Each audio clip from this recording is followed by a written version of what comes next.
Okay, hello everyone. Hopefully you can all actually hear me. Yep, by the looks of things, people can hear me in the chat. Fantastic. So just a massive welcome to everyone. Welcome to another edition of GUADEC. We've got some fantastic talks coming up. We've got, over the next 2 days, we have two tracks and a series of talks there, and followed by that will be a couple of days of workshops. And if you're interested in our full program, you can find that at guadec.org. For those that don't know me, I'm Neil McGovern. I'm the Executive Director of the Gnome Foundation, and it's absolutely fantastic to see so many people here again. Unfortunately, like last year, we can't be together in person. So unfortunately, we're not going to be in Zacatecas in Mexico this year, but fingers crossed that things will improve and that next year we might actually get together again. So a couple of bits of housekeeping. I just want to know that all the talks are going to be recorded, and we also have some live streams, so those going out on YouTube as well. We also, same as last year, have 2 live captioners, one for each track. And so these are provided by White Coat Captioning, who will be live captioning our talks throughout the conference. And so it's fantastic to have those on as well. We've also got a number of social events we have coming up, which you can also see on guadec.org. We've got social events such as wine tasting, cooking, a tea party, and an online tour of Zacatecas itself. There's still loads more spaces for that. So for everyone who would like to host their own social hour, please email us at guadec@gnome.org. Again, we love to promote GUADEC and promote Gnome. So our official social media tag is #GUADEC2021. Couple of other kind of announcements as well. Again, normally we pick our release name for our next Gnome release, which would be Gnome 41. And we normally name it after the city we have GUADEC or Gnome Asia in. So this year, because again, we're online, we are going to be calling Gnome 41 will be codenamed Terra. We also have some keynotes for this year. We have Hong Fook Dang and Shauna Gordon McKeon, and both those presentations, which look like they're going to be fantastic, will be in track 1. If you're interested in t-shirts and other Gnome items, we've made some fantastic new t-shirts just for this GUADEC and various other bits and pieces, and you can have a look and get those through the Gnome shop, which is at shop.gnome.org. Just a quick notes for some upcoming events. We have Gnome Asia has just been we just worked out the dates for that. So again, that was meant to be in Malaysia, but that will be held online. And that's going to be on the 20th and 21st November. As always, the all Gnome conferences and all our events are subject to our code of conduct. So please make sure you've had a review of that and make sure you abide with our code of conduct. Finally, I just wanted to say a huge thank you to our sponsors. So thank you to Red Hat, especially for being our gold sponsor, and thank you to all of our other sponsors. And without them, GUADEC 2021 would not be possible. We wouldn't be able to host the servers or do things like have live captioning for all our talks. And so I'd just like to thank a huge thank you for Red Hat, Canonical, OpenSUSE, ARM, AWS, CodeThink, Dell, Fedora, Igalia, Centricula, and GitHub, as well as Linux Magazine for being our media partner for this. Now, for some of our sponsors, if you want to go and say hi to them, we have a number of office hours. So today at 18:30 UTC, Red Hat and Fedora have office hours. And so you can find out how to join Fedora, chat with the community members and have a Q&A with them. Tomorrow at 14:30 UTC, there's an office hour, which is an Ask Me Anything, and that's with the Fedora project leader, Matthew Miller.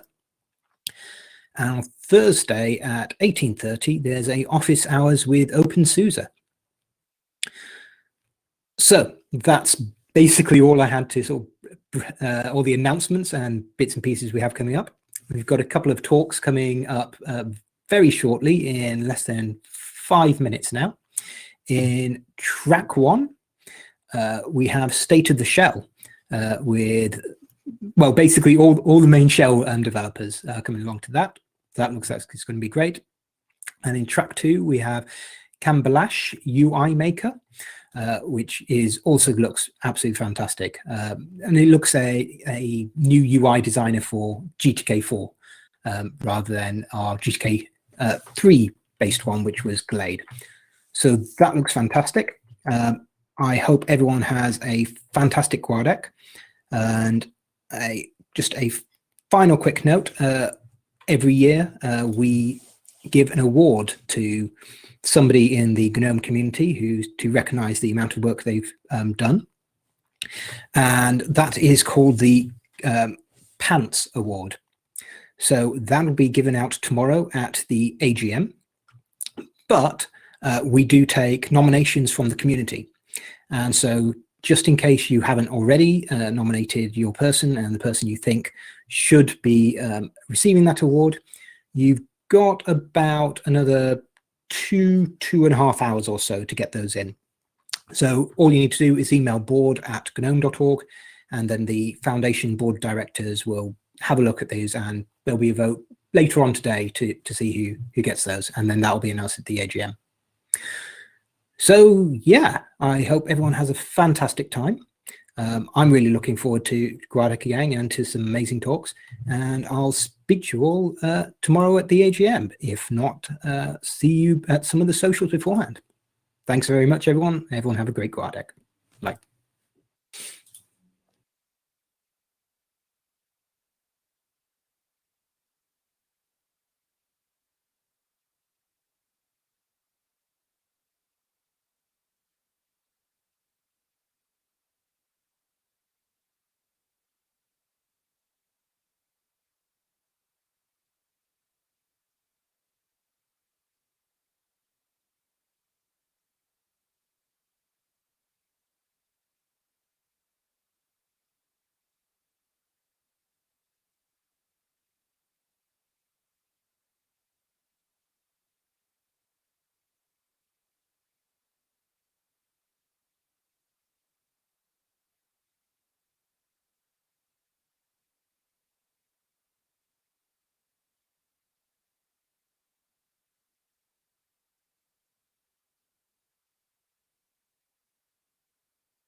Hello, folks.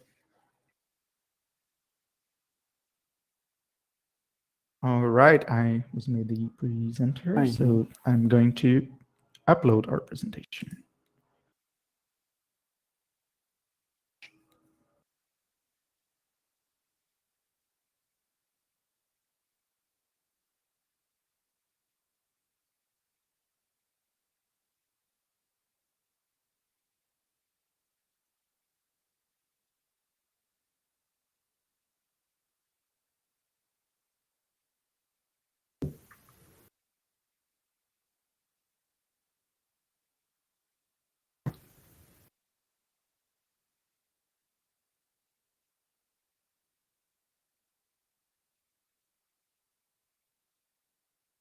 All right. I think it's visible for everybody. And people, please let me know in the comments if you can see state of the shell in your screen. Yep. Okay.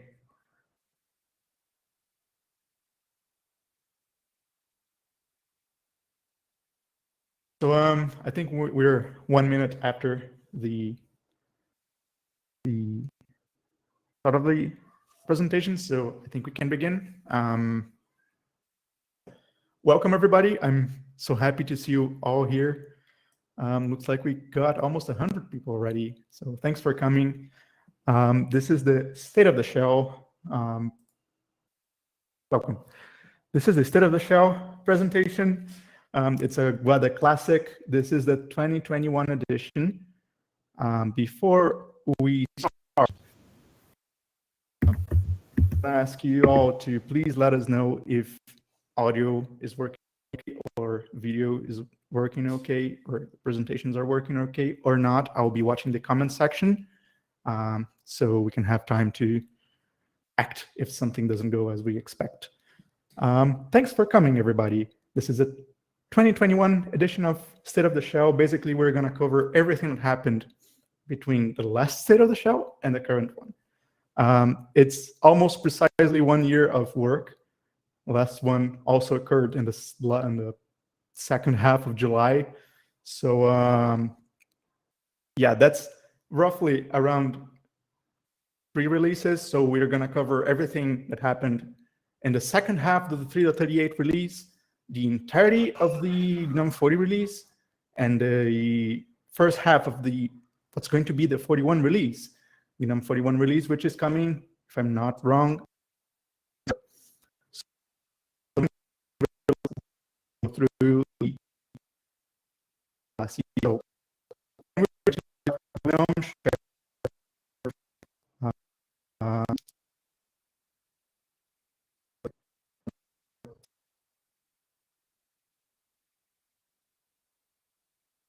Okay, so let's start about talking about GNOME Shell first, which is the more user visible part of the GNOME Shell Matter thing. So next slide. So what have we been up to last year? Well, we did our regular GNOME 3.38 and 40 releases, and that was about it. Not much to talk about, which is of course not true. So let's skip forward. This is where we were starting. This is a screenshot of 3.38. And in the next slide, we see where we are now, which is of course GNOME 40.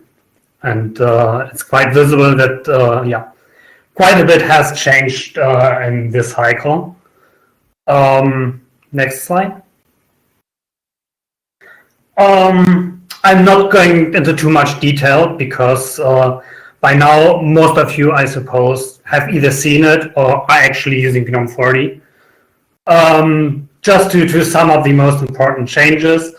So the overview got a reorganization based on spatial lines, which is basically a fancy way to say that, well, the app grid is no longer this element which kind of flies in from nowhere and hasn't really a logical space within the overview, but it's now an integrated part, and that allows to, well, essentially have a sane model that then allows to implement navigation based on that for both touchpad and keyboard. So essentially vertical movement switches between session, window switcher, and app grid, and horizontal movement switches between workspaces, which, yes, according to the internet, is probably a very important change. Workspaces are now horizontal again.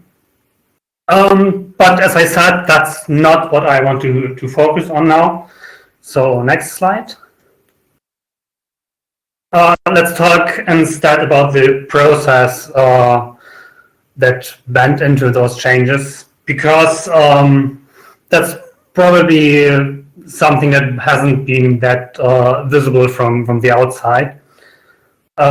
So it all started at a Hackfest. Next slide. All the way back in 2017 in London. Next slide. So it wasn't that Hackfest wasn't exclusively about those changes. In fact, it was more, I mean, there were like 3 main topics, and that was one of them. Another one was the lock screen changes that landed a while back, which were already a lot more concrete at the time. The overview changes were a lot of experiments and identifying problems more than coming up with a concrete plan. So it was good to talk about it and to get a clearer picture of what the problem space is, even if there wasn't like a finished design or anything close to that at that point. Next slide. So we skipped 2 years to the next Hackfest that was relevant to those changes, which was in 2019 in Delft in Holland. Next slide. Which was basically a group of developers coming together and doing like regular Hackfest work, sitting together and pretty much working on the stuff. And the design team met up in a different room and started to get serious about talking about like more structural changes to the whole way how the overview is organized and put together. And well, at the end of the Hackfest was the big reveal, which can be seen in the picture. So next slide. After that, the process started to actually make those designs a reality. And one very important part of this was prototyping. Next.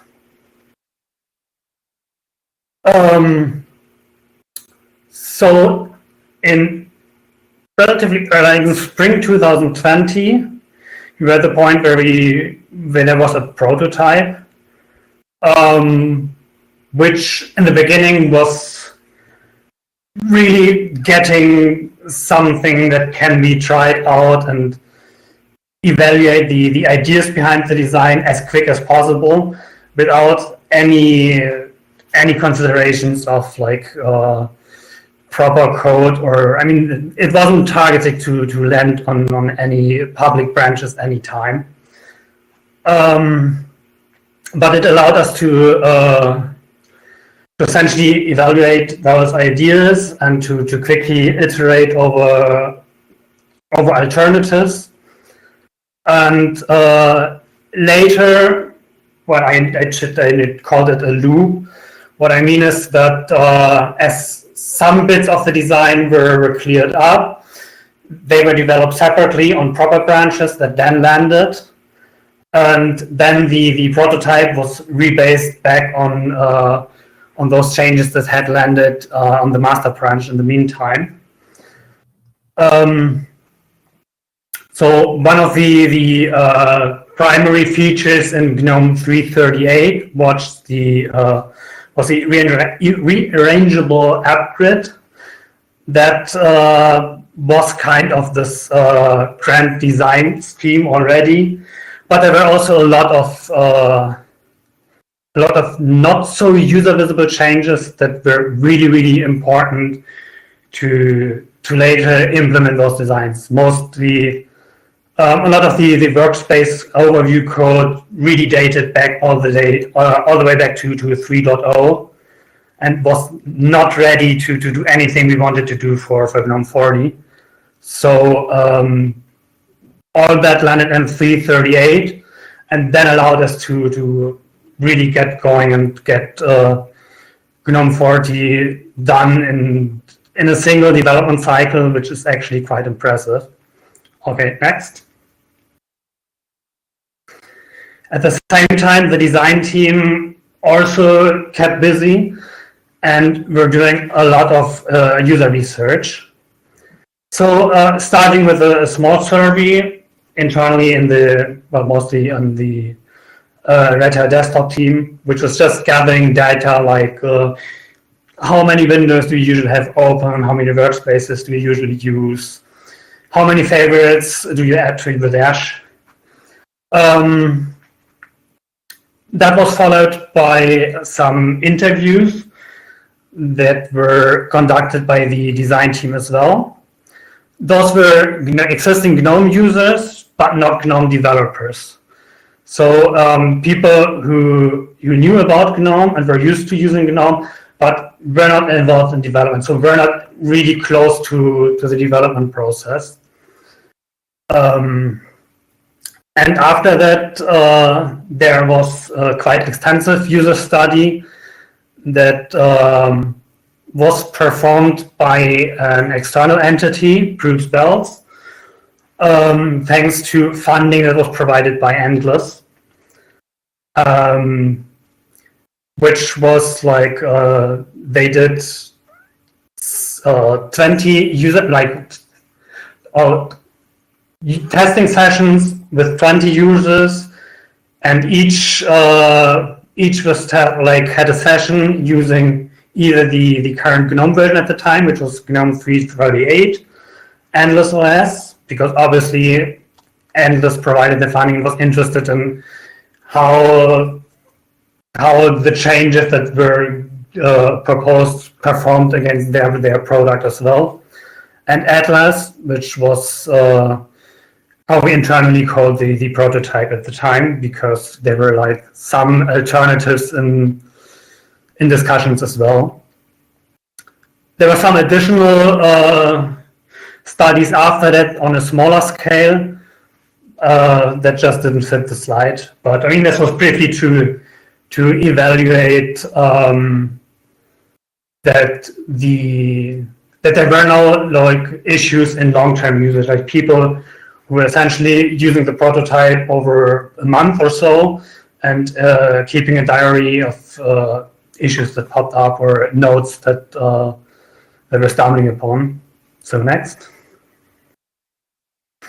Well, and with that, we go into the hot phase of the GNOME 40 cycle, where the research findings were incorporated back into development.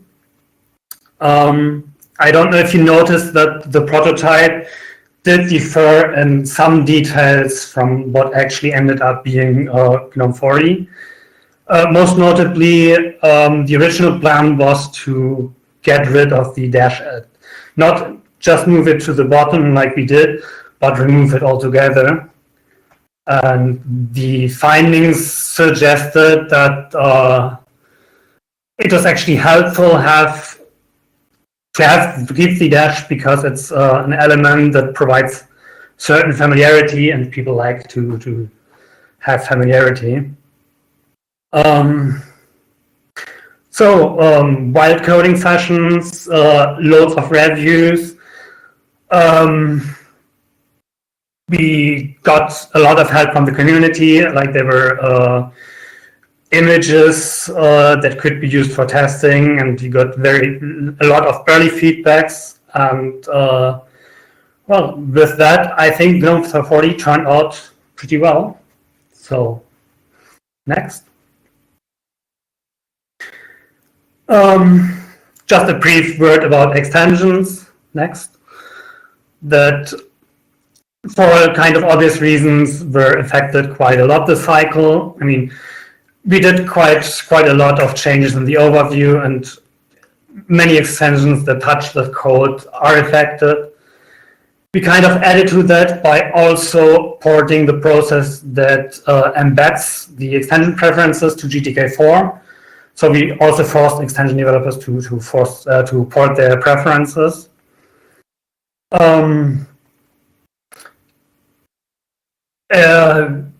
I don't know if you know about the Extensions Rebooted project, which is a group of people who try to provide testing infrastructure, documentation, and generally advice around extensions development. And they really stepped up. So a big shout out to the guys, because well, I mean, it was really helpful, I think, for an extensions developer to have the detailed porting guide, what needed to be done to get extensions ready for GNOME 40. And many actually were ported like very close to the GNOME 40 release. That's it from me. Yeah, all right. Thanks, Florian. I'm going to talk a bit about performance work related to JavaScript that we've done for the 40 release too. So the thing is, with GNOME 40, we've significantly changed the way the overview is being drawn and layout, because we've switched to modern layout managers instead of fixed positioning of actors, so of the widgets on the screen. These layout managers, they are a lot more flexible and robust, and they're a lot easier to work with for us developers. But they have a small problem, and that is that they are implemented in JavaScript, and this JavaScript code is called on every single frame. So we ended up going from C to JavaScript and back all the time for painting the overview during the animations. And obviously, we only have a limited time to paint one frame, which means we got into performance problems quite quickly there. Now, the obvious solution here was to try optimizing and simplifying the JavaScript layout code wherever possible. So we started doing that, and we tried to move like the simple and more self-contained layout managers to C, which like allowed us to not have this switch from C to JS anymore. And we've been trying to like profile every single of those changes using sysprof marks, which allowed us to measure the time that we'd spent in one of those layout managers. Now, the results of this, they turned out quite great at first. The layout time of certain parts of the overview, they went down a lot. So we like went from 3 milliseconds to 1 millisecond, for example, for layouting the app grid in the overview. But yeah, so much in theory. Next slide, please. Because it turns out computers are complicated. And yeah, things don't always happen as you expect them to happen. And we had a little problem with this because, well, basically when painting a frame, you first have the CPU active and then the GPU, and the CPU creates the work for the GPU. And while the GPU is working, the CPU is just waiting. So what we did here was we reduced the work on the CPU because we reduced the JavaScript work, which means the CPU is spending more time doing nothing. Now, what does the system do when it sees the CPU does nothing? It reduces the CPU clock rate. And that actually ended up making animations slower in some cases instead of faster. So yeah, sadly, that was a regression for some people, but luckily it is fixable, and it's going to be fixable by working on the frame scheduling, which is what we're going to come to next in the mother part of the talk. Oh, yeah, sorry, can we skip that real quick? That's or actually, I can talk about this real quick because we have like some very fancy new touchpad gestures from Alexander. Yeah, these are, he actually like made it possible to open the overview using 3 fingers on your touchpad, and it's all like stick to finger and way more natural to use. Okay, next part. Yeah, right, this is the frame scheduling part. So we have a lot of improvements to frame scheduling thanks to Ivan. And the basics about frame scheduling are basically that we have those 16.6 milliseconds to complete a frame on a monitor if the monitor has 60 Hz refresh rate. And what frame scheduling is basically it's deciding when should we start painting the next frame. Now, the question here is, we don't know how long painting a frame is going to take. So what if painting the frame is going to take 2 milliseconds? Then we need to wait 14 milliseconds, or we want to wait 14 milliseconds. And during those 40 milliseconds, we want to collect user input, like mouse movements and stuff.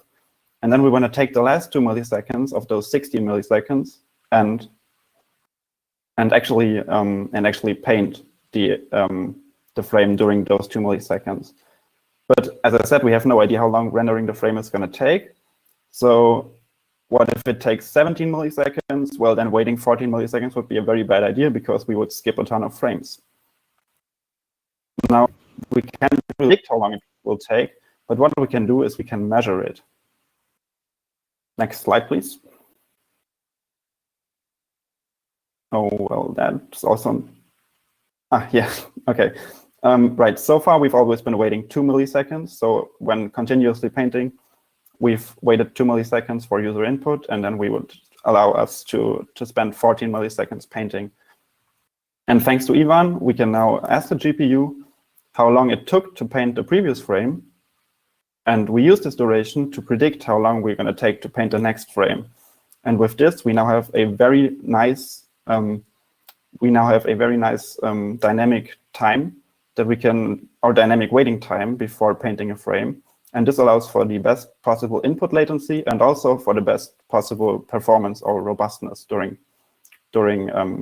painting more hard things to paint, like, I don't know, like if we have a lot of clients open.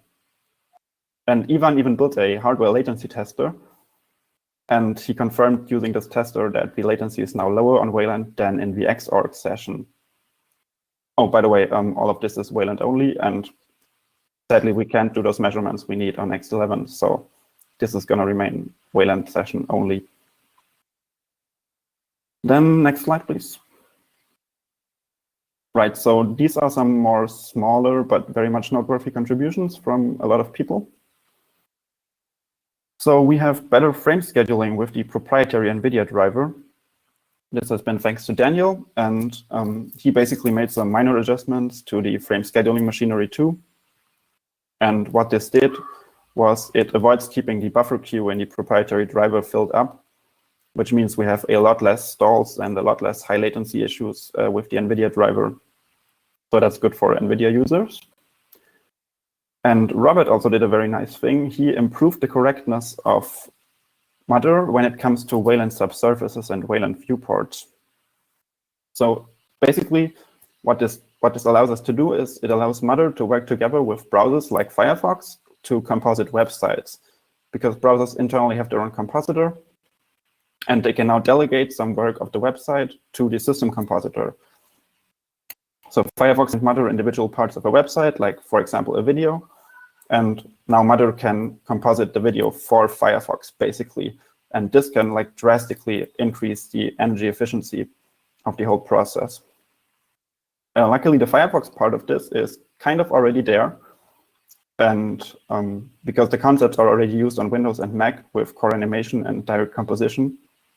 I think direct composition is on Windows and core animation is on Mac. So these things will land in Firefox very soon. And one more thing we changed is that we enabled X-Wayland by default, X-Wayland on demand by default now. So basically, X-Wayland on demand, I think, has been explained in previous talks quite in depth already. And we've been flipping the switch here, and we've been enabling a default now. OK, let's go on with the rest. I see that Paul is there. Paul, can you please use the shared notes to share your questions, which we're going to answer by the end of the talk? OK, thank you. So I've seen people saying that I stuttery on my audio. I hope it's going to be fine for now. So let's talk a bit about Graphene. For those of you who don't know, Graphene is a library with data structures and types and algorithms that are very common when rendering and dealing with 2D and 3D spaces. Graphene is especially interesting for us because among many things, it uses hardware vectorized instructions. What does that mean? It means that we can do more work with fewer CPU instructions. So we can multiply multiple numbers in one single instruction, for example. So that comes in handy when we talk about, for example, multiplying matrices or doing complex point checks and scene graph checks and etc. And Graphene allowed us to do a lot of stuff. We've been on a multi-year effort to modernize Mutter and Gnome shell to delegate to Graphene as much as possible. For the Gnome 40 cycle, we had this all culminated into us being able to switch to Graphene Matrix, which replaces Coggle Matrix and allows us to drop a lot of code. And more importantly, allows us to replace it with something that's faster and generates less CPU instructions. So, of course, it allows us to remove code, but also forced us to do a very systematic review of all the code that uses. Am I breaking up too much? Sorry. Okay, so it allows us to very systematically review the code that uses matrices, all inside Mutter and Gnome shell, which is like a lot of things. But the switch allowed us also to do some other big leaps in improvements in this front, in the Graphene front. And one of these is the clip Frusta. So this is a very, this topic requires quite a lot of context for people to fully grasp what's happening under the hoods and what is required to get a frame on your monitor. There is an article in the blog, in the Gnome shell and Mutter blog, called "The Art of Not Painting Pixels," in which we discuss this in a little bit more details. It's super interesting. But clip Frusta is essentially a set of operations for us to figure out what not to draw. And this is super important because we do not want to draw things that are unnecessary. Also, of course, this clip Frusta work required the port to matrix. And also, while doing that, we properly documented the inner workings of Mutter. So how the scene is composed, everything that's under the hood, which is fantastic when maintainers understand what's going on, right? And of course, other people can understand now. There's a wiki page in the Mutter repository with this documentation. If you're interested in geometry and 3D rendering, I encourage you to have a look at it. It's very nice. And another thing that it allows us to do is ray picking. So ray picking, so a little bit more context. We talked about in previous State of the Shell talks, in ancient times, Mutter and Gnome shell used color-based picking. So every UI element was painted in a canvas with a different color. And then to figure out what was beneath the cursor, which is what we call picking, we would read a single pixel of color from this canvas and figure out which element corresponds to that particular color. In 2019, that changed. That changed to geometric picking. So now we calculate the boxes of each element on the CPU side. It's important to notice that color-based picking, in many situations, sent commands to the GPU and then had to download stuff from the GPU, which is particularly slow. And geometric-based picking avoids that. So it's pretty fancy in that it avoids sending stuff to the GPU. And now with Graphene, we were able to do a next step in this technique, which is ray-based picking. So essentially, we send an imaginary ray of light starting from the cursor into the scene that is Gnome shell. And then we do a bunch of hit tests to figure out which element these ray of light touches. And that's how ray picking works. It has a bunch of optimizations for very specific use cases. Gnome shell is mostly a 2D bunch of operations inside a 3D space, so we have a lot of optimizations for the 2D case. And I don't remember the exact number of optimizations. More aspect of change is now cool. So perhaps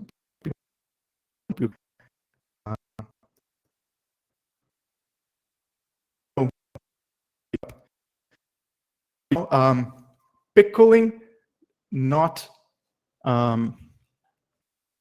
do a lot of work. It's suddenly fine. I don't know what's going on. So pick cooling allows us to, we skip rendering what's unnecessary. We can avoid picking what's unnecessary. So that's a particularly big improvement. And in some cases, it allowed like 75% in reduction of picking times. Okay, so I'm going to stop here because I'm breaking up. I don't have a lot more to talk, so thanks for listening about Graphene. That's Graphene. So now let's jump into atomic mode setting. Yeah, that's me. We can go to the next slide directly. Here you can see a slide from the state of the shell from 2019. So you can see this has also been a multi-year effort to, in another way, modernize the code base of Mother. So we spent these years turning all the kernel mode setting poking into transaction-based API, and we could finally land that for GNOME 40. So now we have that in place. It doesn't really give us anything by itself, but it's a good enabler for future work where we can use the much more modern way of interacting with the GPU and the kernel layers that affects monitors and things like that. It's, as I said, enabled on GNOME 40 on most kind of hardware. It's not enabled on NVIDIA because it uses a kind of exotic way of presenting things on the screen, so we couldn't use it in there, and it can't really be used yet on virtual machines for various reasons, but for your whenever the driver supports it, it's what we use, and it will bring very fancy features in the future, so you'll have to wait for the State of the Shell 2022 to hear about those, I would say.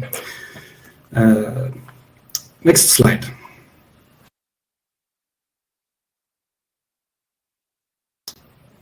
Previous slide, this one, yeah. Another thing that we're working on right now that is not ready yet, but we'll mention it here anyway, is the KMS modernization we have been doing. Has also been having in mind that all the mode setting and all those stuff should be able to run in a separate thread. So now we're working towards actually introducing this thread. What this will enable us to do is right before new rendered content is going to be presented on a screen, we can see if it's ready or see whether we can present it or not, and we can make decisions based on that. In practice, it would mean, for example, that if we have composited a frame and we also move the cursor, but when we're about to present the new frame on the screen, we can see that, oh, the buffer is not ready, let's wait with that one, and we'll just move the cursor. And in practice, it will mean that we will get more instant feedback of your mouse cursor, for example. It'll bring us some other benefits as well, but that's also for the future to present this of. Next slide. This is also something that is in progress, that is not ready yet, but it's worth mentioning as well. This is work done by Michel Ledenzer, also about being able to present the right buffer at the right time. So in the slide here, I've tried to illustrate current screen content is a blue dot, and then this blue dot it's a surface buffer provided by, for example, a game that renders really fast, multiple times a frame, what they call the non-v-synced game. When it draws, and then it means that Mother will have more than one buffer that it can choose to present to the screen. And the point here is, if you have a buffer that is not ready, a buffer, when Mother receives a buffer from a client, it might not be ready. It might be a pipeline of GPU commands that will eventually run on the GPU. And the risk is, if we tell the kernel to present a buffer that will not have the time enough to become ready before the next vsync happens, it means we will miss the vsync and the whole update will be delayed for a whole frame. So the work being done here is to be able to check if a buffer is ready before we use it, so that we will never miss a deadline because of this. What this means in practice, also you can see here in the illustrations, there are two lines, or how to say, of screen content, where the first is blue, and then we get a second screen content that is also blue, and then a green and a yellow. This is exactly. What would happen here is that on frame number 1, we have the old content, and then the frame number 2, we would pick the green content, but the green content would not be ready in time, so we would up with an old frame, and then we wouldn't get the green content until the third frame. And in effect, that means we get more stuttery updates, less fluid, and worse, so to say. So what this buffer readiness would do for us is to get the second option here, with we will actually present an old buffer and then get the new one in the next frame if that's what's ready by then. Yeah, so that will hopefully be ready at some time, but as I said, there are some roadblocks that we're trying to solve, that we have to solve before this can be used. But there is a merge request that you can try, and it's promising. Yeah, next slide.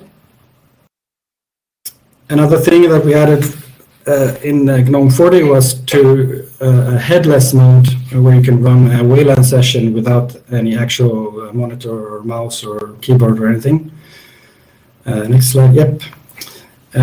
So this would primarily be used for example, be used for is when you can run GNOME shell on a server somewhere, and then you connect to it via a remote desktop protocol, for example, the RDP or VNC, or using, for example, our own GNOME remote desktop service. And then what this also enables us to do is, well, first, the headless mode is based on Pipewire. Pipewire is the only way to get any screen content, more or less.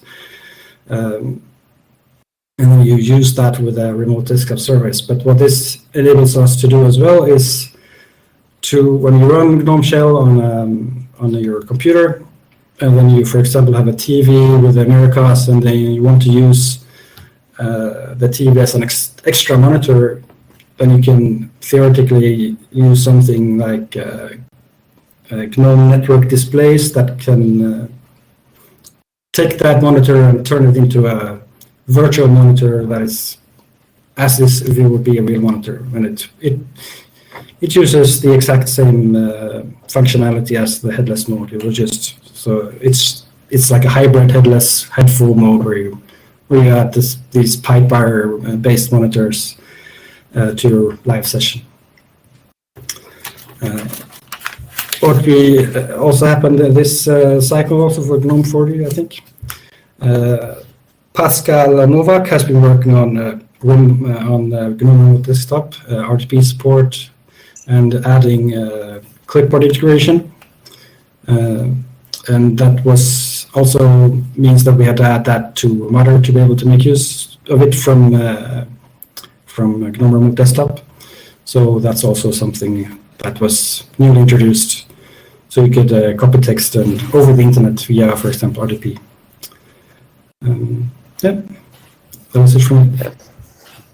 Yeah, so we are a bit over time, so let's go fast through it.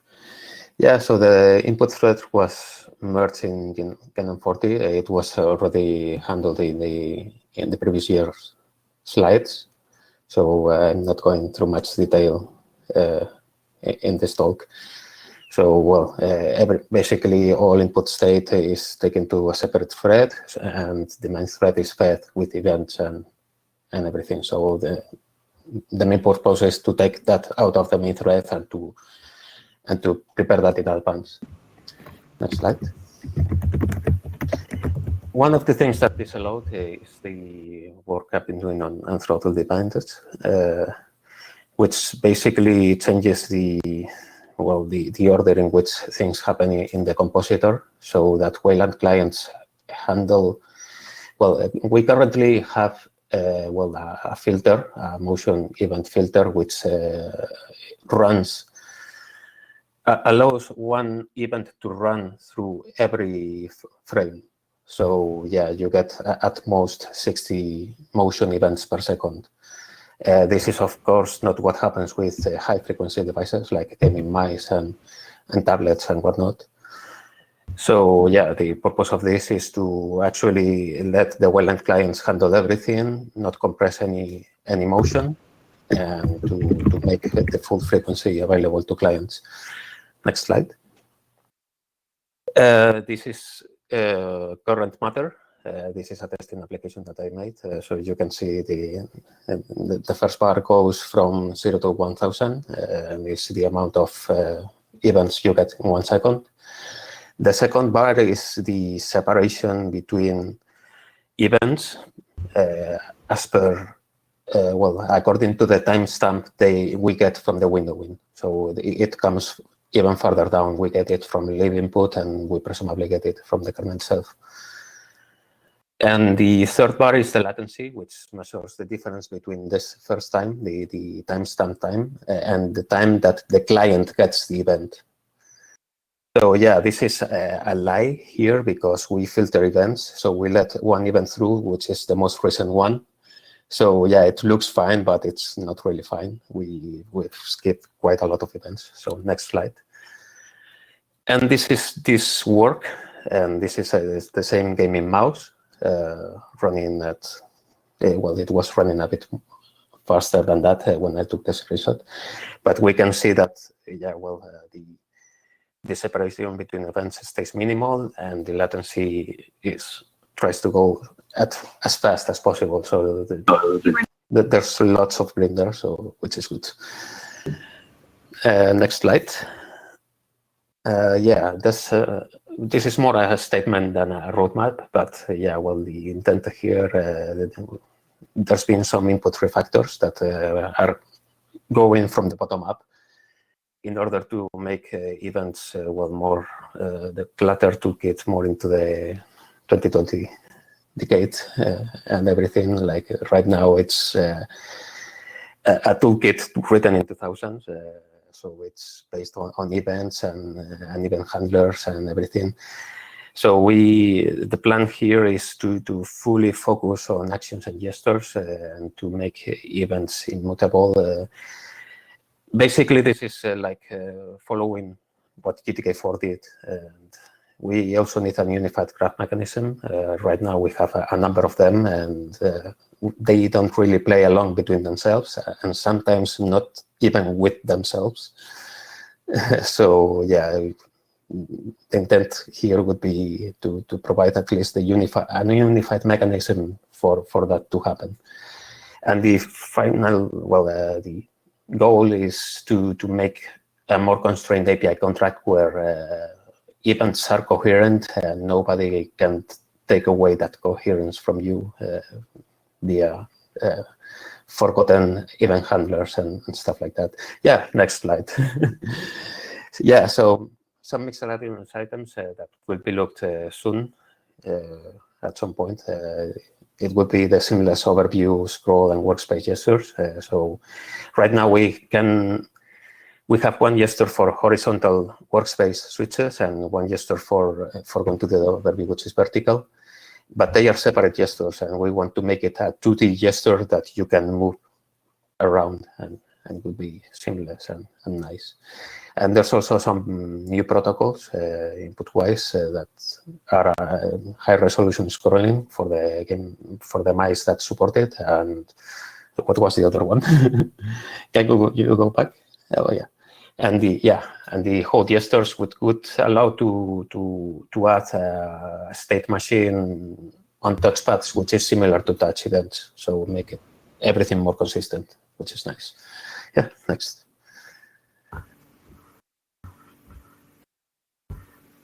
Yeah, and there's been some new protocols which are already merged. This is presentation time made by Ivan. Nice work from him. And it allows to provide accurate feedback about surface presentation times to the client. It allows them to do better predictions for the next frame. And yeah, well, it has some usefulness, like doing synchronized audio and video or presenting the UI at the same time that it's meant to be shown on the screen, preparing the frame for that. So yeah, it's something very nice to have. And then there's the XDG activation, which is a generic surface activation protocol in order to request some surface to be focused. And well, it allows a few things that were possible via different protocols and in the X11 world, asking for windows to be focused and notifying about startup and preventing focus stealing when the applications try to get the focus while you're typing or some such. These things can be handled altogether with this protocol. So yeah, I think we are done. It's left. We have 2 minutes to answer questions. Some of them were already answered in the very document, in the shared notes here. I think there's one that Jonas could answer here in the video, which is the 5th question.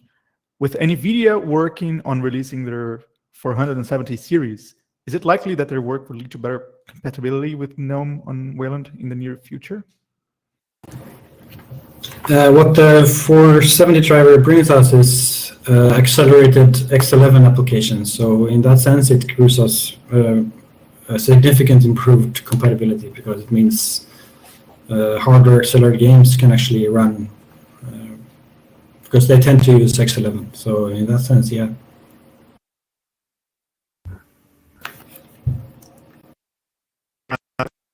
Question that I can answer. How will Gnome work in a headless mode, and will Gnome shall be optimized so that it will on a remote desktop session? And what protocol does this use for remote desktop?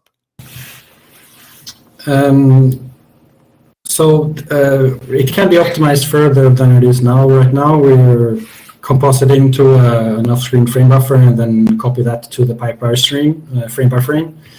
And there are various possibilities that we can add here. For example, we could composite directly into the pipewire stream, and we can improve how we track damage when we're dealing with pipewire.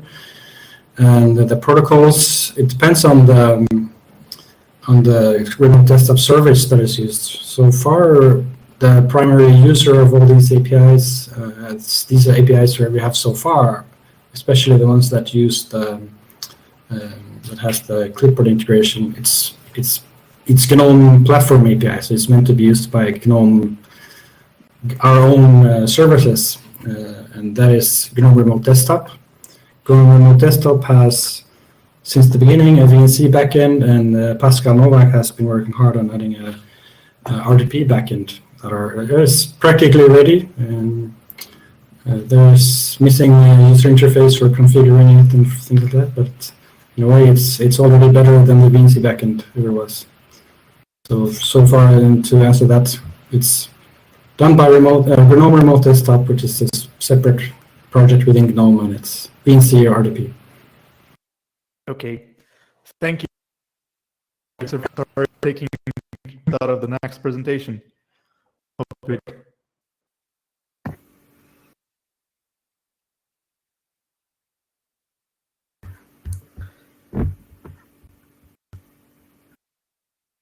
I'll gladly get you a beer, Emanuele.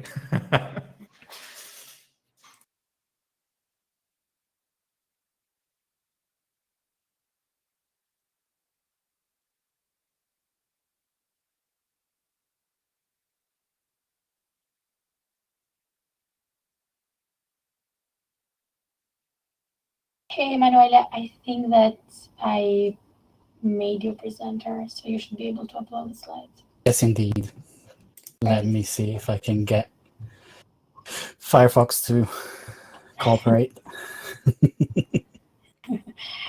Okay, so everybody, Emanuele will be talking next. If you write it, they will come. I hope you will enjoy his presentation. Thank you, Emanuele.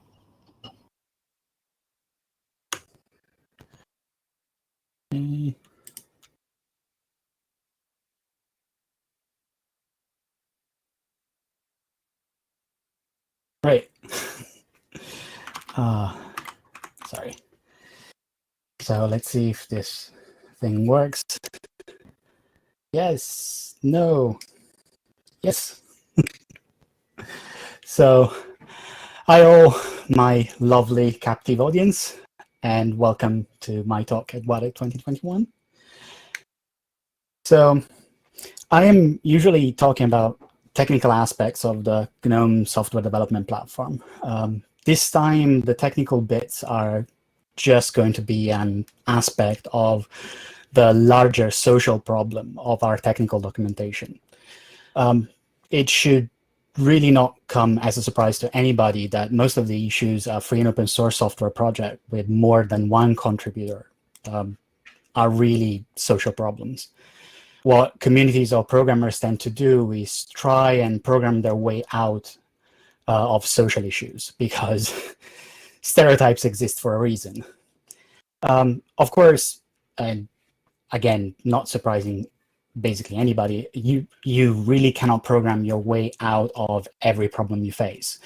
So I want to talk about the documentation, and more specifically, let's talk about the developers' documentation and how the GNOME stack is faring in that regard. So since this talk is about the tech documentation, I'm not going to deal with user documentation, which is kind of what we have been focusing in the past few years, but almost a decade now. This reduces the audience of this presentation to a specific subset of the larger GNOME community, the one where users are actually developers. And you would think that extracting information from developers would be easier than doing the same with end users. And of course, you'd be wrong about it. Developers are the worst users ever, to riff on The Simpsons. They suffer from Dunning-Kruger just like everybody else, but crucially, they live on a slightly more elevated portion of the graph, which makes them more susceptible from thinking they know more than they do. And also they make them fall heavily for XY problems. The one where you ask, how can I use X to do Y, and withholding what they're actually trying to achieve. On top of that, the hubris of software developer and their belief that they can understand everything regardless of context is surpassed only by the hubris of physicists and emeritus professors. So you have to weigh the feedback coming from software developers against these issues in order to extract useful insight. And when talking about the developers' documentation, we're actually addressing two major audiences: the people who write the libraries that are part of a platform, and the people who consume that platform to write applications. Those two audiences have wildly different perspectives on the documentation, not just because the former is going to write it and the latter is going to read it, but also because the former group of people has the goal of improving the project, whereas the latter group of people has the goal of getting on with their job or task at hand. Both groups have to collaborate to ensure that the documentation gets better. If you're writing an application, you cannot strictly consume an open source library maintained by volunteers as a complete black box. And on the other hand, you cannot ask application developers to become intimately familiar with the library's code base to the point of turning them into core contributors. So if you ask on various places on the internet about the developers' documentation in GNOME, you'll realize pretty soon that there's a fairly common response to the question. Our documentation is bad, especially when compared to other frameworks, especially commercially backed ones. And our platform is not recommended for any serious use. I use bad in air quotes because once you ask what makes the other frameworks' documentation better, you get really nebulous answers, and very, very, very few people can string together a cogent point about what can be defined as good as opposed to bad. What typically happens instead is that you get a laundry list of issues the person in question has faced. While this information can be useful, it's like trying to improve an application just by fixing the proximate bugs instead of design issues. You end up improving things, of course, but you never actually introduce something new or something better. And more importantly, you have no idea what end goal you want to achieve. Since we iterate over every detail of our platform, from design to API to the various guidelines that we use to make our platform, we actually never stop and ask ourselves, what are we trying to achieve with our developers' documentation? So before we can go into some level of talk to outline a solution, we actually have to have some theoretical framework for framing the question.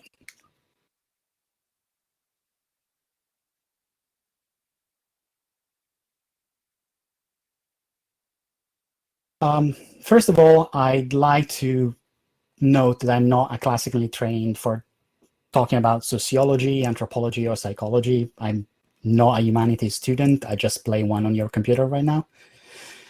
About 10 years ago, Clay Shirky coined the terms cognitive surplus as a way to describe the extra resources on a societal scale that are unlocked by additional free time and can be exploited through collaborative media. A surplus is something we don't know how to use effectively. We begin by masking it, usually, like the gin craze of London during the early days of the Industrial Revolution, or the advent of television in the latter half of the 20th century. But once we are given enough technological capacity, we use the surplus to create something, like the dissemination of knowledge brought by the printing press in the early 1500s, or Wikipedia, or TV tropes, the Star Wars Wikipedia, whatever.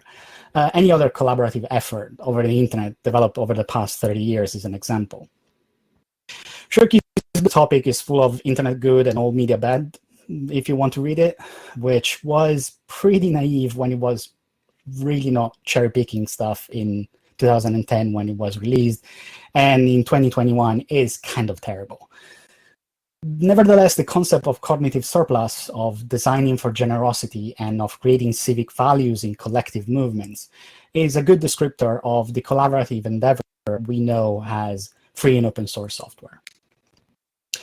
Because free software is nothing but cognitive surplus. We are literally coming together from all over the world to create software collaboratively from the bottom up and distribute it to society at large. The only barrier is having a computer and an internet connection, or yes, the marketing pamphlet. In reality, there are many, many more barriers that are rarely examined by the people inside the community. And the most important one is creating free and open source software requires your free time. You can make it your job if you're lucky and privileged enough, but the unstated assumption is that you're going to work on these things in your spare time as an unpaid volunteer, especially if you're young, especially if you make it your job in the future. Even once you have a job, you may very well end up devoting your spare time to a project. Worst, it is expected that you're going to contribute. We routinely joke about people disappearing into corporate black holes when they get hired by large companies. We even reach the point of companies using contributions to free and open source software project as a hiring screen. Capitalists recommend people work on open source project during the weekend and gamify the GitHub activity bar.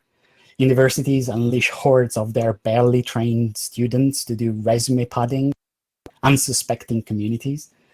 And of course, all these things are expected to happen on top of the day job and academic effort, thus eating into contributors' free time. These efforts, though, typically involve coding.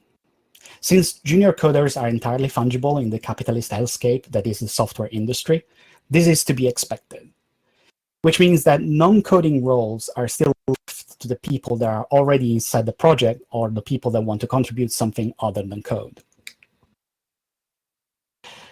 Just like ogres and onions, any collaborative effort has layers. There are priorities and goals and structures. The often implied hierarchy of people may look flat, but the list of things to do is really not.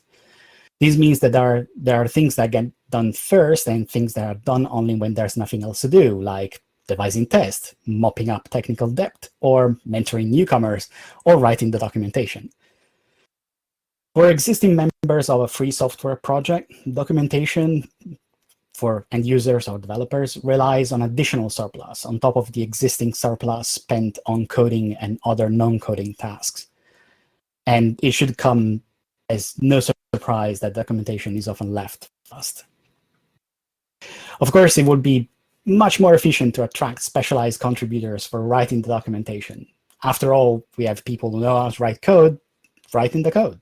The people who know how to design the UIs are designing the UIs.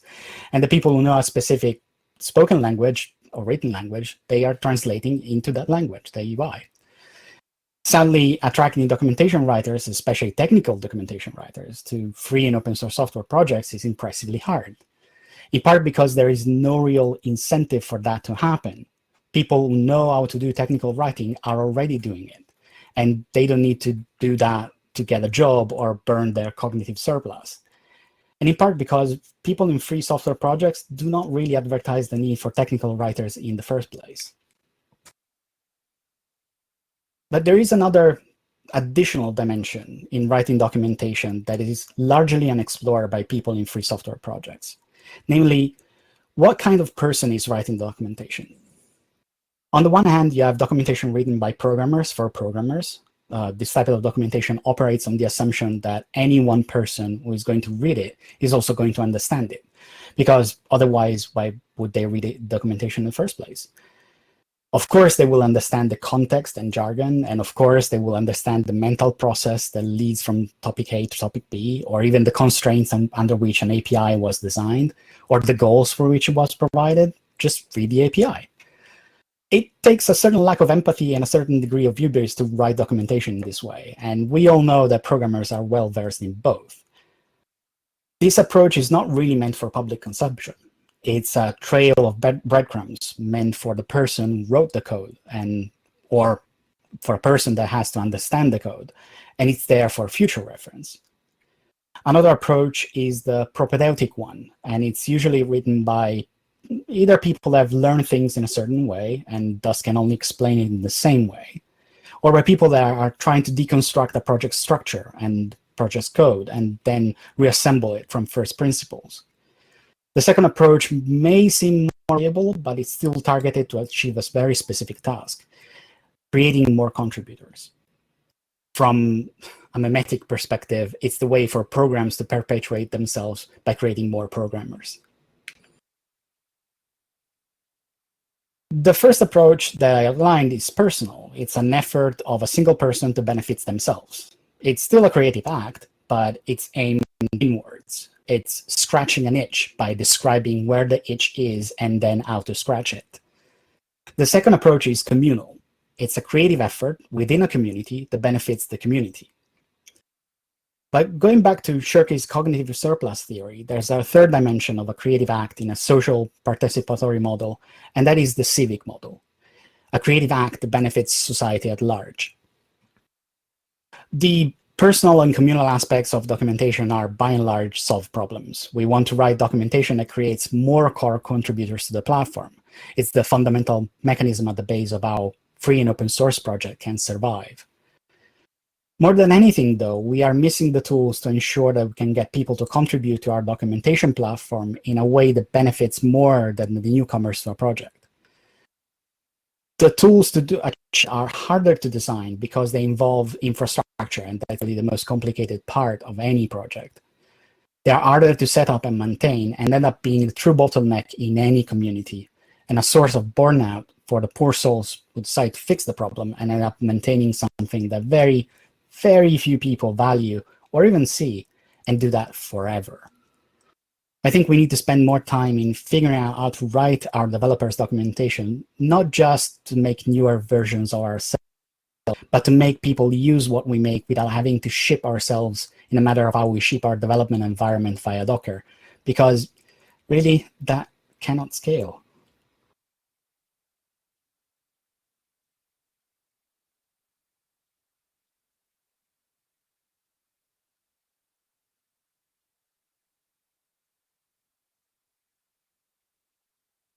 So now that I've outlined the problem and the question, let's get some broader context as to what we have done up until now when it comes to documenting the GNOME developer platform. Like many things in GNOME and free software in general, we are building on top of multiple strata of older projects. We try to improve what we had before, but often we simply have to clear out structures that have been left to decay for too long. Each more recent part of our documentation stack is not only replacing what came before, though, it actively incorporates aspects of the past incrementally. So if you have never heard of Troff and TechInfo, then consider yourself lucky. You have probably used them at least once in the past month, week, yet day. The first one, Troff, Nroff, Groff, it's the same format, and it's used for man pages. The second one, TechInfo, is used by info pages by the GNU community. Generally speaking, you can ignore them both for newly written documentation because nobody in their right mind would use them for anything in 2021. I'd also propose we should ignore them altogether in the future in the hope they go away. I just know that nostalgia and cargo culting are powerful motivators in software development, but I do hope that at some point we're going to stop eating ourselves in the face and instead move on. But I do mention these formats because most of our platform still relies on them through a combination of inertia and fetish for a golden age that has never really existed. More importantly, though, the manual page infrastructure gave us a form of classification of developer documentation.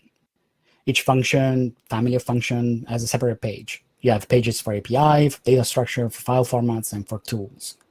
You even have pages outlining the design of entire subsystems. And info is a way of cross-linking, cross-referencing documentation that is more common for modern hypertextual documentation. But what kind of tools do we have at our disposal for build documentation right now? Well, we have GTK doc. which was created to move the GTK API reference out of TechInfo files written by hand and into a mix of template files and comments parsed from the C source code. And that would be then turned into SGML and first, and then HTML at the end of the process. It's about as fast as you imagine this kind of pipeline to be. It was originally written in Perl, and it was ported to Python as one last act of human defiance to the elder gods. It's by and large unmaintained today, and its development basically dead in the water.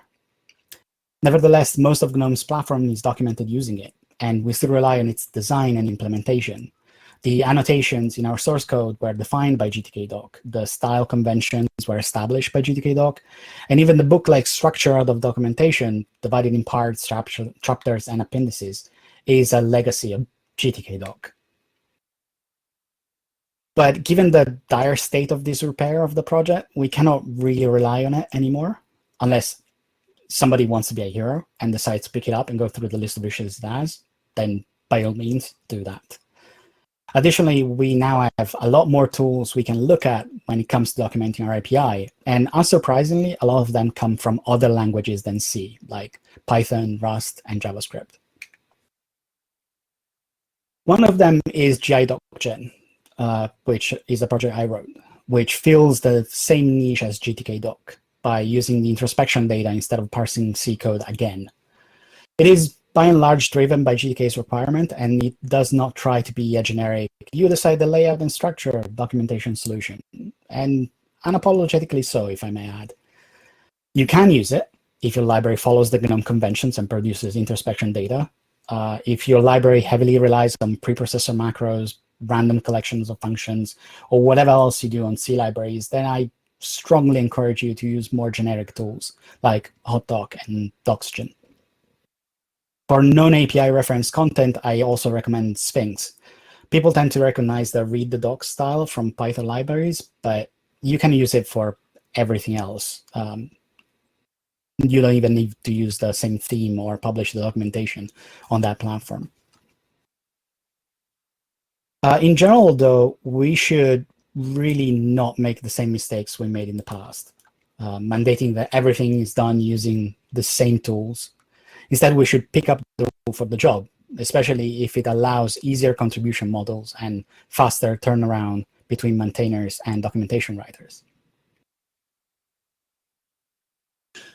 Currently, building documentation is a complex task, and using GTKDoc means depending on DocBook for style sheets and on XSLTproc for processing of XML into HTML, as well as some post-processing.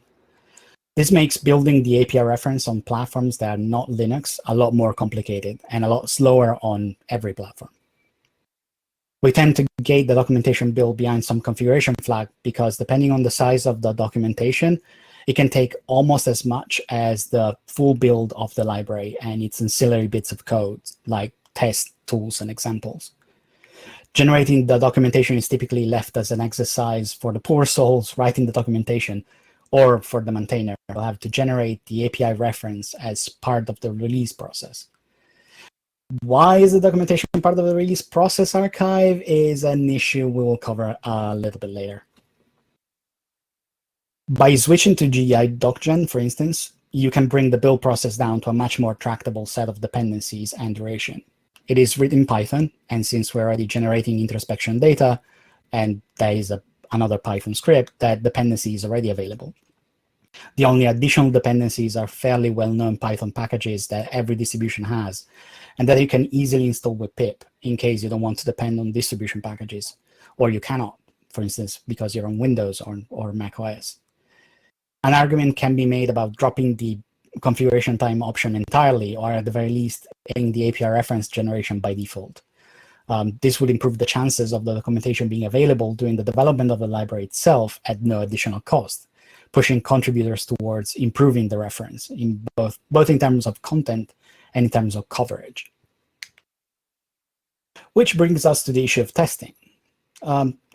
There is an existing tool called GTKDoc Check that is part of a GTKDoc, and that very, very few people, very few projects actually use.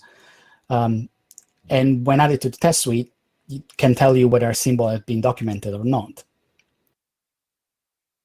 Piggybacking on the introspection data, GI-docgen can achieve using the check subcommand that it already has.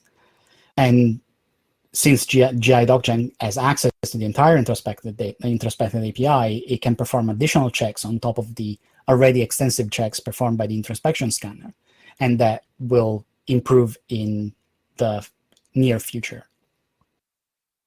Another thing we can do is, for instance, extract code samples from documentation and then build them as part of our test suite. In the same way, RustDoc builds and runs embedded Rust code. So I don't know if you ever had to deal with it, but every time you build GTK-doc-based API references, they get installed under user share GTK-doc HTML, which is somewhat questionable. The stable release of the offline tool that lets you browse the local documentation, develop, currently only looks there for references, which is, yeah, it's even more questionable. GI-docgen is not GTK-doc, so it installs the generated documentation under user shared doc instead, which is somewhat more acceptable. But there are additional considerations for installations. We might want to make the location configurable at build time to allow downstream packaging policies that differ from the default. And we also need to install ancillary data file like the list of additional content, because other tools use the same introspection data to generate the documentation in different languages, for instance, and they miss out on the documentation that we actually provide on top of the mere aggregate of the API reference. So local installations come in two kinds. The first one is globally available in your root file system and is likely provided by your distribution. It's kind of easy to deal with, which makes cross-referencing symbols and searching pretty trivial. We do have developed files that describe those symbols, and even if the file format is inefficient, verbose, poorly specified, and it's kind of bad, it's not really hard to coerce it into giving us the ability to deal with multiple libraries. Ideally, we could move develop to consume the GI-docgen index data, which is much more efficient and more exhaustive when it comes to search capabilities, as it maps the API reference to a document-oriented database instead of being just an index of symbol. The second kind of local documentation is runtimes. They are isolated by design, and they are typically only available once you run inside the sandbox. This means you have to develop against the GNOME 41, for instance, runtime to get all the documentation for GNOME 41, but then you'd have to develop against the GNOME 42 runtime to get all the references for GNOME 42. In theory, we could do something like GNOME Builder and have develop instantiate a sandbox for a given runtime version instead of having a specific build of develop for that version. The obvious advantage of the second option is that documentation applies to the runtime you're using, instead of being a generic installation from your Linux distribution. This also means that you get the correct API reference for each API you have at your disposal out of the box, instead of having to know which version of GTK, glib, WebKit GTK, etc. are shipped with GNOME, say, 41. Of course, we also want to have our documentation available remotely for reference and answering questions on various forums. This means publishing what we build so that developers can point their web browsers to it. With the older GNOME infrastructure, that was done through a Rube Goldberg machine called Library Web. The maintainer of a project would create a release archive containing a build of the documentation. The release archive would then be uploaded to a well-known location on the GNOME file server, where a daemon would take it, explode it, and figure out where the HTML and related files were for approximate values of figure out. The daemon would then proceed to copy the documentation files to a location managed by a GNOME web server. And in the process, it would also do some additional work, like it would parse the HTML to change all the cross-reference links from local file paths relative to the maintainer's machine to remote URLs. And it would also, for no reason whatsoever, tweak the CSS to make it more consistent with the current style of the GNOME websites. Because we didn't control GTK-doc, I guess. Whatever. Another thing it would do, it would generate a compressed archives of just the documentation. I don't think anybody has ever actually used it. Since we switched to GitLab, though, publishing the API references has become a lot easier. Instead of pushing release archives to the GNOME file server and having tools extracting it and publishing it, we can now build and publish the documentation as part of the CI pipeline that we already use for everything else. We use it for building, testing, and then we can use it for build and test and publish the documentation. It should really be part of the regular workflow for our libraries, just like building and publishing Flatpak bundles is part of the workflow for our applications. Having the latest version of the API reference for every branch built alongside the rest of the code would make them always be up to date, and more importantly, under control of the maintainers of the API. While this requires every project to modify their CI pipeline to provide this functionality, luckily for us, GitLab supports template files, which means that we can centralize the definitions in one place, just like we do for Flatpak, and then have maintainers include that template in their own YAML file. So I want to make a controversial statement here and say that the GNOME documentation is not really bad per se. It can be better, of course, but there's nothing inherently wrong with it. It certainly measures up with the equivalent commercial products for something entirely volunteer-driven. If you ever had to find something on the Microsoft or the Apple or whatever else documentation websites, you would realize that they're pretty much at the same level. The reason why it's perceived as bad is that our developer documentation website is actually pretty bad. It lumps all the API references with no rhyme, no reason into a huge list. Every version is included, but it does not specify which version is actually available. You need to either check your Linux distribution, or you need to know what runtime shipped which version of whatever library. The stable and unstable links, if they even exist, they tend to break, and they're relative to the current version of the library, development cycle of the library, instead of the current version of the installed library or the GNOME SDK. And outside of the API references, the situation is, dire. There are tutorials for GTK 2 and 1 still available. The guides are structured like an application help, which means they jump from topic to topic without proper structure. There is no explanation of what libraries actually do, except a slightly outdated platform overview. And more importantly, it is impossible to understand how to change things. Some guides have a link that will open your email client so that you can send a message to a mailing list. Some pages are scraped from the wiki in an attempt to make them easier to edit. But since the wiki is locked down to prevent spam, that has not really been the case for at least a decade. In practice, our entire developer documentation story has been stuck and limited by gaps in our old infrastructure, to the point that we have been actively missing out on new contributors that cannot understand why things work the way they do under the new infrastructure. On top of that, the complexity piled upon the whole thing and the fact that the infrastructure has been changing has led to current hemorrhaging of existing contributors. So if we had to reevaluate how to collect and present our documentation, then we should start from the ground up and figure out what we can do now, instead of constantly trying to twist what we made 15 years ago for a very different infrastructure. And the reason why we shove as much as possible into the references is because they get built alongside our core, and our code. They get automatically upgraded and uploaded. And they are easy to fix. In short, they are designed for the least possible effort and the maximum collaboration potential, just like our code. What if our old documentation was designed the same way? We could have additional documentation stored in simple formats that can even be edited straight from GitLab's web UI. It can be tested locally without creating a Docker container that replicates our infrastructure, and can be reviewed using merge requests, published as part of our CI pipeline, and deployed straight to a web server without going through additional post-processing steps.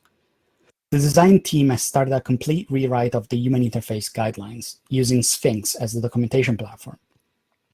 Sphinx is easy to deploy locally because it's shipped by multiple Linux distributions already. And if it isn't, it's really easy to install via pip. You can write documentation restructured text, which isn't as easy to write as plain Markdown, but at least is well specified, unlike Markdown. It gives you client-side search. It creates structure and automatic cross-linking for you. The guides and the tutorials we currently have on developer.gnome.org can be ported from the current tragic accident in a documentation format factory into a Sphinx-based website. Will work both online and with the addition of a simple Sphinx extension that you can work also offline through DevHelp. No more separate repositories with unclear ownership or different formats, styles, and contribution workflows. Right now, we have multiple guides in our developer documentation: the accessibility development guide, the localization guide for developers, and the programming guidelines. And then we also have user documentation guidelines. They exist in various states of disrepair and needs to be refreshed. A common pain point of our developers documentation is the lack of a standalone content. We added a bunch of guides and tutorials into the API references of various projects. glib has 2 tutorials explaining the type system, the instance life cycles, the properties and signals. GTK is a whole started guide that includes examples that get built alongside the library. Very few people actually see them, and to be fair, they should live in a more suitable place so that can be highlighted and indexed by search engines. The tutorials are in even worse state. The tutorials section is near the bottom of the page on developer.gnome.org and contains 2 links: the official GTK tutorial and a link to an external website that returns gateway timeout. And if you look at the URL in the Wayback Machine, it'll tell you that it's another GTK2 tutorial. The other tutorial that is not in that section is the Python GTK3 tutorial. It's not in the section because it's way, way up the list, right below the human interface guidelines. Why? Who knows? There are no links to the documentation of other languages, except a couple of low-level C++ bindings API at the very bottom of the list. And there are manuals for development of development-related applications that should really not be there at all.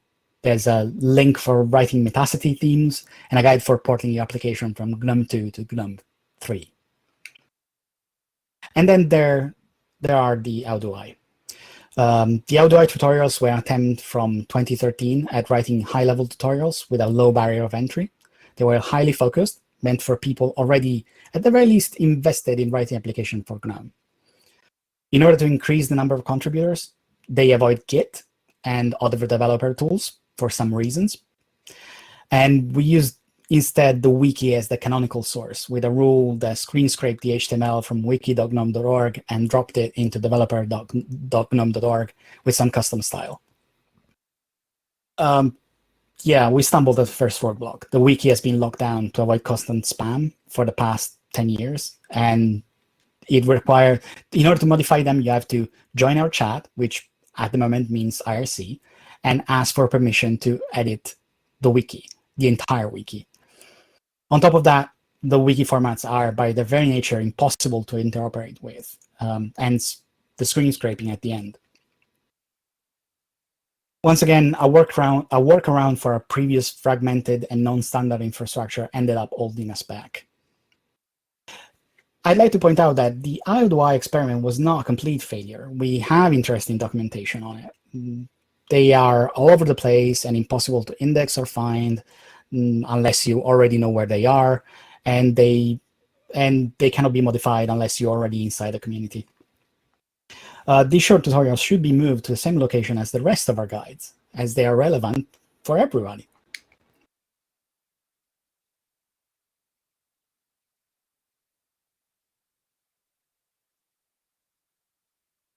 sorry. This leaves the last major source of content for developers documentation, the API references. We should build them all alongside the rest of our runtime and VM images. They should not be done piecemeal, and then they can be wrapped into a runtime extension that we can publish and we can download for offline consumption. This is kind of complex, and there are many things to solve there, but it can be done.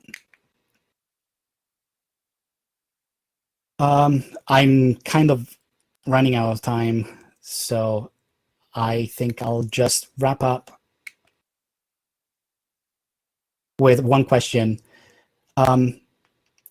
How do we gather feedback for our documentation? We have issue trackers, we have discourse, we have chat, social media, but we lack a way for people to tell us if they found the documentation useful or if they found it at all. How do we gather feedback from our online resources that are not just the trivial stuff, like how many people access this page? How do we gather feedback from offline resources? And can we even do that? I don't really have an answer for these questions, but maybe you do, and I'd be very interested to hear them. And I'm sure everyone else involved in the Gnome documentation team is eager to hear them too. So I guess we are out of time for questions, but if you have them, I'll be happy to reply to them offline or in chat or however. Hey, Manuela, thank you so much for your presentation. Feel free to answer the questions if you'd like at the shared notes. You have a couple of them. You can write. There are a few of them, yes. Yeah, you can write down the answers to them. So, yeah. No, I haven't looked at other platforms like Antora. And the hot doc issue is complicated, and I'll probably not try to answer it here, but I'll try to answer it in another venue.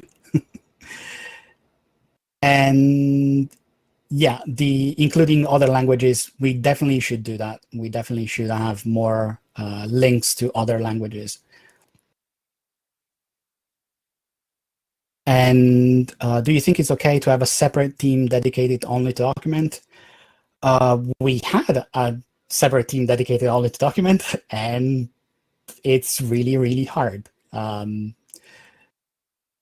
It's also, they have been also focused on documenting the user applications instead of the developer documentation, because writing developer documentation requires to kind of be a developer, or at the very least understand how things work inside a library. I don't know when the documentation team meets to discuss these issues, but you are absolutely free to join the docs channel on Matrix and on IRC on gnome.org. And plan on internationalizing the docs. No plans at all, because they are pretty much impossible to internationalize. It's really, really, really, really complicated, and I would probably not try and do that. But if you can extract the strings from the introspection data that we also use for GI DocGen, for instance, then you can, in theory, document them.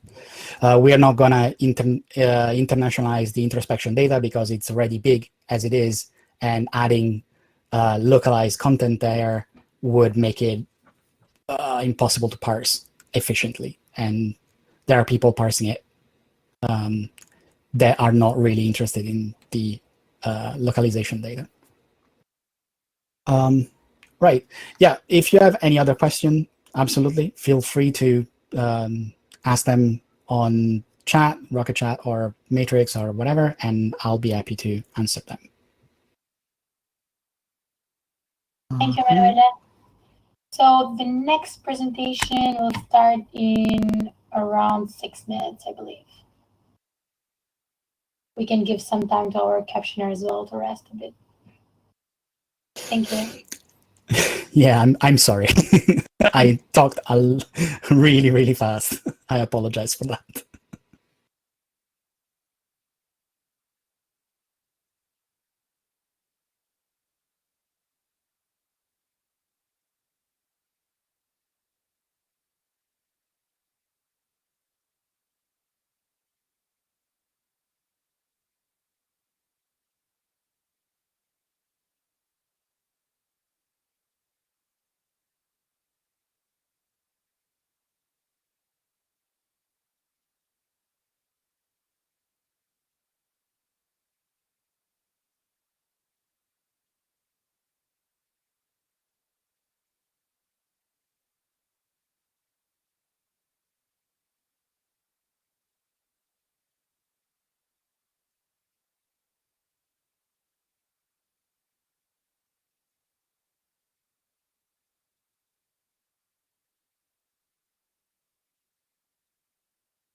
Hi, so can everyone hear me? Hope so.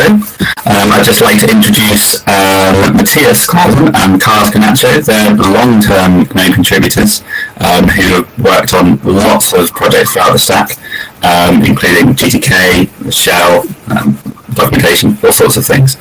They're going to talk to you about how input events work in GTK, and that's really what I have to say. So over to them. Thank you. Yeah, thank you, David, for that introduction. And let's dive right in. And I'll start by pausing for a minute here and explain what this talk is going to be about. So we all use computers every day, and we have all these devices that you can see here on the left, which are connected to our computers, like things like mice, keyboards, maybe even a graphics tablet. And we use them to provide input to our computers to tell them what we want them to do. Usually when we do that, we are very focused on the outcome that we want to achieve, that you can see here on the right side. Probably we're entering text into an entry, or we're making a selection in some list, or we just want to interact with applications in some way. And usually we are very focused on the outcome when we do that, so we're not spending too much time thinking about what's going on here in the middle between me moving a mouse and something happening on the screen. But that's what is the topic of our presentation today. We want to spend a little time and explore what's actually happening here in the middle. So if we zoom in a little bit, this is more or less how the journey of an input event looks. Every input starts in the kernel, and from there on it moves on to the compositor, and then eventually it reaches the application side where GTK does its thing. So zooming in a little further, on the kernel side, there's actually quite a bit going on between the device driver that takes the raw signals from whatever device you have connected over to EVDEV, which turns that into data that gets spit out somewhere in device nodes in /dev, and then to lib input, which is like the lowest level user space component that takes this input and passes it further on. But we will not spend too much time on the kernel side today because we kind of want to focus on user space. The next stop on the journey of the input event after it leaves the kernel is the compositor. In our case for GNOME, that would be Matter. And Carlos will talk about this part to us. And here we'll meet the input thread again. We've seen it already earlier today. And we'll hear about compositor side input methods and IBUS. And we'll learn about how Matter is picking the right applications to forward input events to. The next stop of the input event after it leaves the compositor, then it's the application side. And here GTK gets a handle on the event, and I will talk about this part. And we'll really learn about how GTK organizes its work in the frame cycle and how it propagates events up and down the widget hierarchy. And we'll also stop to learn a little bit about how we handle key events with XKB and again with input methods. And for the first stop, I guess I'll hand it over to Carlos to talk about the compositor. Yeah, so let's talk next slide. Yeah, so the first stop in this journey would be EVDEV, which next slide, please. So yeah, so EVDEV really sits at the border between user space and the kernel space. Input device drivers, they can use different protocols like USB or Bluetooth or HDMI, and they basically describe the input devices via this unified manner. So the user space can see them in a regular way, in a way which is regular for all devices. So these devices in user space, they will be seen as files, device files in /dev, typically /dev/input, and each of those files would represent an input device. Next slide, please. So Yeah, well, of course, the huge aspect of input devices is that they are really, really heterogeneous. You have keyboards with keys, you have mice with just 2 axes, usually relative. You have touch screens with 2 axes absolute, but for multiple touch points. You have tablets which have X and Y as well, but they have pressure and tilt and other rotation and another axis. You have gamepads where it goes crazy and you have lots of buttons and axes. You have virtual reality sets and whatnot. So yeah, the thing is that the EVDAP protocol need what it does is offering a way to describe these devices. It offers a pretty large amount of keys and buttons and access, switches, etc. to let the input device drivers describe these devices whatever way they are represented best. So yeah, well, usually these descriptions about keys and buttons and access, etc., is large enough already that it can represent also future devices. But well, there's some prerogatives that new descriptions need to be added, and yeah, well, so it happens. But it's usually enough to represent already all existing input devices, really. So next slide, please. So with devices properly described already, well, the user space can already get an idea of how does the device behave and what changes can happen to it and get notifications of it. These changes happen in small packets, seen here as an input event with a few values, where basically each of these input events represents one change in one specific feature of the device. Like here, the X direction would get one input event, while the Y direction would get another input event, and they would be sent serialized, and after a set of changes is posted, a synchronization event would mark the point where user space can interpret that as a whole set. At this point, one thing worth mentioning is that at this point, keyboard keys are hardware event codes that actually represent their position on the keyboard. Like for example, the event code for the A key, which is prone to change in different key maps, does not really depend on the keyboard map. It's always the same value, regardless of the keyboard map or regardless of the state, like caps lock or numeric lock or whatever. So, yeah, next slide, please. Yeah, so the next stop would be the input, which is a library whose primary task is taking these EVDEF devices and translate into something that compositors can easily understand. It is maintained by the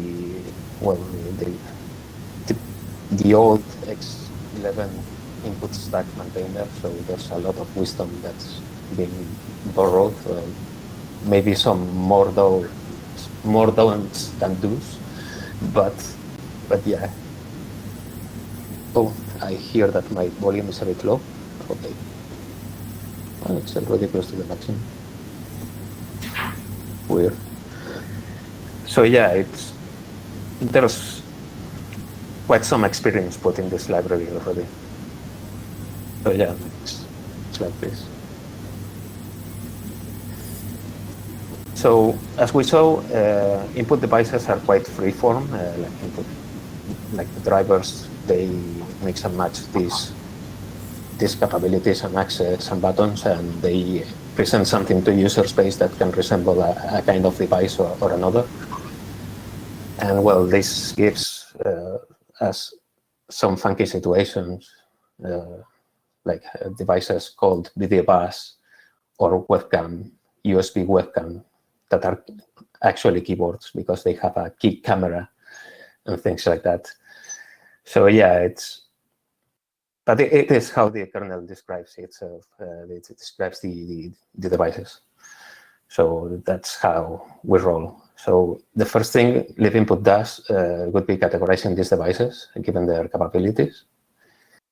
And well, it does so based on UDEF information and several quick tables. And so it does know that a mouse, that a touchpad is a touchpad or a mouse is a mouse, instead of a collection of access that you have to figure out what it's really do. And these live input devices are opaque, so you cannot poke at their internals, but they offer some configuration API to tweak its state machine. So things like two-finger scrolling versus side-scrolling touchpads or middle button emulation or left-handed mouse happens here. You configure the live input devices, which change the live input behavior, and it emits a different set of events. So yeah, next slide, please. And obviously, the largest role of live input would be preparing these live input events so they are ready for consumption by the compositor. These live input events are also opaque, and you can only poke them via API, which is, yeah, well, it's one of these pieces of wisdom. This is the best future-proof way to do this kind of library. And here we see that, yeah, well, that live input actually does the task of taking these multiple input events from EBDEV and transform them into a higher level live input event that contains all this information put together, plus maybe the missing information that didn't come with the EBDEV, like other access that did not change, etc. So yeah, this event API could allow compositors to consume these events and make use of them. And yeah, next slide. So yeah, the next stop in this journey would be our beloved compositor. So yeah, let's go ahead. Next slide. Yeah. So Matter as a Wayland compositor is obviously an user of the live input library. And well, it takes these live input events and converts them. They are pretty handy for consumption, so they pretty much map to one Clutter event each. Clutter is our toolkit library, so it's our translation of the underlying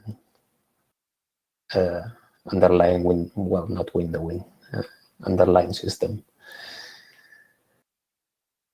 So one thing is worth noting is that, well, we are already at the third incarnation of an event. We've gone through EBDEV to live input, and now we have Clutter. And well, Matter, besides consuming these events and making them Clutter events so they are processed by itself or clients or whatever,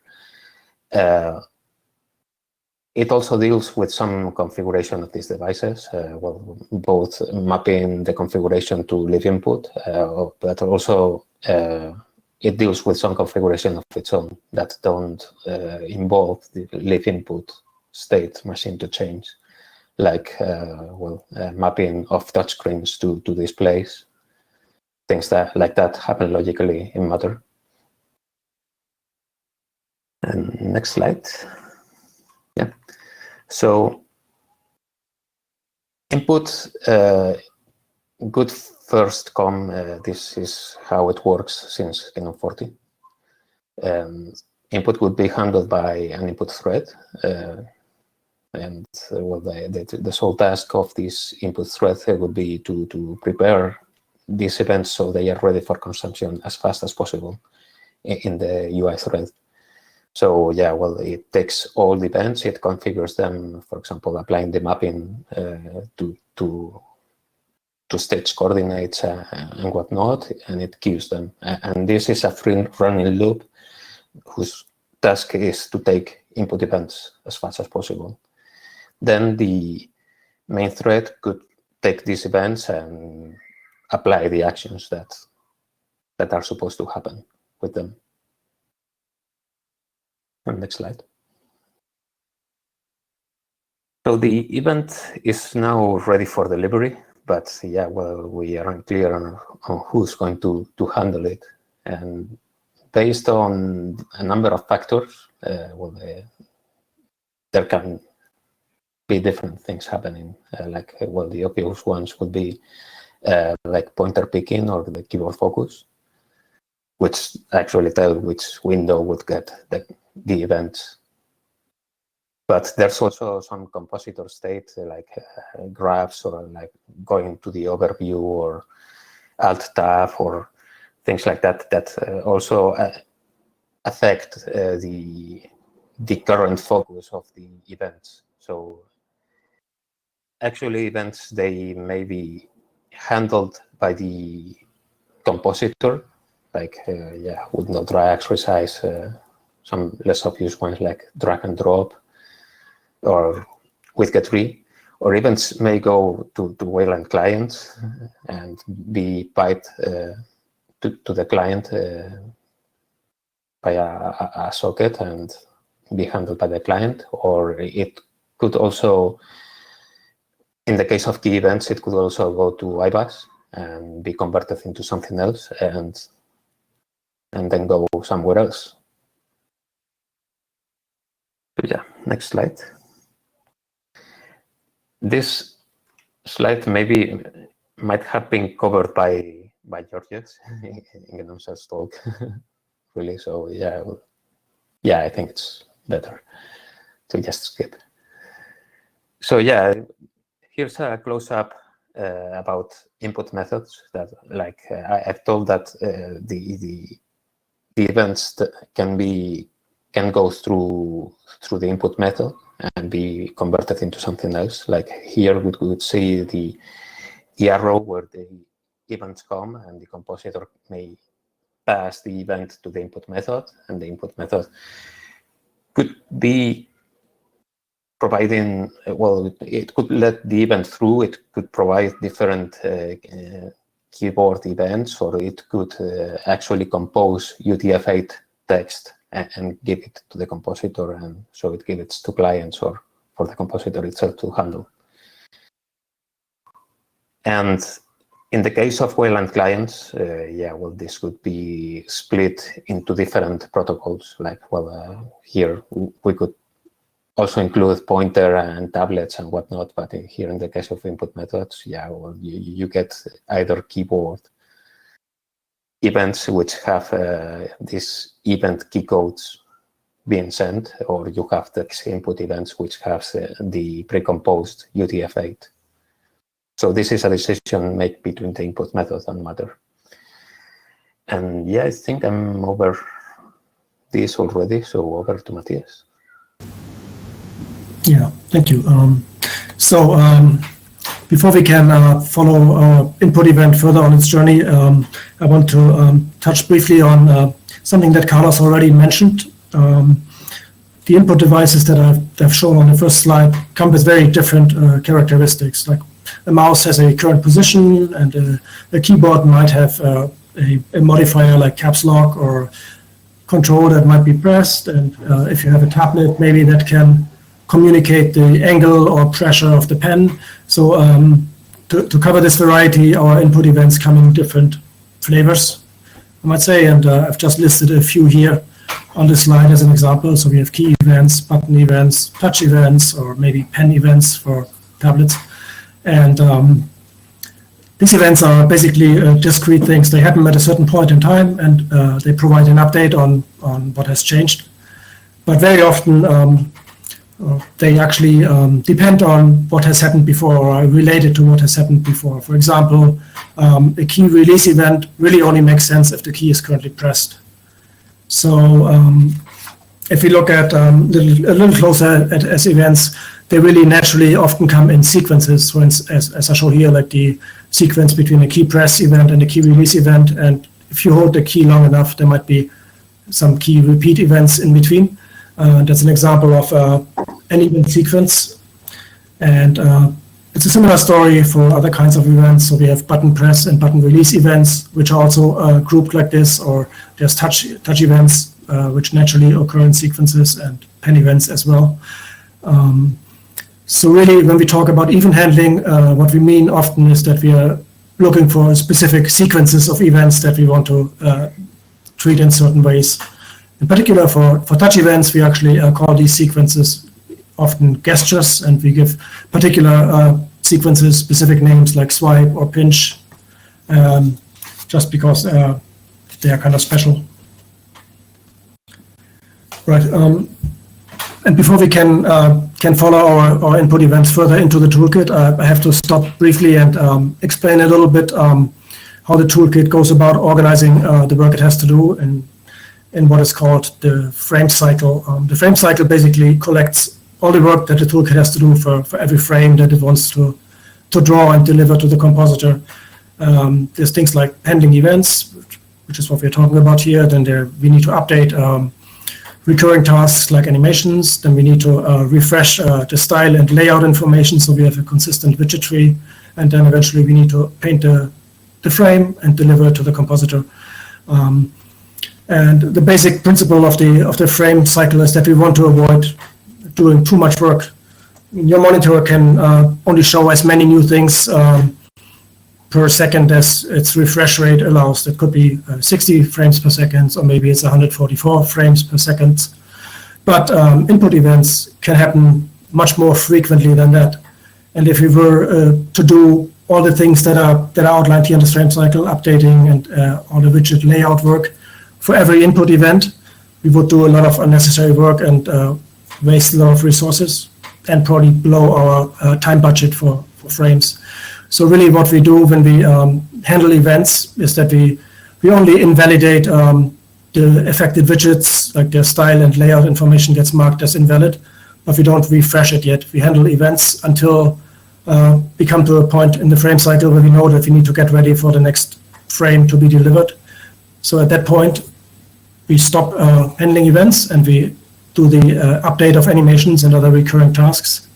And then we go to the layout phase where we refresh all the invalidated widgets that have accumulated while we were handling events. We'll update their style and layout information and make sure that we have a consistent widget tree so that we can then paint our frame and deliver to the compositor before we go back to handling events.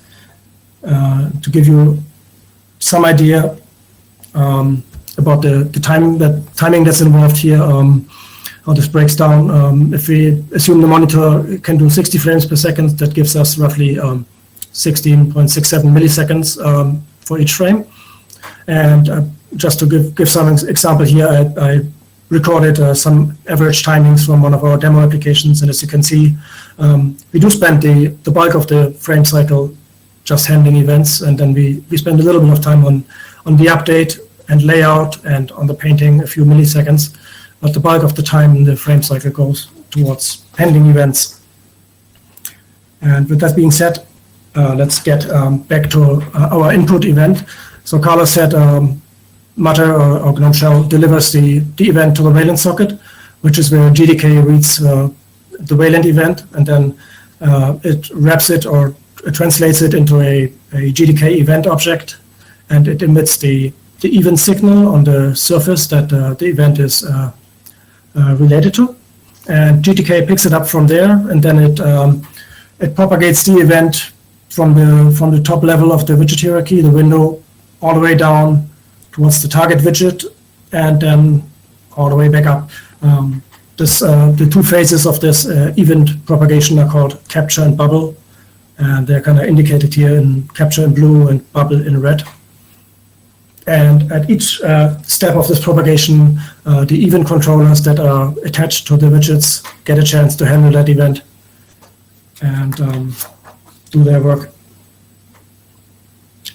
One thing I haven't yet mentioned is how GDK decides what the target widget should be to propagate the event to.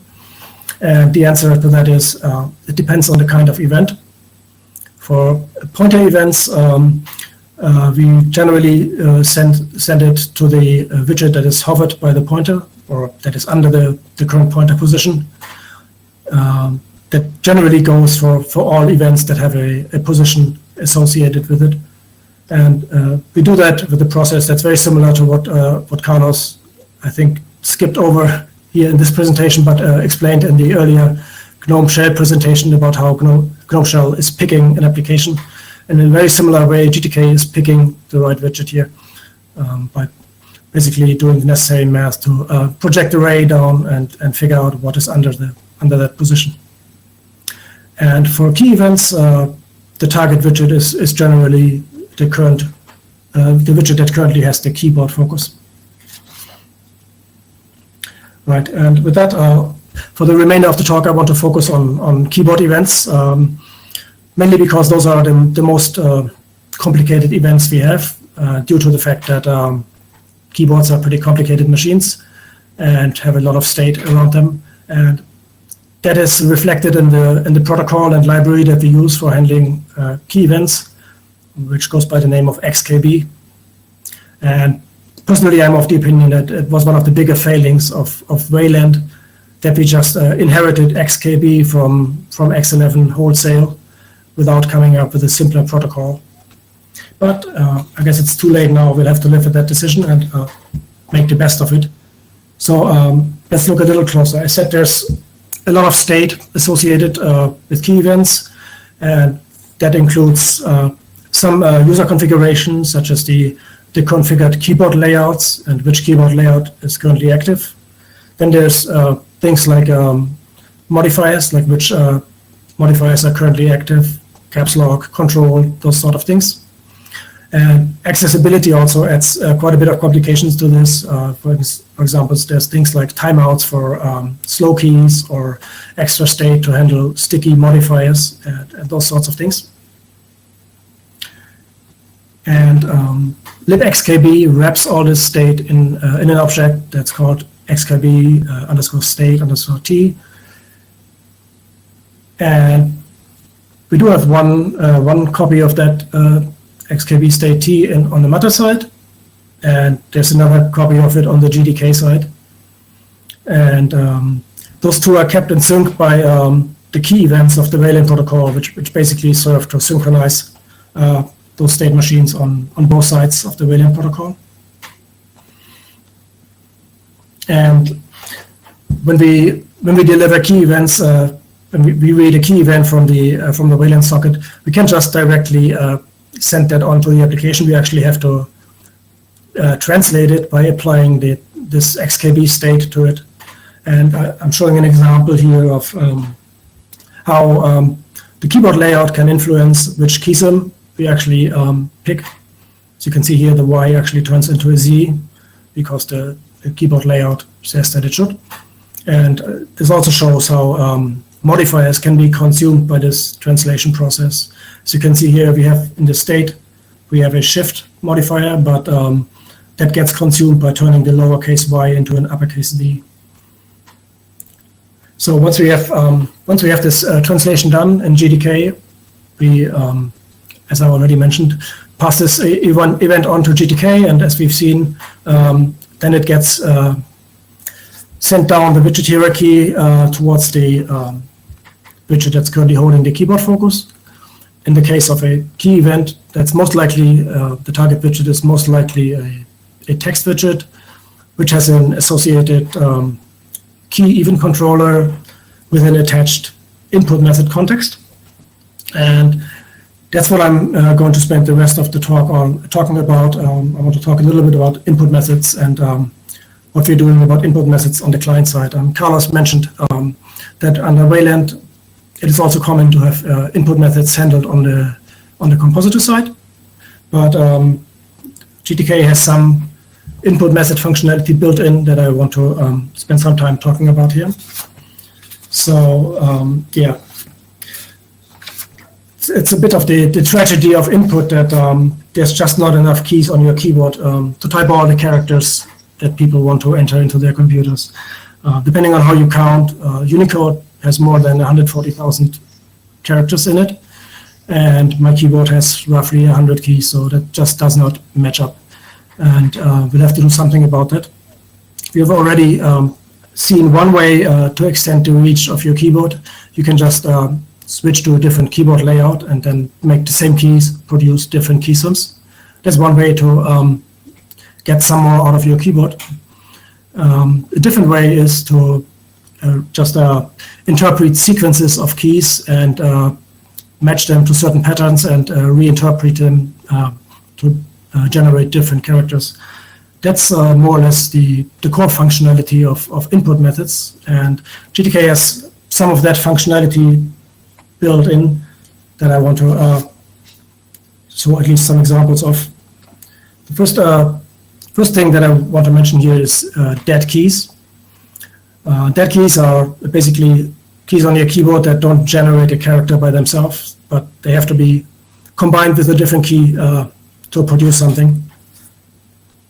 As an example, here you could type the dead acute key and follow with the A key to produce the A acute character. The visual feedback that we provide, if you do this nowadays, looks like you can see here on the right. We actually show the acute accent with an underline. The underline is used to indicate that this is what we call pre-added text, which means it's not yet part of the proper text of the entry, but it is the area where the input method is assembling the next character to be added. And when you then press the A key, we complete this process, and then you can see we actually show the A acute, and the underline is gone because this is now actually committed and is part of the entry's text. What I wanted to mention here is that obviously this only works if your keyboard has a way to produce dead keys, or if your keyboard layout includes dead keys. So this is dependent on having a suitable keyboard layout selected. I'm showing one example here like that you can use. That's the US International layout, which has dead keys.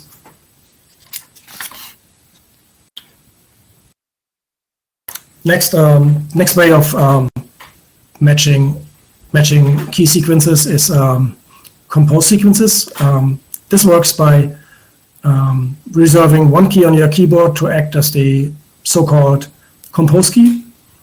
And then once you have that, you can then match sequences that begin with that particular key and look them up in the database and produce some result text if you find a match. Here's an example how that can look. You could press compose A and E, one after the other, and that could be replaced by this AE ligature. I think that character is also called Ash. I've just learned that when preparing for this talk. And yeah, so that's how compose sequences work. One thing to say here is that many keyboard layouts don't include a compose key per se. So what Gnome does is it offers a setting in the control center that lets you pick one of a few typical keys to nominate for this task. I think typical choices are like the right alt or right control character. And this setting used to live in GNOME tweaks, but since it's useful functionality that should probably be advertised more widely, we've moved that to the control center itself recently. And looking at how we do visual feedback for this nowadays, you can see here on the right, once again, we use the underline to indicate pre-added text, and we use a center dot to show that the compose key by itself has been pressed. We take the center dot away once you start entering the compose sequence, because at that point it's not really necessary anymore. Right, what else did I want to say here? So compose sequences can produce not just individual characters, but actually strings. You can use that, for example, I've shown an example here with emoji modifier sequences. The sequence I showed down here produces the man with white hair emoji, I believe. So that is something you can do.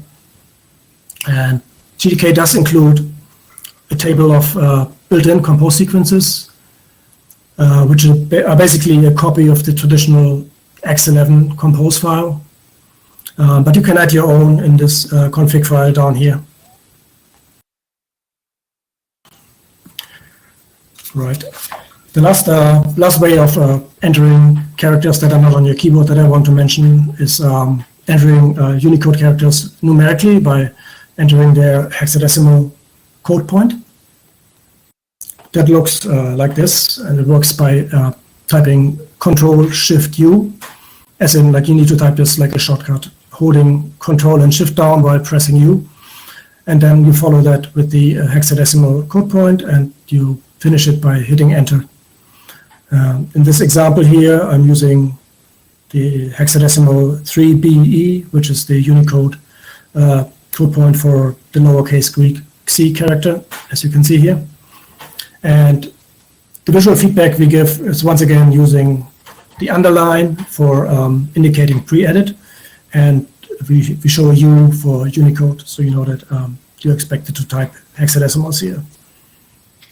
And yeah, what I want to say here is that the big advantage of this way of entering characters is that it's more or less independent of the keyboard layout, because pretty much every keyboard layout will have enough of the ASCII characters to enter hexadecimal numbers. So that should work regardless of whichever keyboard layout you have selected. Of course, the big downside is that you have to memorize Unicode code points. And as I said, there's 140,000 or so of them. So you'll be busy for a while doing that. But it is available as an input method that will let you enter any character you can think of. And with that, I think we are at the end of our journey. So thanks for traveling with us. And if you have any questions, I guess we have maybe 3 minutes left to answer those. Yeah, there seems to be a couple of questions. Okay, let me have a look. Do you want to go first? Yeah, well, so the first one is, are there any plans to switch in other than XKB, or other than a layer on top, so we can finally have some things like per device key maps for OTP USB keys or barcode scanners, or virtual lock LEDs for my LEDless keyboard? So we could answer with another question like, what else would we use? If there is a reason to switch away from XKB, I don't think it's multi-key maps. Like you can, there's nothing telling you to use the key map that you get from the Wayland protocol. You can use another key map for example, barcode scanners. I mean, it's not an XKB API problem.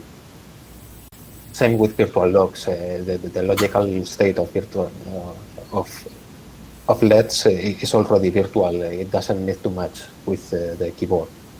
I mean, actual LEDs. I think you're right. It's not an XKB problem, but there might still be a Wayland protocol. Yeah, problem where we need to have more information about individual devices in order to be able to associate maps with individual devices. Yeah, the protocol only sets one virtual keyboard to group all keyboard devices. Yeah, well, yeah, maybe that needs to change. But I would see the point for barcode scanners, but it's also not a quite popular use case, maybe. All right, maybe let's look at the next question. There's a question about whether the functionality of compose sequences would be exposed at the JavaScript layer of the shell. So I think GNOME shell is actually using the same code that I explained at the end of the talk, the GTK IM context simple code? No, we are relying on IBUS, on the IBUS. Okay. Method, so.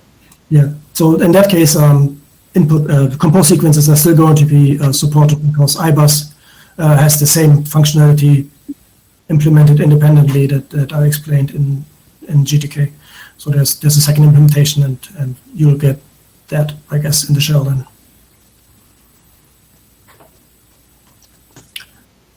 What other questions do we have? How are Japanese and Chinese characters inputted? Do people also use compose keys? So I think for Japanese and Chinese input in general, IBUS has dedicated implementations that provide these what do you call them? Choosers, or these pop-ups that offer you suggestions, which are kind of specialized towards Japanese or Chinese, so that they don't rely on the basic text-based methods that I explained here.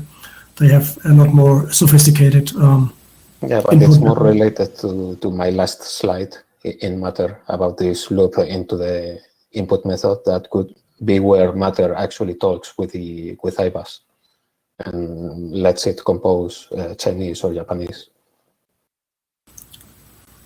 Right. Okay, there's one more question here. How would you imagine this being handled for the future X11-less headless remote desktop session? I think this will work just the same in headless input, more or less. Yeah. There's no real connection to X11 in any of the things we have explained here. Yeah, well, in Matter we already have this virtual device API, so it sits close to the core in the input thread. So yeah, well, you can actually feed events via virtual devices that are already propagated the same than real devices. So, and the remote desktop daemon would talk to Matter and would send it commands via this API. Right, I think we are more or less out of time now, so Right. maybe that's it. So thanks everybody for your questions and for looking around.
So this is Valentin David on the state of GNOME OS on RISC-V. Thank you. Hello, everybody. I'm Valentin David. I work for Kotlin, and for the last few months, we have been at Kotlin. We have been looking a bit at RISC-V, including trying to run GNOME OS. So first of all, for those who don't know yet what GNOME OS is it's a vanilla version of GNOME as an operating system. It's mainly made for development. So that, for example, if you have to change GNOME shell and you want to test it without deploying it on your own machine, you want to deploy it on virtual machine, you can do that.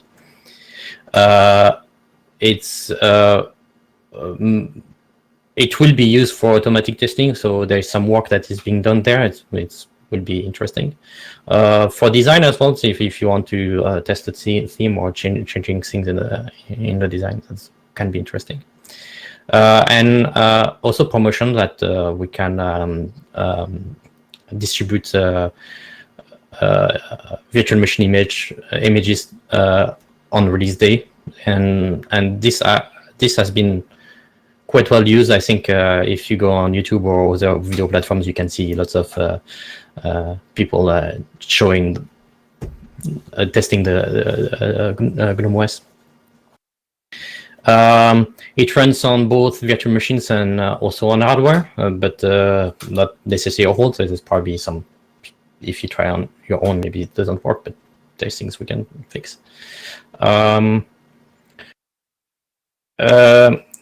There's, I don't know who made the website, but there is os.gnome.org, and there is a quote, something I want to quote from here. That's bad things may happen if you use it in production. So it's probably good to know that it's not meant to really be used, though I use it for daily use, but it's not really ready for that.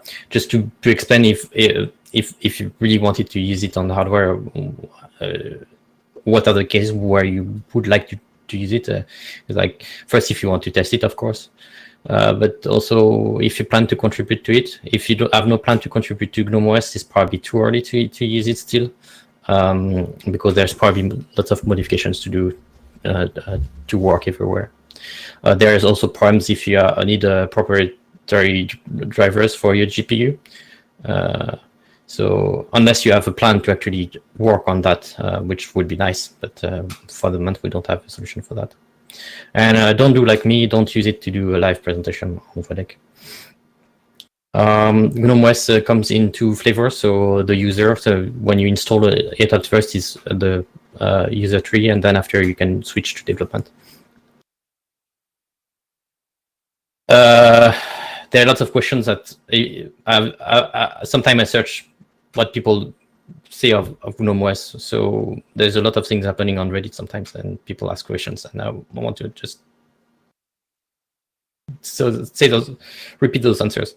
What distribution is it based on? So lots of people think that it's based on distribution because I think KDE provide they also have an OS, but that is based on the distribution. For us, it's not based on any distribution. We build it on top of FreeDesktop SDK, which is a runtime for Flatpak. What packet manager? There is no packet manager. So if you want to use an application, you will have to use Flatpak.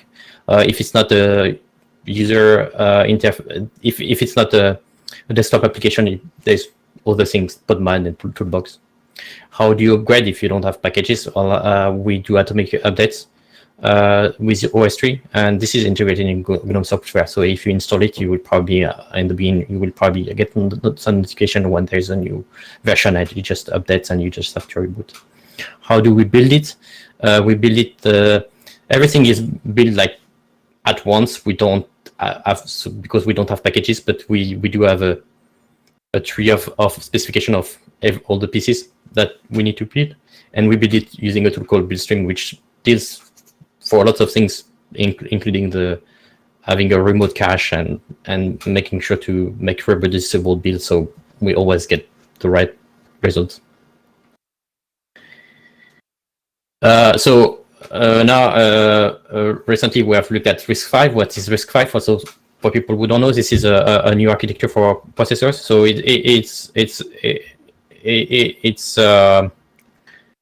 it's like a specification for a processor. It's not a processor itself. So there will be several implementation of RISC-V.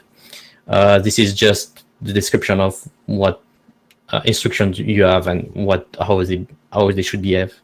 It's actually more than one specification. It's 3 specifications because there's 3 different variation for depending on if it's 30 or 64 128 bits. I don't know if the 128 bits is actually finished. I think it's just something that is planned. And for those, there are multiple extensions. So you can, there is a core instructions, but then after you can add sets of instructions, and this is useful to have to be able to make different processors from microcontrollers that don't need much things to more complex computer, and of course that includes desktop, so that interests us.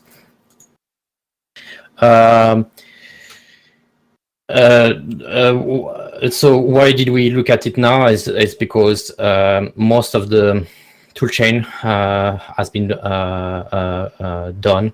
So we have support for RISC-V in most of the big pieces that we need to build Gnome OS. And the last thing was Go, and this is needed for example, Podman.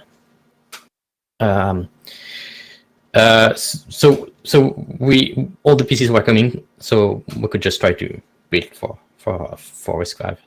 Also, hardware is coming, so there is some experimental hardware that has been released that can handle a desktop. There is more underway, so that's nice. So we can actually test. When we build a Gnome OS for RISC-V, we'll target 64-bit with most of the common extensions. So it's the most standard RISC-V that you will see most of the time, which is for desktop. When we had to build it, because we are based on FreeDesktop SDK, and FreeDesktop SDK, the bootstrap phase can be cross-compiled, and it made things easier. But the rest we needed to build on the target architecture. And the reason we want to build on the target architecture is because there is a lot of configure scripts in lots of projects that will test things on the machine you're currently building. So that means that if you try to cross-compile, you have to deal with those things and provide the proper configuration patch, lots of things, which is quite difficult to maintain. And we don't want to do that. So because when we started this work, we didn't have any RISC-V machine, or we had some like thing that were not capable of building Gnome OS. We had to use a QEMU and build from Intel x86 machines. When we had to build Gnome OS, because the nature of buildstream is that there is no cyclic dependencies.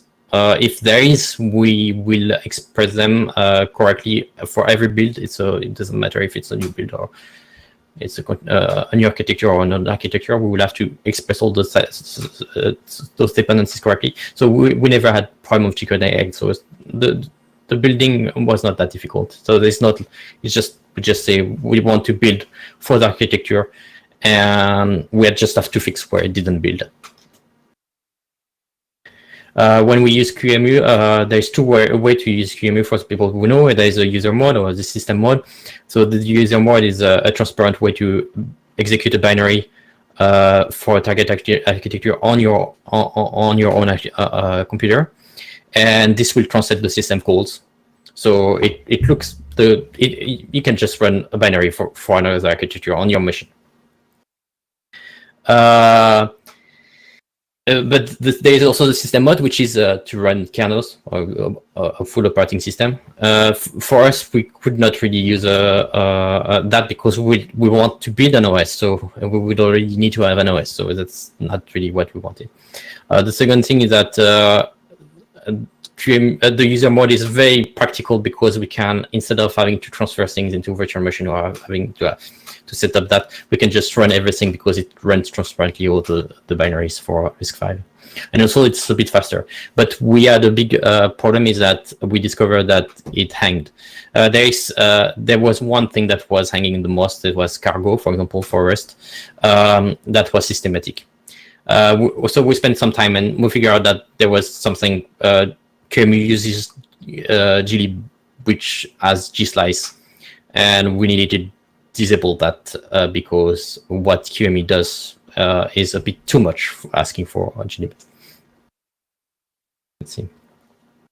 So the targets that we looked at is first we wanted to have, of course, QEMU virtual machine. So we want to build Gnome OS to run on QEMU as a system. But also we ordered several high-5 unmatched boards. So here it's the one I own. This is a board that is on the top left of the picture inside the box. It's a 4-core 1.4 gigahertz. It has 16 gigabyte of RAM. You can see it's on top. There's memory module, and then there's PCI Express. There is actually three slots. There's a 2M2 and one proper PCI Express. So you can see there's an NVMe here, and there's a AMD GPU.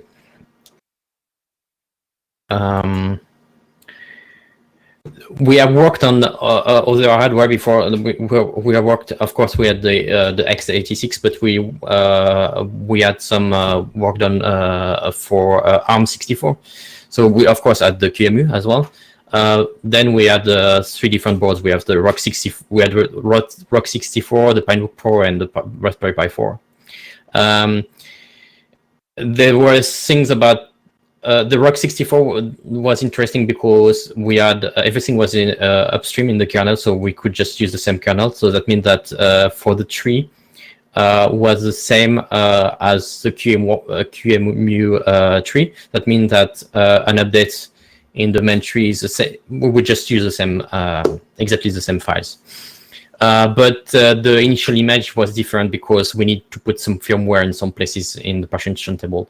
For Pinebook Pro and Raspberry Pi 4, we needed to have a different image, but also a different image OS tree because we need to have a patch kernel, and it was a bit annoying to have to handle that. And also, like Raspberry Pi 4, I think it required to have old BIOS, old partition table, so it's not that nice.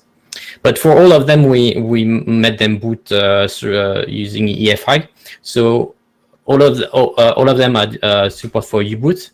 The U-boot is like it's a combination of a boot firmware, and a bootloader. But we used it as just boot firmware and to boot systemd as through EFI. This makes things simpler because we don't have to deal with. We just reuse the same boot as we have for x86-64. But when I came to RISC-V, I wanted to get rid of that, and I wanted to just have one kernel. And also, I didn't want to have to deal with device trees. For those who don't know, a device tree is like it's a configuration file that explains how the architecture, the topology of your processor, well, actually not your board is, so you can discover what drivers to load. But this is typically something that should be provided by the machine in the firmware. For example, on x86, you will probably have ACPI tables in ACPI that will describe those things. For other boards, often in Linux, we use those device trees, and they usually come with a kernel, which is a strange thing. But I didn't want to have to deal with those things because it has to be it varies with the hardware, so we want to have different things. And also, I didn't want to have special partition because this is really something that on experimental boards, this is something that is always there, is that they will load the firmware from a special partition from the SD card. Usually the SD card reader. When it comes to the Sci5 unmatched, so this RISC-V board that we received, it didn't require so many patches, so it was nice. So we just applied them to the kernel, and by today is that most of it has been upstream, so the number of patches have been reduced. But we just decided to patch them there. That means that we can make one image, like installer ISO image, which is exactly the same as, which is built the same way as the x86-64, except it's different binaries inside, but the structure is the same. So we reuse the same description of how to build it, and the same file can boot both in QEMU and on the SI5 unmatch. So for QEMU, it's obvious. What we do is we have a build of uboot and open SBR that we load through the BIOS command, the command line, and then after we add the installer ISO as a disk and then a blank image as a disk, so where to install. And the next boot, we just when we reboot, just remove the installer ISO. When it comes to the hardware for the SI5 unmatch, what I decided to do is that we make a small SD card which contains uboot, and it also contains the kernel compatible device, device tree. So there is something that is probably temporary, that the device tree from uboot and kernel are not compatible for that card yet, but I suppose that will be fixed in the future. But for the moment, I needed to tell uboot to load a different device tree to give to the bootloader. Then after you just take the installer ISO image and you put it on a USB stick and you just plug it on a USB port of the board, and then you need to have for example, NVMe disk installed on an empty port, and then you can just install the thing. So I would like to show. Let's see. I need to so do you see that? So let's see in the share. Okay, so this is running on RISC-V. So I'm not running the presentation on this thing. I captured the HDMI. So now I've launched the settings. You can see that it took a bit of time to come. Processor, it doesn't show anything because this is not handled by the settings. But if I open a terminal,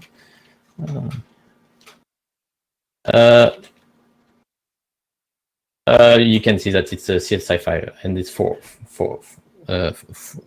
cores. Let's see how much time. Yeah, let's quickly. I can show. So there's, I mean, this is a development tree, and I think that I mean, when it comes to graphics, because we have AMD GPU here, I mean, everything should be fine. But if I want to run Gnome Web, which is very intense on the memory usage for the CPU, this is going to be a bit more difficult. So maybe we will see something, maybe we won't. But this is a page of the Free Desktop SDK. It takes a lot of time to load. It's a bit, it's very sluggish. See, yeah, yes, but it works. It's probably not. This board is probably not made for desktop. At least not GNOME. We could probably optimize things there, but I was trying to test like playing videos from YouTube, but I can't get YouTube to even finish load, so the video is not going to come. So I will stop this one. Let's continue. Let's try to finish. Where was it tricky? GNOME OS itself didn't have much. The merge request that was merged yesterday didn't have that much patches or anything. It's just enabled the build. I think there were 2 patches. On Free Desktop SDK, there were more things. A lot of things had to do with updating software or backporting fixes that we had, but testing was also taking a lot of time. that everything was working. We had some time to find out why QEMU was hanging when we were building. That was not very obvious. And then there is some work to do with booting with AFI. That was most of it was just enabling it, and there were some missing thing in the kernel that was just, but all the code was here. It was just configuration thing. The only code that we had needed to add was in GNU EFI. The state, well, it was merged yesterday, I think, for the QEMU version. But when we will update to the free desktop SDK 21.08 beta 2, then we will get the support for the Sci5 and Match for free. There's nothing to do in Gnome OS. There's no difference. I need to write some documentation so you people can try. We need to set up builders and CI. So the problem is that the builder that the board that we have are probably not that good to build. So we will have to test to see if that would be good enough. And of course, there's patches we have to upstream. And the really main one is GNU AFI, but it's a bit tricky because it's incomplete. But for us, it's complete. But there's other applications that we don't support. Yes, the beta 2 is ready. So when we update that version in the tree, then it will work. Okay. Other thing that are unrelated things to RISC-V, but that I put in Gnome OS since last presentation, because I use Gnome OS every day. So sometimes I need things. Systemd, OMD is enabled. This include a hardware key. So if you have a YubiKey or smart card, something like that, you can use that. There's no UI support. So if people want to test adding the support in account service or in settings, I don't know where it goes. You can use Gnome OS to test that. That would be nice. Network Manager could support VPNs, but there was no plugins for that, so it was kind of useless. So I did those plugins. Recently, I did LXC in the development tree. This is just only for developers. It's like we have Podman, we have Systemd and Spawn, we have Toolbox. It might be interesting for some people. I needed it. So, and if you want to have a green screen like I do, because I didn't really paint my wall, I did the loopback modules so that OBS can use it, the OBS from Flatpak. That's open also so that we can add more modules that are not from the kernel, because we have changed the way we install the kernel and so we add the development files so that you can add your kernel, your modules and load them, so you can build without having to rebuild everything. Yes. If you want to look at GNOME OS, it's as a source, it's a part of GNOME build metadata. If you want to talk, there's a GNOME OS channel on IRC in Matrix, and the work that was done was not. It was done by several engineers at GoThink, not including me. It was just had help from other people. So yes, that's it. Let's see if there are questions. Share notes. Where can we learn about the QEMU? Oh, that was answered. There was some links, so you can see that. But QEMU does something that no other application would do, but it has reasons to do it. It's something that glibc can handle.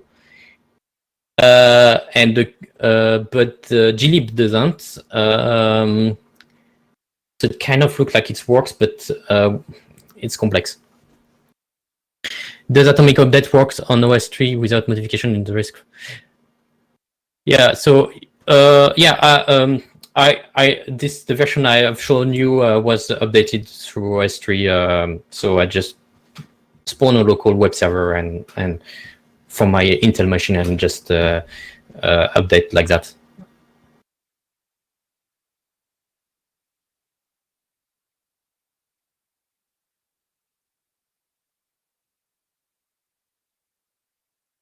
And it's the same tree as the board as the virtual machine. Exactly the same files. Okay, I think I'm done.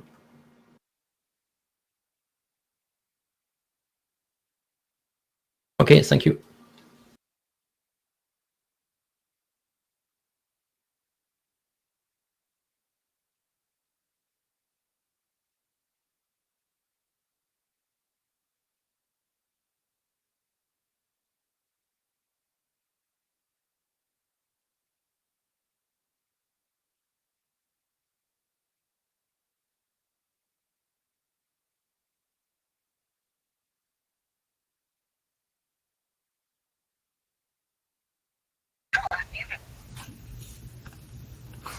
So this is Bilal El Moussawi on writing applications using GTK4 and Rust.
I think it works now. Yes. Okay, perfect. Sorry for the issues. Hi, everyone. Let me enable the webcam. 1 second.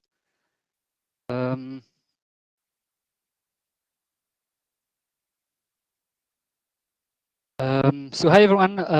I'm Bilal. I'm going to talk today about what I think the motivations or the reasons why you should be writing your application using Rust. So in the very first, I will start with a very brief introduction of what is Rust. I'm not going to go into details why I think it's a pretty awesome language, but I will just talk about my overall opinion of volume. How about now? Okay, perfect. Thank you. So I'm mostly going to talk about my overall experience and why I think it's a good choice for writing your application in 2021. So we start with okay.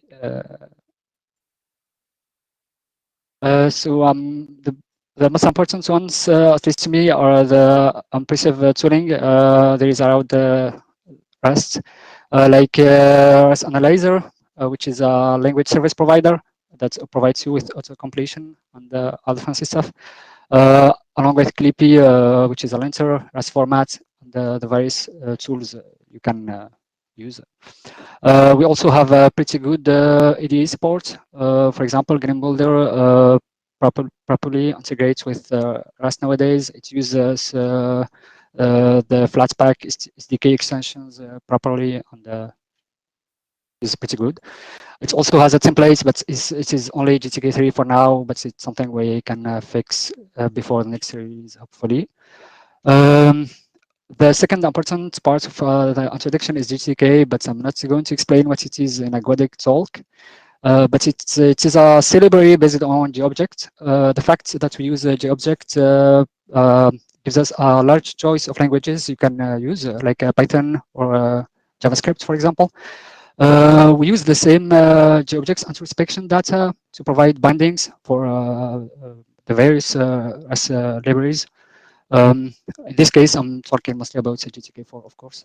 So it's separated in two parts. The first one is automatically generated with a Rust tool that reads the introspection data and provides us and generates Rust code for us. And there is some manual code that has to be written, mostly for subclassing support and sometimes for overriding some broken annotations for whatever reasons. The figure shows the brief an approximation of the amount of manual code that was necessary to provide, let's say, a pretty good coverage of the CAPI. So now that we know what is GTK4, we want to get started and use it in my next Rust project. Of course, we assume here that we have GTK4 installed, so we don't talk about that step.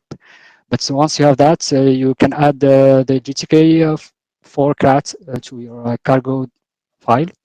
We renamed the package here, so you don't have to use GTK4 everywhere in your code, and we use pick the latest release. Then we can start writing your application. We create a GTK application. We pass in a unique identifier, and for the flags, which mostly whether the application can handle command lines, open files, and other stuff, we pass in the default value. Defaults is a REST thing that will call the default REST implementation. Yeah. Then we connect to the activate signal, and we create our application window there.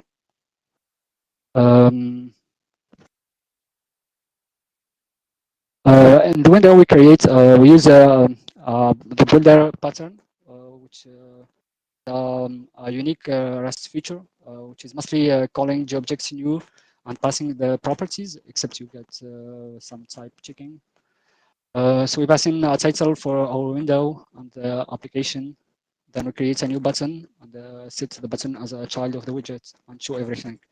Of course, the example doesn't attempt to show you something very complex. It's a very basic thing to see how more or less RS code can look like with GTK. Another important things to know is once you have put in place your basic GTK templates, we will say, we have been working on various things to ensure that the bindings are pretty accessible to newcomers. So Julian Hofer have been working on a book that ideally should help you get started with writing GTK and the REST applications. It's far from being ready, but we have already a few chapters that should help with some of the obscure parts of using Rust and GTK4. We accumulated a total of almost 1,600 commits by 29 contributors, and we ported various of the C examples to Rust, so you can have a quick and easy comparison of how the code would look like in Rust and in C. Also give you an idea of what is possible with GTK4. Thankfully, we had various applications that were using the API while we were working on it, like Shortwave and various others you can probably find about. We have a pretty good portion of the API. We have pretty, yeah. Well, yeah, we have got a big portion of the CPI covered, minus some very special cases that I don't think are that useful today. We also managed to get composite template support in this release compared to what we had in the past, where you had to use GTK Boulder directly for everything. And we also managed to, thanks to GTK4 as well, to get pretty good on the subclassing support part. I will come back to explain a bit more about these two in the upcoming slides. So in order to create a custom type or a custom glib type, glib object, in other languages, you will subclass, for example, a GTK widget and implement an interface such as GTK editable, for example. In Rust, as it's not a object-oriented programming language, there is no concept of subclassing or implementing interfaces. So you can only implement traits, and that's what we use from glib infrastructure for creating custom object types. So the first step is we include the various dependencies we are going to use, and we then we create our struct, which will be our custom widget. We have to implement various traits on this private part of our type. The first one is implementing object subclass. The object subclass is a trait that gives us the various information the glib type system needs to create our new type, like a name, the parent type, and the public struct, which will be generating later. We use the attribute macro object subclass to avoid writing default values. Like that. And then we have to implement the trait for overriding JObject methods, vfunction, virtual functions, sorry, like gets property, sets property, or constructed and other stuff. And we have the same for almost every type. If there is no type name ample, you can't subclass it, or we don't support that yet. So for example, we override the snapshot function in a widget, and we draw a simple black rectangle that will take the widget size. Then we can define our public type. We use the wrapper macro for that. Depending on what we pass into the wrapper macro, it generates various traits and implement the type. So for example, if we are creating a custom type from Rust, we use object subclass, and then we have to list all the type we extend so that it implements the proper trait for us. Okay, so now we have our new public struct called the custom widget that has the custom widget. We defined it in module amp earlier, and then we can create our constructor, and we should be ready to use our new widget, like we used the GTK button, for example, in the Hello world. Now that we can create custom widgets, an important part that makes the bindings more interesting is the support of composite templates. In the past, you couldn't create widgets that will be split in a UE file and the logic, and you have to write everything spaghetti code. For example, if we want to create a custom widget that would have a label on it for whatever reason, we use a template in our UA file. We define the parent type we will have, which would be a GTK widget. And then we can modify our code a bit from earlier to make it work with a composite template. For that, we have to use the composite template derive macro. It provides us with two macro attributes. The first one is template that allows us to set the source of the composite template. It can be a file or a source, maybe a string. And then we can also use the template child attribute to annotate the various widgets we have defined in our template file. Then the only difference we would have is in our object subclass traits. We would implement class init and instance init and modify them to call bind template and init template so that the various elements, the various items we defined as template childs would be properly hooked together, and so you can easily so you can make use of them later. And as we implement GTK widget directly, in this case, we have to unparent our unique child.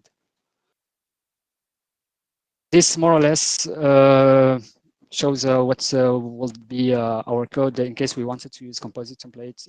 And this upper allows us to create custom widgets and easily share them across applications.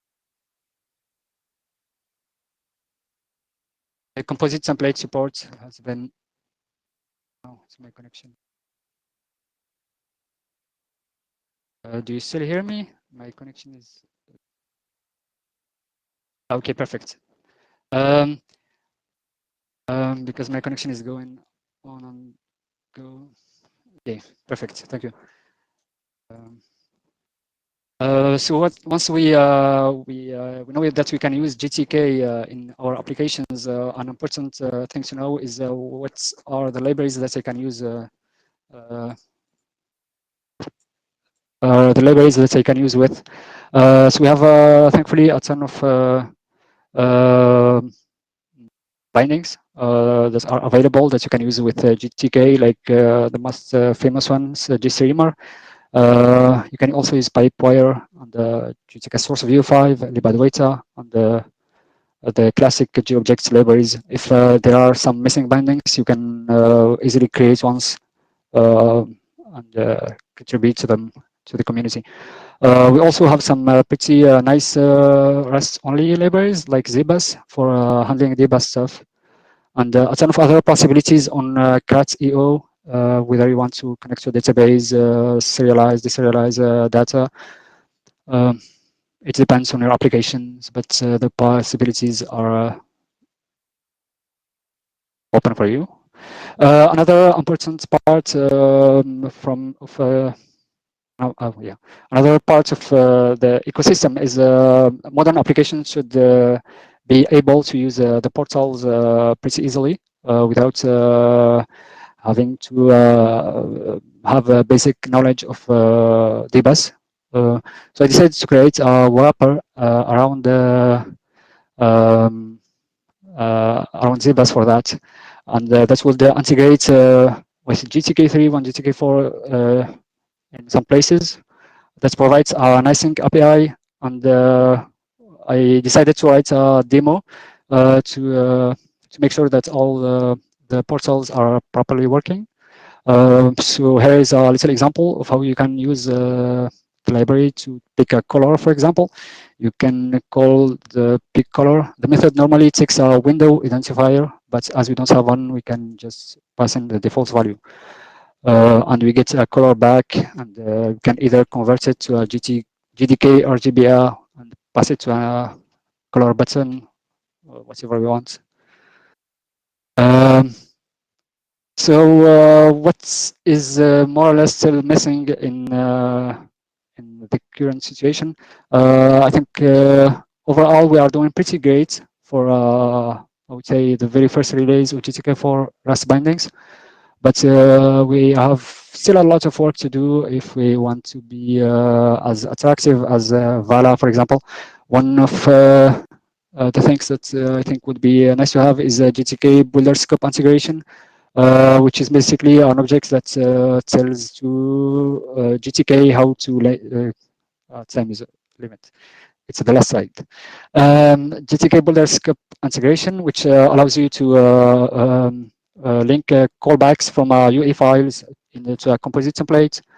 We didn't mention that in the slides, but generating properties and signals is a bit verbose, and I think having some kind of procedural macro for generating them will simplify things a lot. We can maybe also have some easier integration with other feature executors. We can also improve the generated docs. It's basically based on the introspection data, so we share the same docs as the upstream ones. If you improve them, we get better docs as well. And finally, reduce even more the boilerplate in subclassing code. The second point should already help a lot in that regard. If you are interested in checking out the work we have been doing to make the Rust an attractive language to write GTK applications, feel free to check the website. It should have links to everything you need. Check the GitHub if you would like to contribute, or join the Matrix channel if you have any questions or feedback or anything. And that's it. Thank you. Do you have any questions? Well, I don't have time for that, I guess. I can answer in... No, there is nothing. Hi, you have the questions at the shared notes section.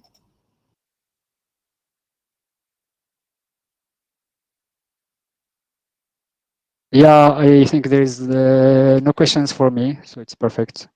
Thank you.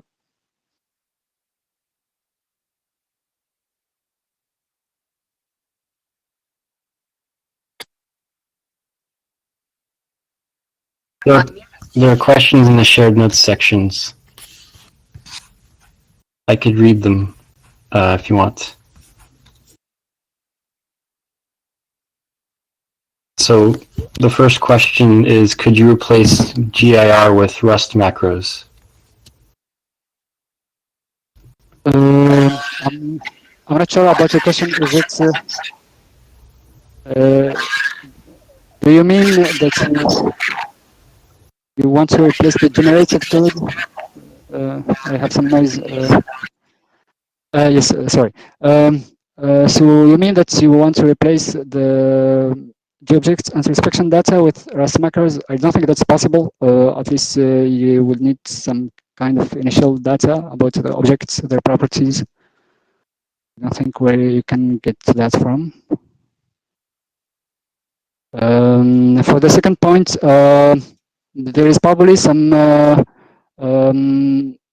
use cases where the annotations are not 100% correct, and I think they have to be handled case by case. I don't have a specific case here. Is the GTK4 RS book is good enough, say, to start from the scratch and for regarding the book questions, the chapter should land whenever we have reviewed and merged a new chapter. But the book as is should already give you at least a bunch of explanations on how to create custom objects, properties, signals, which should be already good enough, I think. That's it.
Thank you, Bilal, for joining us. Now we have on the agenda, we have the office hours, Red Hat and Fedora office hours, how to join Fedora, and chatting with the community members.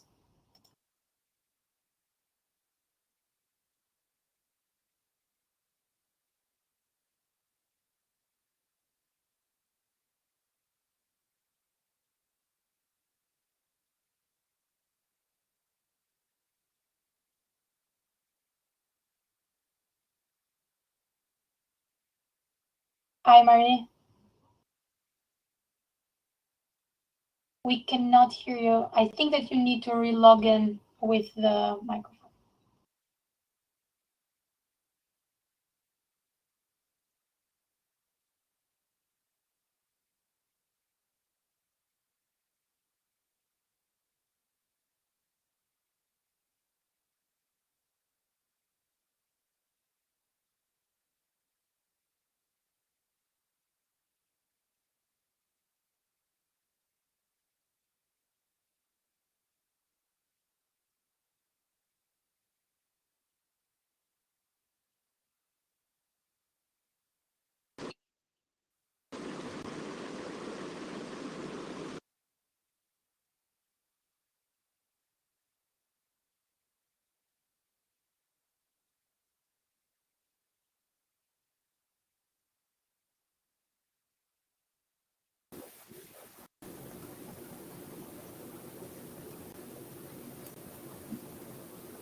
Hi there, can you all hear me now?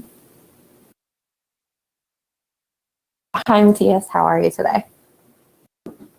I'm good, thank you. We've emailed a Yes. couple times, but I don't think I've seen you in person. Yeah. Nice to put a face to the name.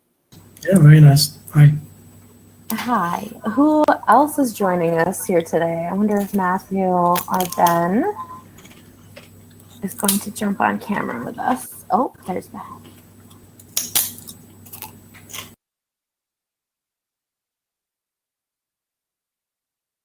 Can't see you yet. Hey Marie, Ben. this is Sean. I'm here too. Oh, hey Sean, how's it going? It's going all right. How you doing? Pretty good. Hey Nice, Ben. Hello. Nice shirt. You look sharp. Very Fedora-y. You can almost tell how wrinkly it is because it's been sitting on a chair since the last time we had a video meeting. That's funny. Do you know if Matthew's going to join us today? I thought so, but he may be saving it all up for his AMA tomorrow morning. Yeah. Cool. Well, I think the idea here is to hang out and for me to run through a little how to join Fedora session. I feel as though there might be some overlap here with the folks at GUADEC and Fedorans, but I'm always looking to reach new folks. So I thought I'd run through that quickly, but very casually, like please interrupt me and make jokes and have fun. And if there's commentary from the chat that should be spoken, please feel free to add that to the conversation too. I see Neil is here. Who's Sean? Sean works on the OSPO team, the Open Source Program Office team at Red Hat. And Luna's here. Hey Luna, how's it going? Andy, nice to see some Fedora people here. All right, I'm gonna get my presentation set up.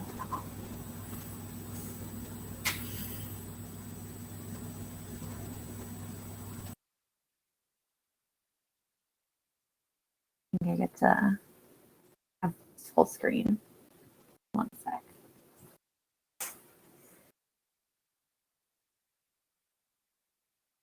Very cool. Everyone can hear me. Everyone can see the slides. We're good to go.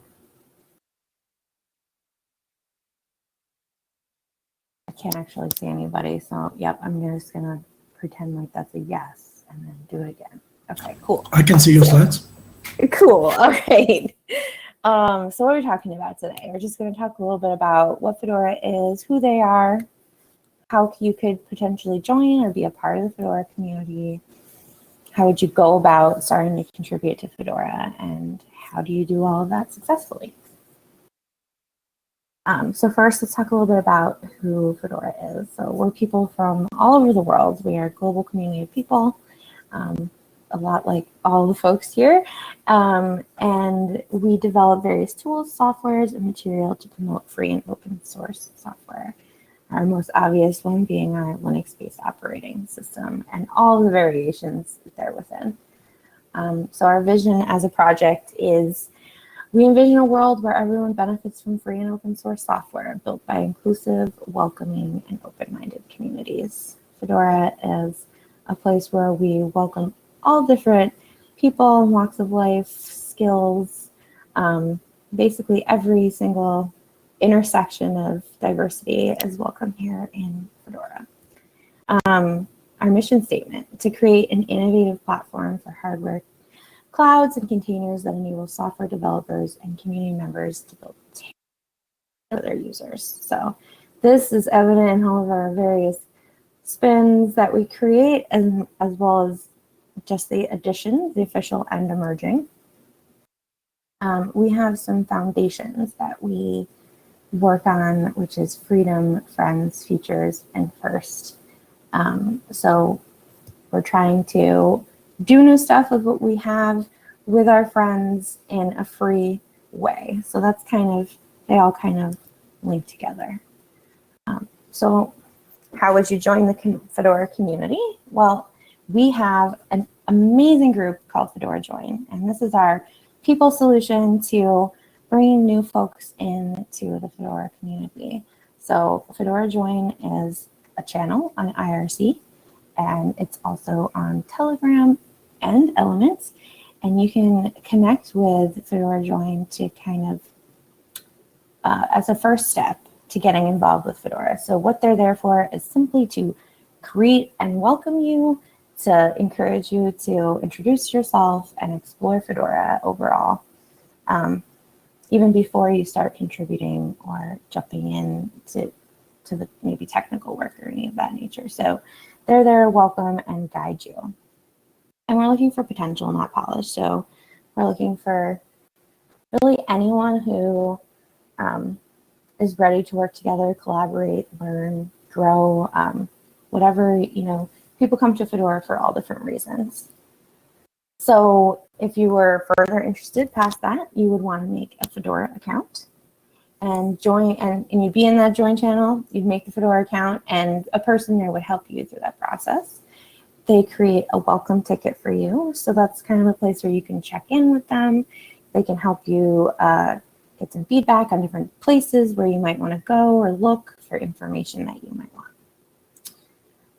So as I was talking about, yep, they help you with introduction, explore, and then I think that they do 1 or 2 check-ins on that ticket that I mentioned, just to see if you need some more information or if they can help you in any other way.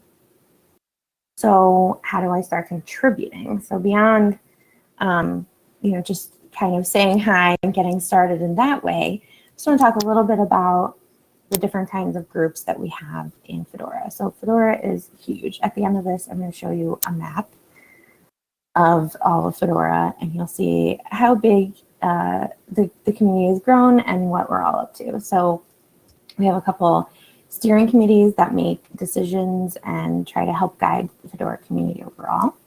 We have things like technical projects you're involved in, like modularity and containers. We have more specific special interest groups like NeuroFedora. They're basically creating a spin for neuroscience development. So that's cool and very niche. And a side note there is, if you wanted to create a spin of Fedora, that's something you could do. We have things that just work on, you know, groups that are just working on supporting things like Telegram and IRC. We have a websites and apps team that is revamping right now to try to handle the massive amount of websites and applications that we have that are community focused. We have objectives, so those are, you know, long-term goals that we set in the Fedora community, and we have leads for those. So really there's all different degrees of involvement that you can really have. You can be in a special interest group and just kind of learn about things that are happening in your interest, or you can get involved to the level of objective, like I want to create a whole new spin, or I want to revamp this thing or create this change in Fedora. We're also closely tied to community platform engineering. That's actually an internal Red Hat team, but the community works with them all the time to make stuff happen. We have an i3 SIG, we have a QA team, we have a really interesting part of our Fedora ecosystem called the Mindshare Committee. And that's a group of folks who are just looking at things that are community related and helping support and connect those types of teams, such as documentation, design. We do things like support events, provide swag to people. And we try to assist with outreach in general. We have some more internal outreach type of teams like community operations or ComOps. Obviously, we have a docs team. You might have heard of Fedora badges. That was like my baby for a very long time. And I created many of the designs there. That's our gamification of Fedora and how we do some peer-to-peer recognition. And we also have a magazine that's external. We have a community blog where we just talk to each other, basically. We have a very solid group working on localization, translations. Okay, so here's the map that I was talking about. As you can see, it's huge. And right there in the, oh, it's very pretty. Oh, thank you. I designed that, actually. So I have a side thing in graphic design. I'm Fedora's community manager, but I have extensive background in graphic design and did a ton of the work on badges, and one of the wallpapers back there I collaborated on with Mo. So I've been around with the Fedora design for some time. But yeah, this is the kind of an overarching view of Fedora. Last updated in March 2021. So if there's something missing, open a Mindshare ticket, we'll fix it. But for now, this is kind of the scope of Fedora. And on here we have, teams, initiatives, additions. So it's kind of a merging of different kinds of objects, but it does give a very nice overview of like the different places you could potentially get involved. And there is a link to this I can drop in the chat, or if someone watching knows where that's at, feel free to drop it in the chat. And we're actually hoping to have an interactive version of this in the near future. And that would basically be something where you could click on one of the little buttons there, and up would pop, communications channels, a short description, maybe leads for the team or contacts, things of that nature, repos. So we hope to have something like that where people can really explore it from the top view. So how do you become a successful Fedora contributor? So we're probably all here contributing in different communities. So some of this might seem obvious, but it's good to talk about still. So, we all started as volunteers, and, what kind of things can we keep in mind as we get involved? So time commitment, obviously, we know time is precious. It's one of our most precious resources. We want the time that you spend in Fedora to be fulfilling for you. So when you go to choose something to work on, pick something that you're going to have a passion for, that you're going to be excited about and feel fulfilled working on. It's definitely not a job. This is for fun, and we want you to have a good time here. Also observation. It's good to know like the norms of the team and how maybe Fedora might work a little bit differently than another community. So it's good to just kind of sit back and watch a little bit too, and see how things are kind of working. So yeah, avoid jumping into the deep end. Don't pick up anything too big to start, because you might end up losing interest or time or something of that nature. We definitely want you to have some success when you first get started. Finding a mentor or sponsor. This can be difficult. Being a mentor is definitely a time-consuming and energy-consuming thing, but it's very fulfilling for the people who enjoy doing it. So, if you can connect with a mentor or sponsor, someone in the group that you're interested in being involved in, saying, hey, would you mind if I ask you a question every now and then? That will be so useful for your experience in Fedora. Yeah, keep yourself busy, try to find some stuff to do. And if you get stuck, try to go back to the join team or your mentor or sponsor. Diversity is definitely one of Fedora's strengths. I talked about it a lot already, but sometimes it leads to communication issues. We have people working all over the world from different cultures and backgrounds and viewpoints. So sometimes conflict can come up.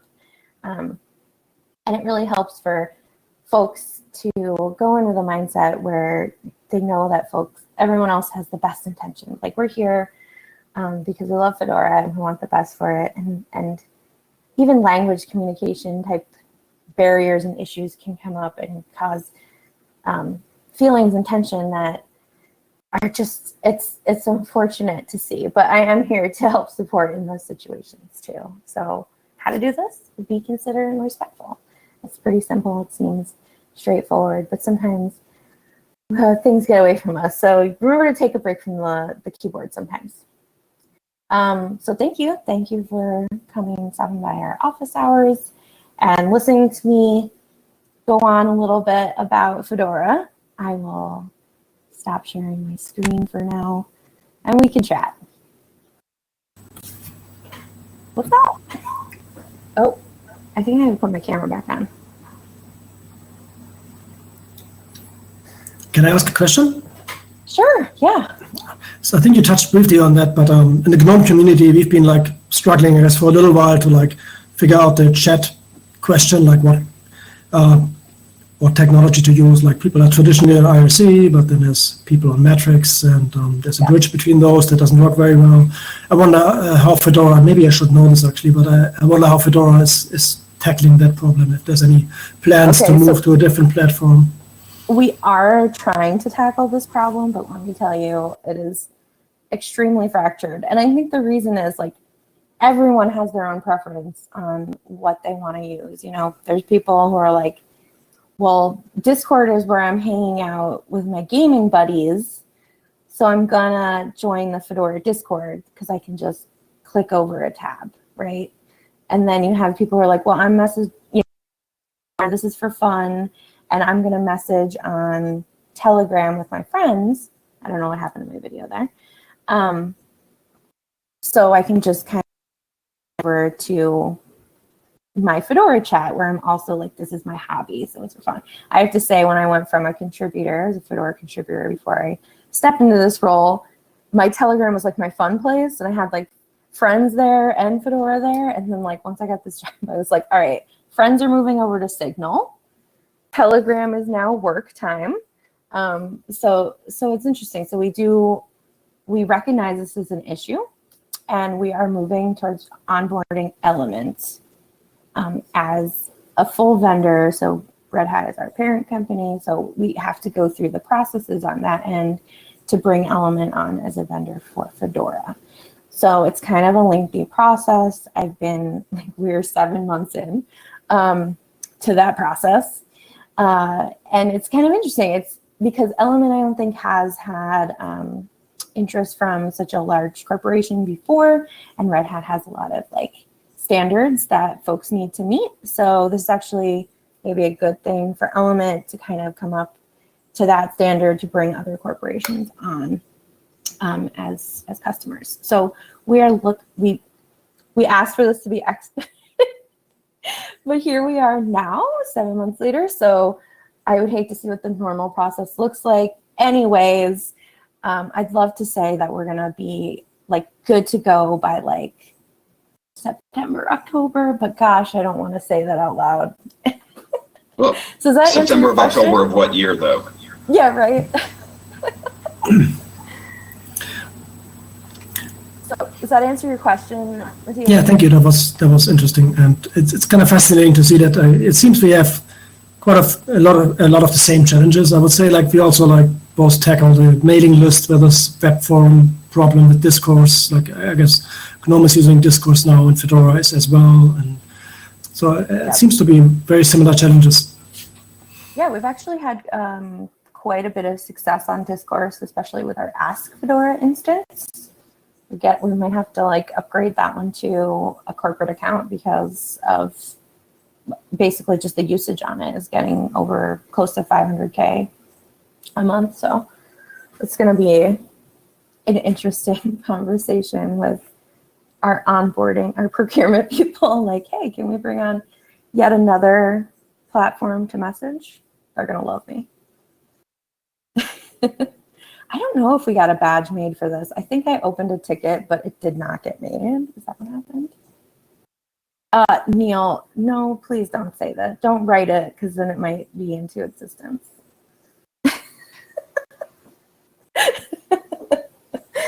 Oh, hopefully that's not the case. That is also true, Neil. But luckily, I think we have some more communities that could be potentially interested in something like that. I'm talking with the other community architects at the open source program office at Red Hat. So like, it would be a joint effort, I think. It would be one heck of a justification doc. So we'll see. Yeah, is there any questions? I didn't realize maybe folks might have put questions in the shared notes. Mary, can I say something quickly? Oh, sure. Hi, Anora. How are you? Thank you. For the badges, I saw the ticket and it looks like not ready for prime time, but we can gather the usernames and finish the badge and push it and give it to Tim Wardley. I can handle that if that's okay, quickly. Oh, yeah, if you want to handle it, that's even better. Okay, so I'm just going to say it quickly. I'm going to stop talking. Everyone who's in the have a Fedora account, please type your first IDs. I'm trying to gather them as possible as I can and trying to push it quickly. And then I'm going to award them manually with badge team. Yes, I will give badge for everyone who has it, and then I'm going to shut up. Thank you, everyone.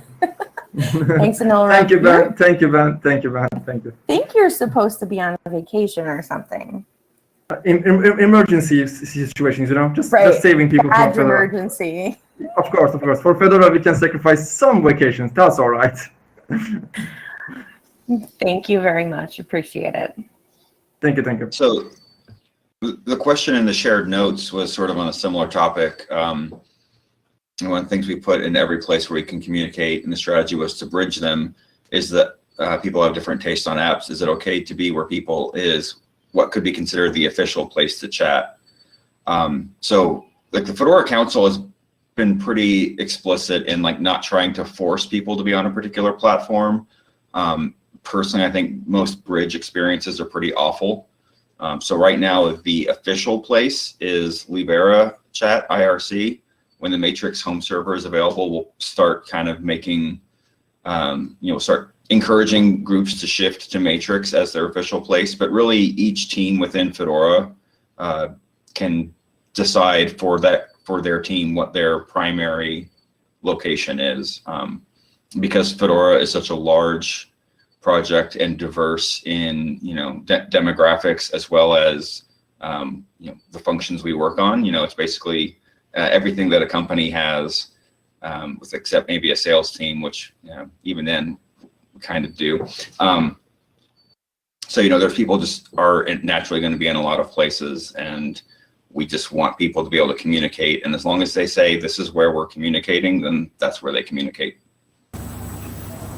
So I must say, for me, like Freenode was basically the Fedora place for the longest time, where I had my channel set up and everything. And then when that collapsed, it kind of took me a while to actually set everything up on the Libera chat side. I wonder, did we lose a lot of people in that kind of forced move, or did we bring everybody along? It's like the Libera chat, are those channels as well populated as the Freenode ones were? That's a really good question. Ben, I'm not sure I know the answer to that. Like maybe Nick the Vow would be able to help us answer that. Yeah, I don't have the stats on that. I know I took advantage of the opportunity to not rejoin a lot of rooms that I had been in for a while, where like I feel bad leaving the room, but like I actually don't really need to pay attention to this conversation. So I definitely declared chat channel bankruptcy when we moved to Libera. So I would expect a lot of people probably did the same and sort of reevaluated what channels do I actually want to be in now. So I have a piece to add to this question. I feel like there's maybe a small elephant in the room, which is people have some opinions with a capital O about what's okay to use and what's not okay to use, right? So we have like, oh, it's not free software, or it's a closed protocol. I've been in these conversations before, and they're tough because I think that the folks behind them really care about free software, right? And their passion for it is coming from a good place, but it might feel like, wait, am I doing something wrong? I'm like somehow screwing up in this community or going against the norms. But I just want to say this: it's okay to be where the people are. It's okay to be on Element, Telegram, or Discord, or wherever it is. Like for them, like Fedora leadership and council has invested in IRC, and we're starting to invest in Element. The other ones that exist grew organically. That means that like we weren't like, oh yeah, let's build up a bunch of people on Telegram. That happened all on its own, just Fedorans doing what they do. So I'm not out here trying to smush those bugs, or like, you know what I mean? Like, I'm not trying to ruin anyone's fun. Like, that happened on its own. And I think it's fine just the way that it is. If we can bridge it and the bridge can be better, I'm all for that as well. And if a team said, you know what, we're going to decline a presence on XYZ platform as a group, also support that. So there is a little bit of open source purity type of a thing behind this question, and I just wanted to address it straight out. Like, you can be where the people are. Let me check the public chat again. Oh, Neil cut out half your channels. Congrats on that. Oh, well, it went from 150 to 75. I don't know if I'm actually should be congratulating. It's progress. Progress, not perfection. That's what they say.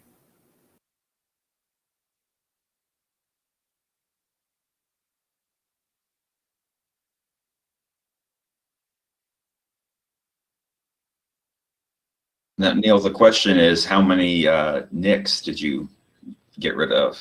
Are you still at 150 different nicknames you use? Oh no, Neil added more nicknames. That's funny. How many do you have now? Oh my goodness. Mary, are we adding these names into our words games, since Neil is creating more names, which means more. Yeah, of course. And Neil has to draw them all to represent us how I don't know if Neil, have you been to a Pictionary session? Maybe you have. Not recently. Okay, well, I would definitely, we could put Neil.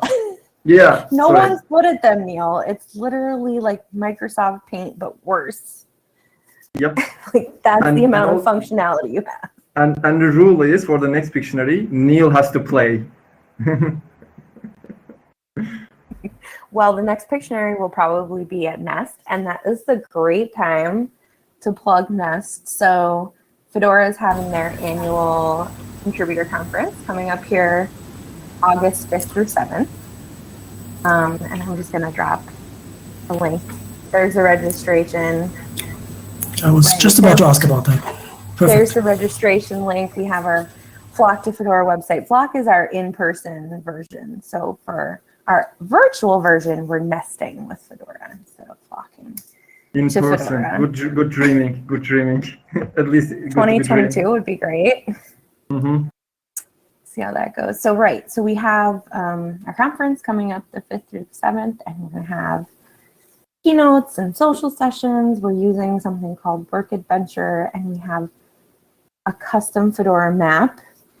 I'm mentoring an intern who's working on that, and the theme or concept is Fedora Museum.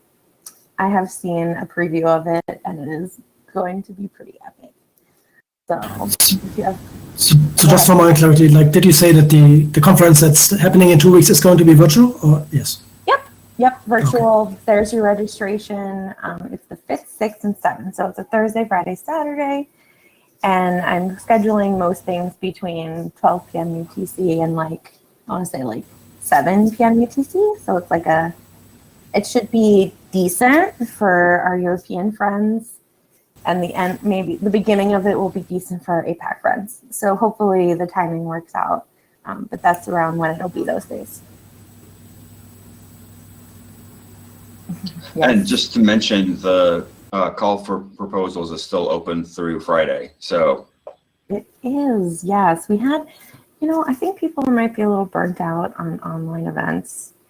We had like 30 submissions for the CFP, which normally I think we get like, you know, 60, 80 maybe. So I said, all right, I guess we're gonna extend this a week.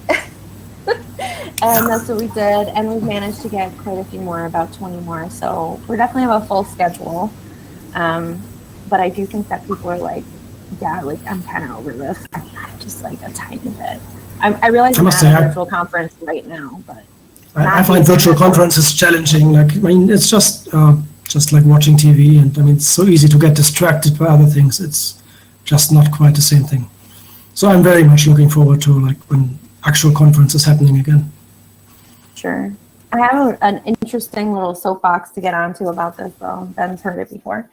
So we've actually seen like a super increase in engagement and even attendees at our events. So, you know, at Flock, normally we can get about 150 to 200 people there, which is great. It's a small conference, but good size for our community, very like intimate, like everyone can kind of see each other and talk to each other. But online, we've seen like double, triple, and then we've seen actually each event, the engagement increase over each time. So I have some theories. You know, obviously pandemic, everyone's at home, they can access these things, but I think we need to take another big piece into account, which is the accessibility to folks who previously were unable to travel. So we have all kinds of demographics of people who it's just not feasible for them. They have children, they're taking care of their parents, they have you know, this is their hobby, and they have a job they can't take time off from. Really just a multitude of reasons people would not be able to travel for an event. So we're seeing that there's more folks who can access this high like kind of level of content, you know, interacting with like the council or, you know, just core contributors in our community, which previously was not happening. So I just think it's interesting, like we need to reflect on it. Although the pandemic has been kind of, let's just like shitty, not great. Like we've seen this accessibility for people who previously weren't able to travel, right? And so how do we bridge the gap between the two things? Because those people still won't be able to travel. And are we just gonna cut them off from the content and engagement that they've had during this time? I think that would feel unfair. Yeah, I mean, there's also the whole like carbon emissions aspect of it. Like we are causing a lot less travel if you all stay at home and just watch proceedings online. But I definitely feel, for me personally, it's like a double-edged sword. I mean, you reach a lot more people, but maybe not as deep a level as like if you actually share a few days on in face-to-face together and have a lot of experiences outside of just listening to talks together. So I'm certainly looking forward to having a little bit of that again in the future. Sure. So I agree with you, and I'm with you. I mean, I attended Flock for like 5 or 6 years, I think, and the times that I had there was really what what's the right word to describe it? Like bound me to Fedora. Like helped me identify as a Fedora person, like being friends and hanging out and doing things with Fedora people that weren't just Fedora work, right? You know, your after hours hanging out. Yeah, that's very much it. It's really, it binds you to a community. It makes you part of the community to have this shared experience. So the one thing I think that we got to look at is like, okay, who's getting to experience that level of value? So when I think about going to Flock in like 2019, so it was actually before I was even in this position, I would say it was, you know, about 200 people. And there was like, this is just one intersection. There was like 25 women. So out of 200 people, you have about 24 women. So like, it's just, we're looking at the equity of who is gaining the value from these events. We see a somewhat homogenous group of folks. So I think that's just another like thing, a part of it that needs to be thought about. Like, yes, it is very valuable. I absolutely agree. Who are we providing that value to, and is that equitable? And how can we make it a little bit more equitable? Does it mean spending more money on bringing folks from other places? Like we were talking about potentially doing some kind of a diversity like sponsor fund, basically. So providing another option for sponsors to specifically, basically bring people from underrepresented areas to the Fedora conference. So basically, as we've been starting to think about looking at in-person events, these things have come up in my mind because I'm so involved with the community and sensing, what's happened. And I also, remember what Flock was like. So I'm like, this doesn't seem like something that I want to take away from these people who now have this. Before they had nothing, right? So for us who were able to go to conferences, this is like a deflated version. But for everyone else, they're like, wow, all this content that I could never get. I'm learning so much. I'm connecting with people more. So what's the in-between? Yeah, that's absolutely true. I think there's no going back from having to have all the content online and enable people to just participate remotely, like we've been forced to do now. But that clearly has to continue going forward, just because everybody should have at least some way to participate. Okay, so we need another of me for every single community. So one person can organize the online ones and one person can organize the in-person event. And that's what I basically told, my team and the council. I said, this is something we should think about because there's only so much resources we have, me as a person and like the folks that are volunteering to help me. So it's definitely a part of it. But a cool thing about in-person events when they happen again is we can start tapping the ambassador program again and having folks that are not me represent and organize, those local presences. But when it comes to the bigger conferences, like something like Flock Nest, like what's the solution there and how can we make that hybrid like actually good and not like people just feeling like they're missing out, right? So if I'm in person, I'm not going to probably bring up my laptop to get into a chat room unless I'm trying to find someone at that conference. So right, like where's the interaction? And the people who are at the conference probably won't be interacting much with the people online and vice versa. So is that okay? And how do we structure it for the people online to have a good time?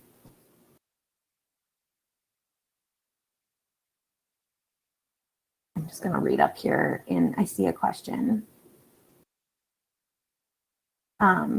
So someone's asking about how to get started contributing to websites and applications, I think, Paul. So we actually have a websites and applications revamp that's going on. So we are looking for folks to get involved, but I will say that it might be a little hard to get into those like web development tasks right off the bat. The team is working on the processes. It was kind of a thing where we had infrastructure and we had a websites team. So we had applications and websites here, and those teams both changed. So we're trying to merge them together, and it's a little bit painful right now. So, bear with us, but we have this websites and apps team. So I'm gonna connect you. If you're on Town Fedora websites, yeah. So that's where you would find like just a channel to discuss and connect with people. And I think Anil is gonna drop some links about documentation. Yeah, I'm gonna drop other links and other stuff as well. Thank you. Thank you, Anil. Okay, will you include more usability features in future versions of Fedora? I feel like this is for Ben. I mean, sure. We just need, somebody to step up and do the work. The way the Fedora changes process works, it's very driven by, I have this thing that I want to do. Here's my plan. And the community discusses it and generally gets approved. But it really requires, somebody willing to do the work. And so whether that's, you, or if you can find people on the development mailing list or something like that who can implement the stuff that you're looking for, we're very open to that. But it's just it's hard to take requests generally, just because, there's always more work than people to do it.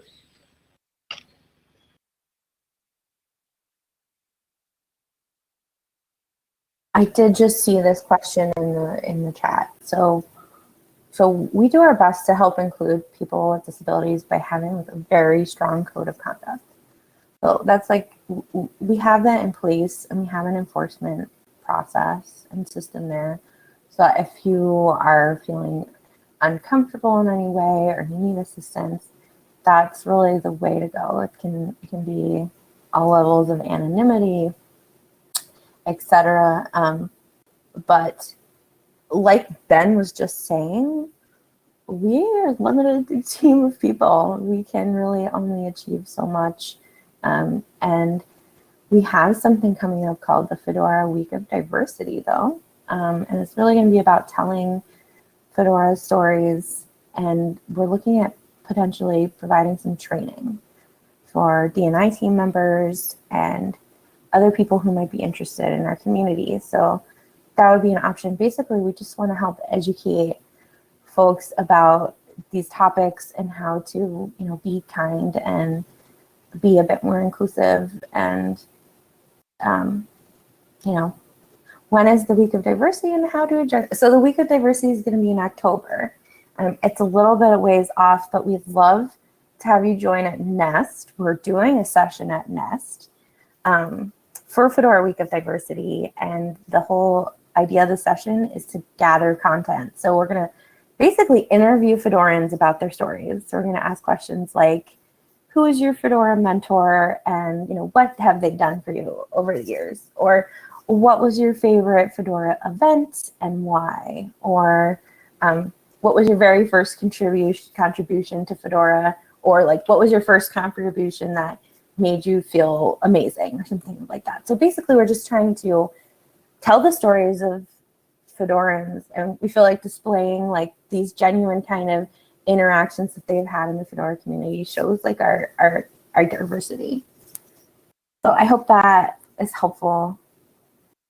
And yeah, definitely drop in at Nest, because I think I'm also working on a DEI panel with a couple of folks from the council, and actually a couple of folks who are originally from Red Hat. So Red Hat has an internal team called Blacks United in Leadership and Diversity, and they're focusing on creating a more inclusive environment and culture within Red Hat. So actually, Fedora leadership and folks from this team have been meeting to kind of talk about these diversity issues and see how we can improve in Fedora.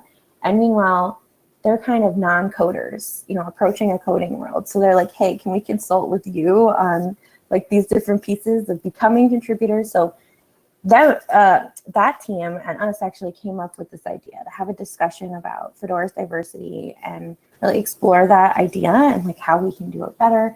And we actually have, these kind of external experts coming and questioning us. And I think it's going to actually be a really good conversation and help, council members and ourselves be like introspective about this, because we only have our own perspectives to go on, and these are going to be new ones.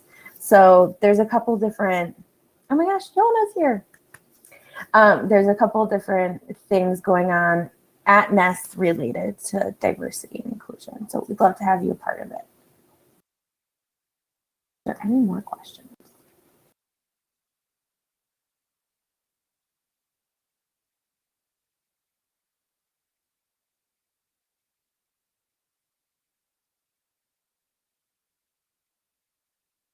Also, hi, Yona. Glad to see you.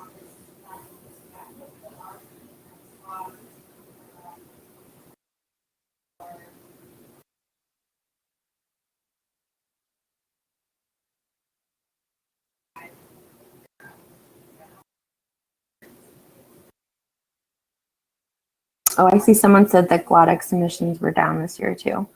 Yeah, I think it's a little bit of a virtual burnout situation. Also, I feel like people are, now that like the pandemic's letting up in certain places, like people are actually probably vacationing or like going out, where previously they were probably home all summer, just hanging out in their backyards. Yes, the next possible flock will be in Detroit if it happens, Ulrich says.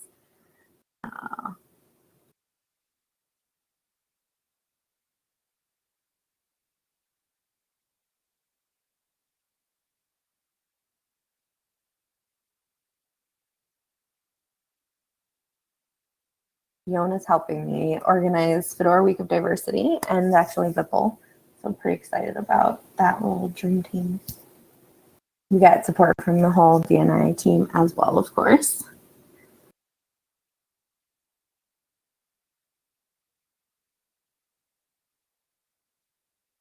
Ricard, I see that you mentioned you wrote up a blog post about that. I'd be interested to read that. If you could drop a link. That'd be great. Cool, thank you. Are Veronica or Natalie here? I'm just curious. I see Veronica.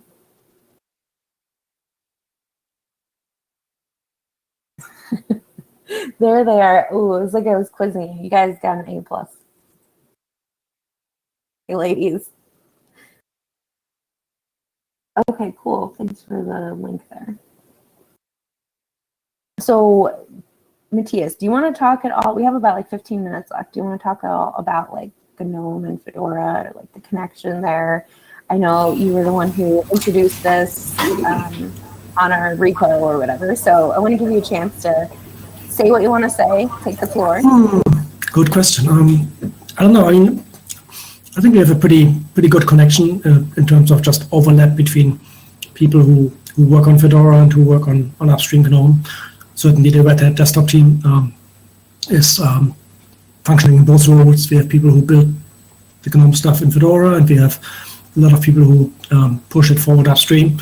So that obviously gives Fedora also a lot of influence in the general direction of Gnome, just by way of the same people working on it, I guess, and doing things. And on the flip side, I think on the Gnome side, Fedora is a pretty popular base to work off, just because it's pretty perceived as being pretty close to like pure upstream Gnome, as opposed to having too much of its own spice and flavoring like some other distros have. So it's relatively pure upstream Gnome, so it's a good base, and it's current enough that you can easily do upstream development on a Fedora base. So that makes it kind of popular, I guess, among people as a base distro to work off. So I think that's my perspective on how Gnome and Fedora cooperate and overlap. Cool. So we had Gnome 40 in the last release of Fedora, and I think did you come to a council meeting and talk about that? I might have missed that one. We did have a council meeting to talk about Gnome, yes. I'm not sure if you were there, but Ben was there at least. I remember Ben being there. It was kind of impromptu because I think it wasn't on the calendar until like an hour before, so maybe some people missed it for that reason, but that did happen. Well, I hope that we got some decent questions from the Fedora community, but I guess I'm curious, like, okay, we've hit a milestone, what's kind of next for Fedora? Yeah, we had a few questions in that direction, certainly, and I think Alan tried his best to answer those. I feel that overall, like Gnome 41 is going to be a much smaller change for the user experience. I mean, we did a big change in GNOME 40 with the new overview, and this next cycle is going to be spent more on refining what we've done there, and closing off a few loose ends, and just generally polishing things and getting back to performance work and making sure that everything works tightly and neatly.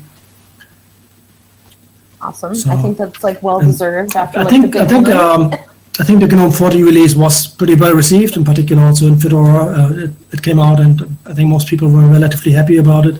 Obviously, there were a few big changes that got people upset, like the switch from vertical workspaces to horizontal workspaces. I mean, it was unavoidable that people would feel their habits disrupted and would take some while to adapt to that.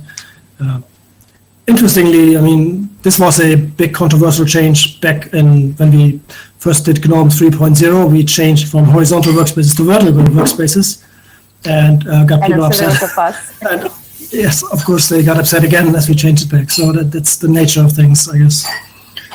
Definitely, yeah. I organized the F34 release party. It didn't work out for you to be able to make it, and we had so many people asking about it. So, I mean, don't worry about that part. But like, people were very, very excited about it. You know, involved, like being in F34, and I'm glad that the council session worked out. I see Ben dropped the link here.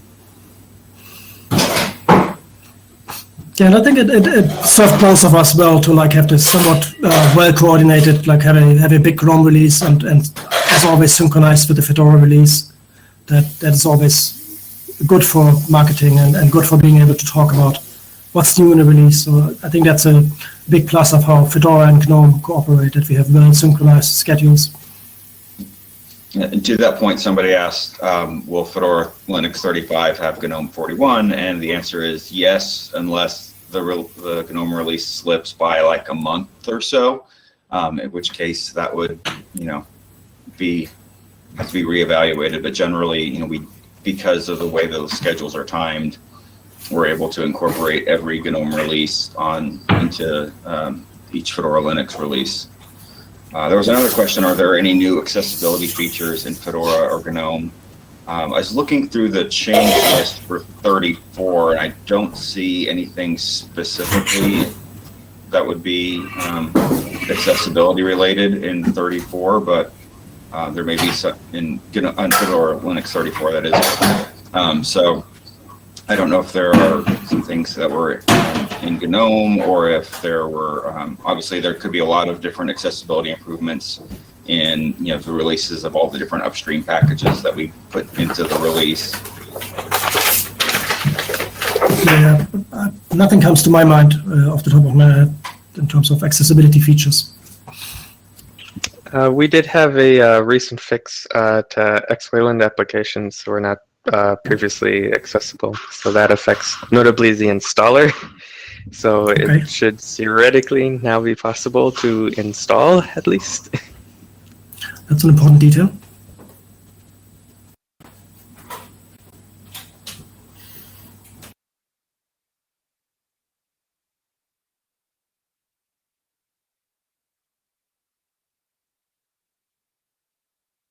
There's another question. Will the speech synthesis be better in GNOME 41?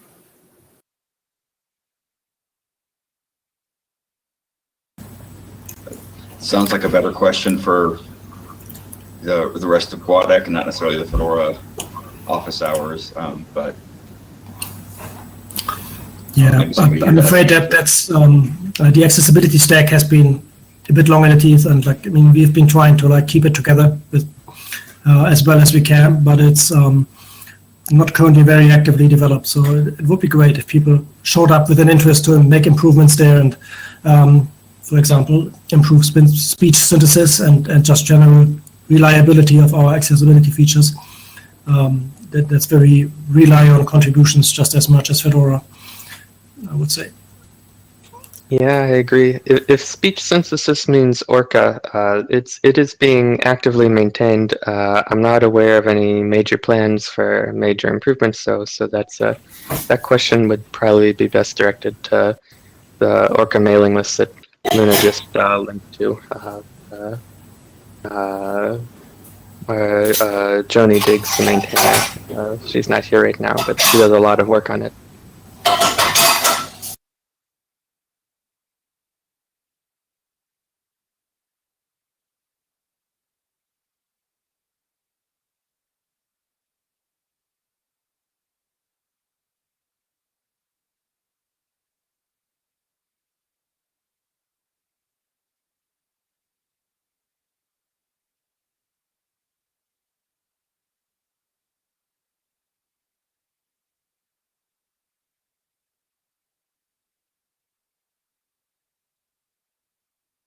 we have about 5 minutes left. Or any last questions, comments? Hey, go ahead, Paul. Yes, I'm Paul Flaherty. I'm interested in the GNOME project. I've been using Linux for over 5 years now, and I am just interested in, I am wondering, I had questions about the Inclusivity and Diversity Week and how you are helping. And what are the new accessibility features in GNOME for people with intellectual disabilities like autism or Asperger's or ADHD to help them focus and get their work done?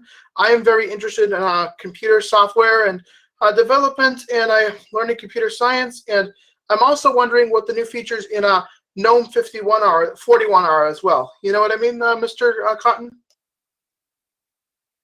I do, but I'm not a GNOME developer, so I can't answer that question. I can talk about the Fedora Week of Diversity real quick. So the Fedora Week of Diversity is going to be a series of content that we're going to publish. It's kind of we have a small amount of human resources to make this happen, so we're trying to use that wisely. We would like to also provide a small library of like Fedora reviewed resources on diversity and inclusion topics. So we're tapping, we have an open source diversity group, or diversity and open source, sorry. They have, like different resources that we can lean on. We actually have a few training sessions already that we recommend and that you can earn a badge for even. And we also hope to have maybe 1 or 2 live events with a potential speaker or something of that nature, but that will also be recorded and put onto our YouTube. So that'll all be accessible to folks as they want it. It won't be like a conference where we'll have, content constantly. It's going to be a week of, it's not, what's that? So it's not like this conference right now. It's not like this conference, no. It's going to be like a series of content that folks can enjoy on mostly their own time.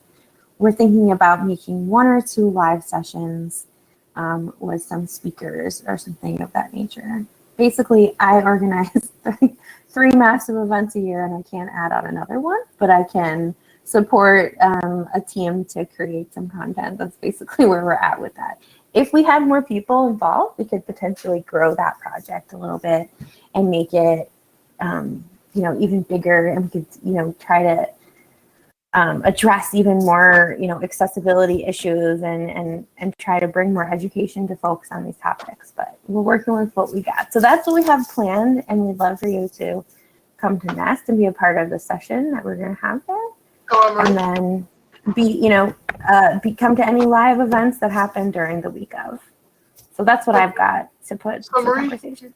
I have a question. So I'm wondering, I'm adding something that somebody in the chat said named AMILO, Milo. He says, I'm quoting a Milo right now, online conferences are also beneficial for disabled or autistic or diverse people. This is what the guy says in the chat. But I'm wondering, are you guys going to keep GUADEC or these conferences online even after COVID? Because maybe it would be able to help people who have issues with traveling, just to make it more inclusive for all, so that more people can contribute to open source if they have expertise in this kind of field, Yeah, so I don't know if you were here, Paul, when we were, like Matthias and I were kind of going back and forth on this pretty deeply, because, I was mentioning that Fedora has seen, more engagement from folks that we previously didn't have. So looking at hybrid events and how to do them successfully is definitely going to be a priority. And it's not just it's not just the Fedora community. So hopefully we can learn from GNOME, and GNOME can learn from us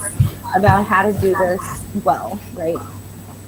Matthias, go ahead. Yeah, I think hybrid events are going to be with us forever. I mean, that's going to be the new norm after the pandemic subsides. Even if people go back to meeting in person, we'll certainly make sure that the content is accessible online, and we'll try to make participation possible.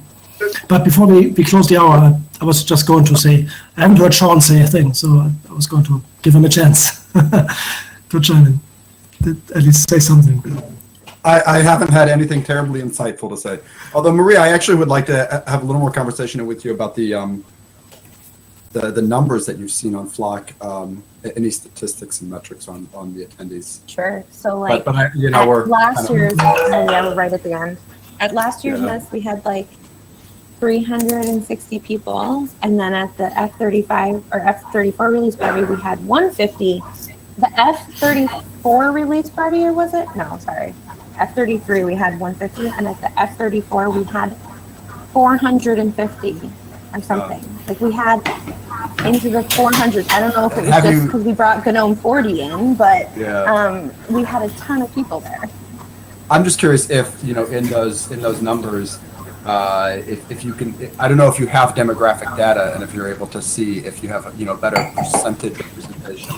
Right. So the most that we really, well, there's a lot of PII stuff behind that. So we try not to take that personal, you know, that personal identifying information. It's very sensitive. People are wary about giving that sort of stuff out, but we have some informal polls on Hopin. And so we've been able to say, like, have you been to a Fedora event before? Which one was it, kind of a thing? Like, have you been to one or two? So we have an idea that like about 50% of the attendees for each of these events were newcomers to Fedora entirely. So we do know that, and we also know that about 70, I think it was 70% of them are non-native English speakers of our overall attendee base. So we have a little bit of ideas. And we also just did an annual contributor survey. I'm not sure if we focused on like virtual attendance and engagement, but I think we could probably find out a little bit more about like the kind of user stories that were, or, you know, contributor stories, profiles that we have. So if that helps a little bit, that's basically what I got. Well, thank you. That's just personal interest. This will be an interesting, interesting journey for all of us figuring out what events look like in the future. Yes, definitely. All right, cool. So we're wrapping up. Marie, I'm wondering, is there a link to all this stuff, and how would I join this team you have at Fedora for accessibility and that kind of stuff? Sure. And I also have the Fedora account system. I have a question. How do you also how does the Fedora.com.org email thing work for that? Is that like if you're like a specific member for the FAS? You need a Fedora account. You need a Fedora account, and so I'm going to connect you here, Paul, with the join group. Okay, so the join group will help introduce you like an admissions to the Fedora. It's kind of like an admissions department, but more like a welcoming committee. How about that? Yes, so they're going to welcome you into Fedora, and you could tell them, hey, I'm interested in the DNI team, and they'll help you make the account and all this. So here's the documentation. Are you on IRC? I'm having issues configuring the IRC. Totally understandable. What is your chat app? Like that platform of choice? XChat. XChat. So you're XChat, depends. XChat. So I'm using I use Debian. Ubuntu Debian.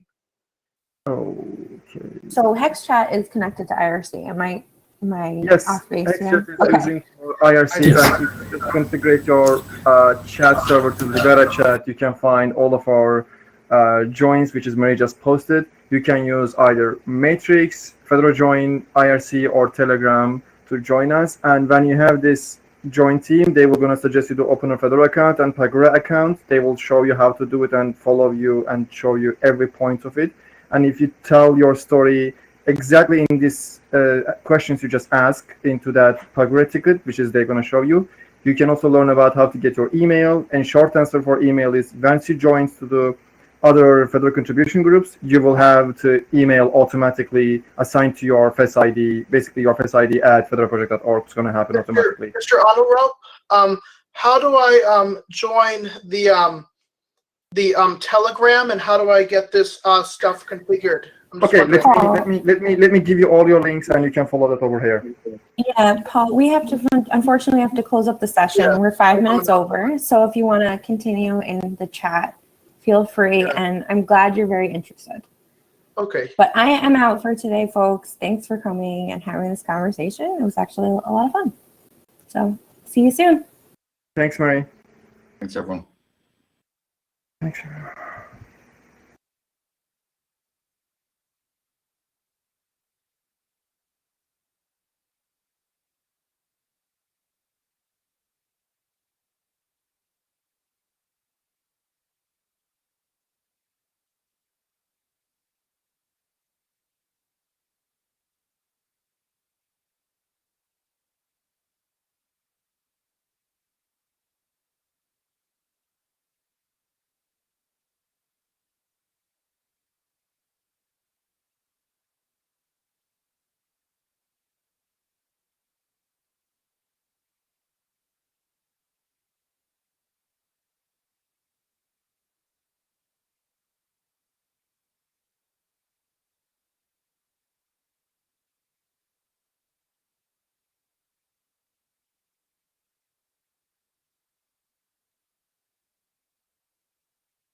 Hi, welcome back, everyone. I gave the presenters. Yeah, I am Christy under the GUADEC 2021st name. I made Feeders the presenter, and you, Philip, can just unmute your mic if you will be talking. Unfortunately, I cannot make both presenter at the same time.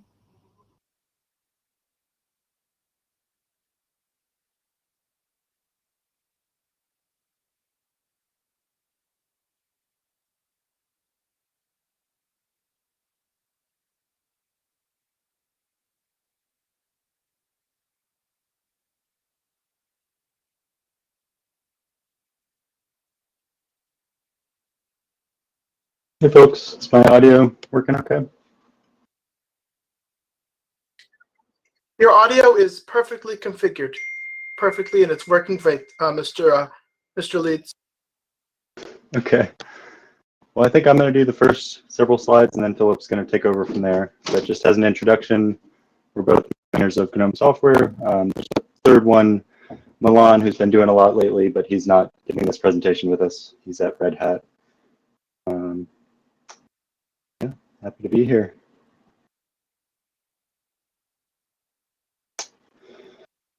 So if we go back to 2019, a couple of years ago, Gnome software had some activity porting to Flatpak transactions. Newer way that libflatpak lets you install Flatpaks. Dropping some old functionality such as the banner editor. That's when you first open Gnome software, you see a banner with a featured app and a huge image for it. That's what that was. Parental control support is something that mostly Philip worked on, but I worked on it with him some as well. And bug fixing. So, as many of you probably know, it was not the most active project back then, but there were some things going on. So yeah, the reason for that was that it was under-resourced. Kalev and Richard were kind of the people working on it for the most part, but Richard had a lot of other responsibilities. So there wasn't a whole lot of time being spent on software, even though it is this important part of the GNOME desktop. It lets you install things, update things, remove things, and has a lot of different responsibilities, but unfortunately was not too well resourced. So there's a screenshot of an error message, which some people might have experienced with it. There's some examples on the slide too of things that were not up to date with recent things happening in libflatpak, and yeah, it's unfortunate if Flatpaks are the future of Linux desktop applications, but we can't like robustly install them with the main way that we tell people to install them. So, and then the question is what to do about it, right? And you know, I mentioned that Richard had a lot of other responsibilities, and that was why he couldn't spend much time on software, and that was mainly because of WebD and LDFS, which is the Linux vendor firmware service. Basically the way that you get firmware updates to users on Linux. And it's just been so successful over the last years that it's become one of Richard's jobs at Red Hat, and he actually has, or had at least for a time, kind of two full-time jobs at Red Hat, one on GNOME software and one on you know, firmware. But, basically the priorities have shifted such that he should spend more time on firmware than GNOME software. So that has left you know, a void to be filled. Also, you know, getting into a little bit why software is hard to maintain or what it's supposed to do. It's supposed to handle all these different types of software, you know, many different types of apps, whether they're packages or sandboxed apps, app extensions, app runtimes, OS updates across, you know, various different Linux distributions that do OS updates in different ways, firmware updates, as we talked about already, and then there's some edge cases as well, like languages, codecs, fonts, input sources. So that's a lot of different things. It has a lot of different plugins that are trying to make all of those things work and work well together in one interface. So it's a pretty broad, you know, problem space. So the question might be, is the scope too broad? And the discussion I had on the issue tracker about 10 months ago, started by Alan Day, about if we should rethink the scope of software. Should we just reduce the scope and leave like OS updates to a separate app or to the settings app? Should we pull sandbox apps like Flatpak and Snap onto a separate app and just leave software to a reduced scope that would not handle apps or firmware, fonts, OS updates? There's a lot of different ways that we could do it, a lot of different splits that could be made. And one of the reasons for considering those possibilities would be attracting more contributors, because perhaps if people are excited about Flatpak and want to work on the front end, then maybe if it was split out into a separate app, it could attract contributors better, or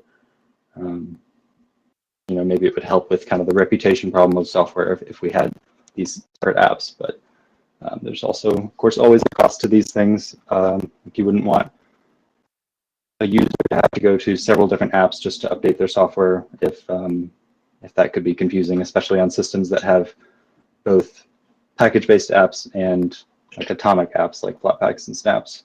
That could get even more confusing. So yeah, I mean, it's a pretty healthy discussion there. You can feel free to follow the link if you want to read all of it. But I think essentially the conclusion that it was that we should just keep the scope as it is and increase maintenance efforts. Endless, another part of the story is that Endless had a fork of GNOME software that had mostly UI changes, because Endless was trying to make it more usable, and that was kind of the way that honestly Endless was doing a lot of things back then, was applying changes downstream rather than upstreaming them. It's something that has changed more recently, and they are doing a lot more upstreaming these days.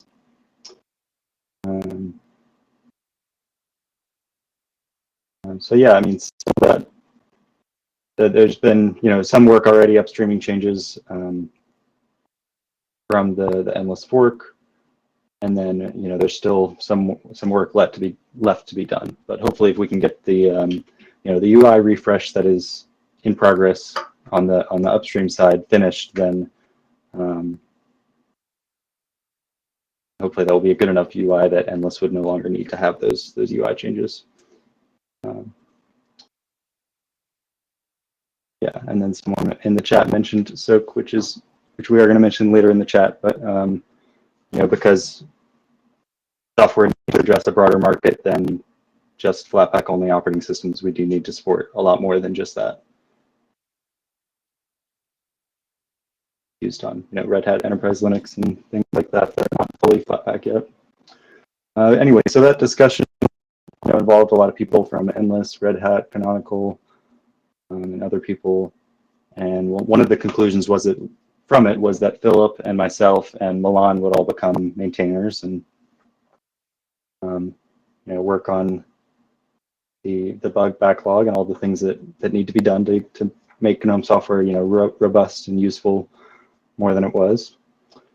And essentially it was decided that changing the scope of software would not be particularly useful for, I think, some of the reasons that I've already mentioned, that users may not want to go to multiple different apps just to update their software, and there are some advantages to keeping everything all together. It was also pointed out that even if we were to split out things from a UI perspective, like have different apps for the user, things could still live in the same code base on the code side of things. So with that in mind, I think it was decided that the scope would be kept as is. And we would need to support, both package-based and atomic systems for the foreseeable future. So, for example, maybe everyone listening to this already knows, but Debian would be a mostly package-based system, although it does support Flatpak. And then Fedora Silverblue would be an example of an atomic system that only supports Flatpak and does not support packages except in the layering functionality. And those two things have pretty different, a lot of relevant differences for software. Like for example, you can update a Flatpak while that Flatpak is running. You can apply a Flatpak update without rebooting, which is not always true with packages. Sometimes package installs require a little more user interaction. So there's a lot of differences that make them kind of two different problem spaces.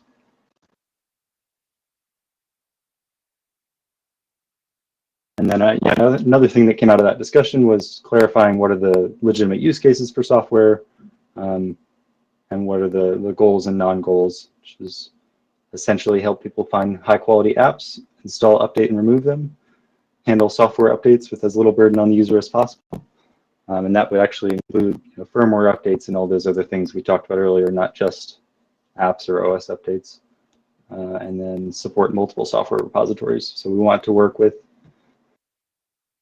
all the many repositories there are for both Flatpaks and RPMs and Debs. And then some of the non-goals are that it's not a front end for any particular package manager.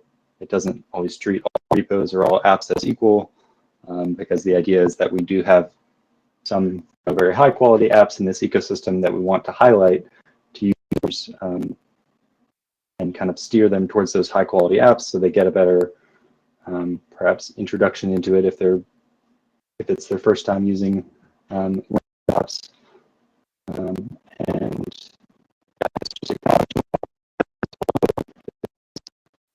it's one of the legitimate goals of GNOME software. And then the link there if anyone's interested in the full discussion. That's one of the slides we're going to talk about. No.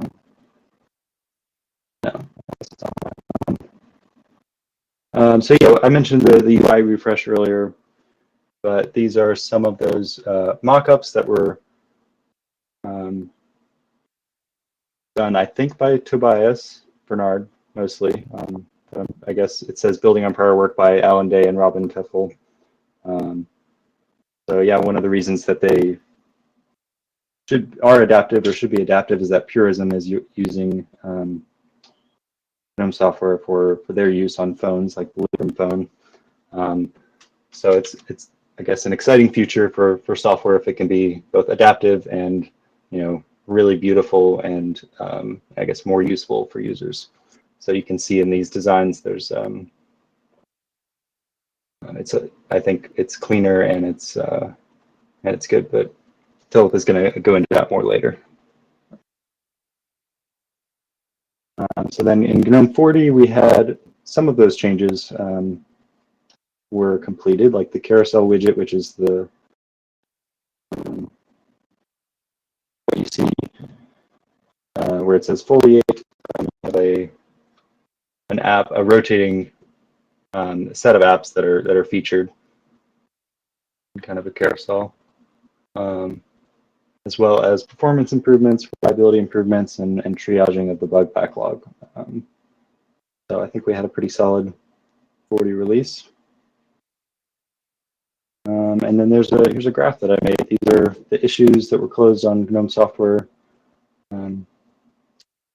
for each month, basically since it moved to GitLab. And you can see that late 2020 and early 2021 have been very active for the project. So it's exciting that we're going through a lot of the backlog and making a lot of changes.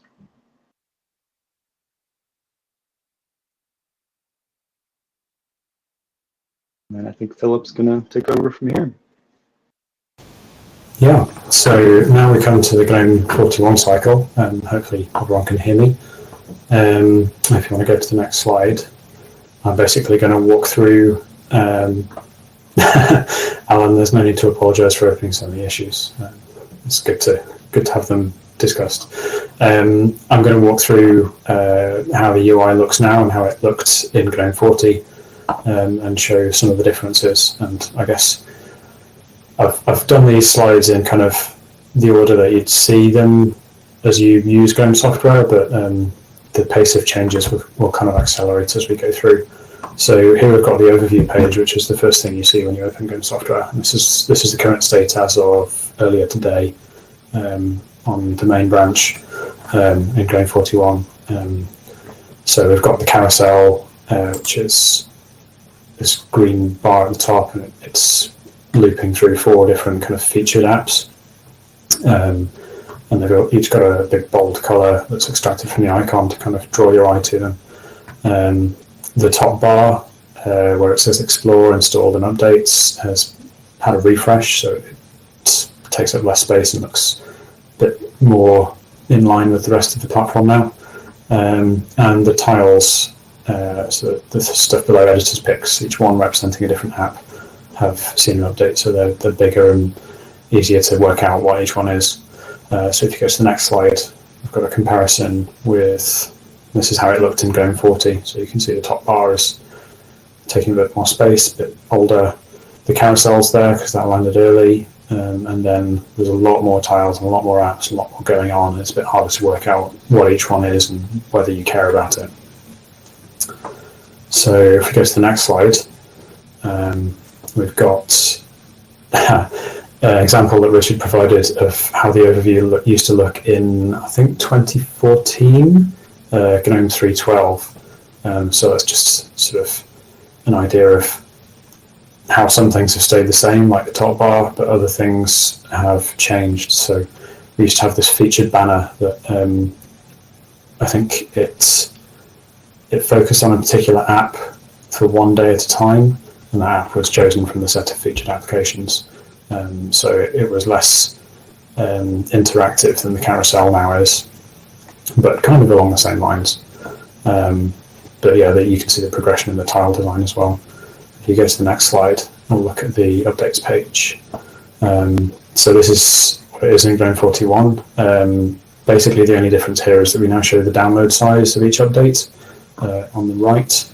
If you go to the next slide, you can see not much has actually changed from GNOME 40, although Adrian Plazas is currently working on some changes to complete the refresh for GNOME 41, which will change the section headings, like the requires restart heading at the top there, and change how some of the buttons appear.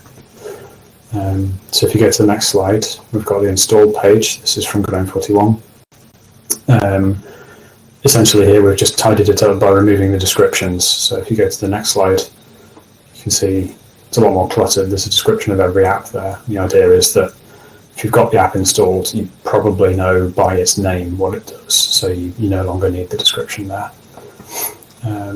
I think apart from alignment changes, we're basically done with that one. So yeah, go to the next slide, please.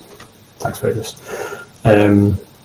The details page, this is what you see when you click on an app, and this is how it looks in GNOME 41. So there's a few more changes here. The ratings in the top right, Milan reworked those, so they look more colourful, and we now support fractional ratings, where you can take, like, people still rate an app from 1 to 5, but it takes the average of all of those, and that's likely to not be an integer. So that gives the user more relevant information about whether the app is good or not.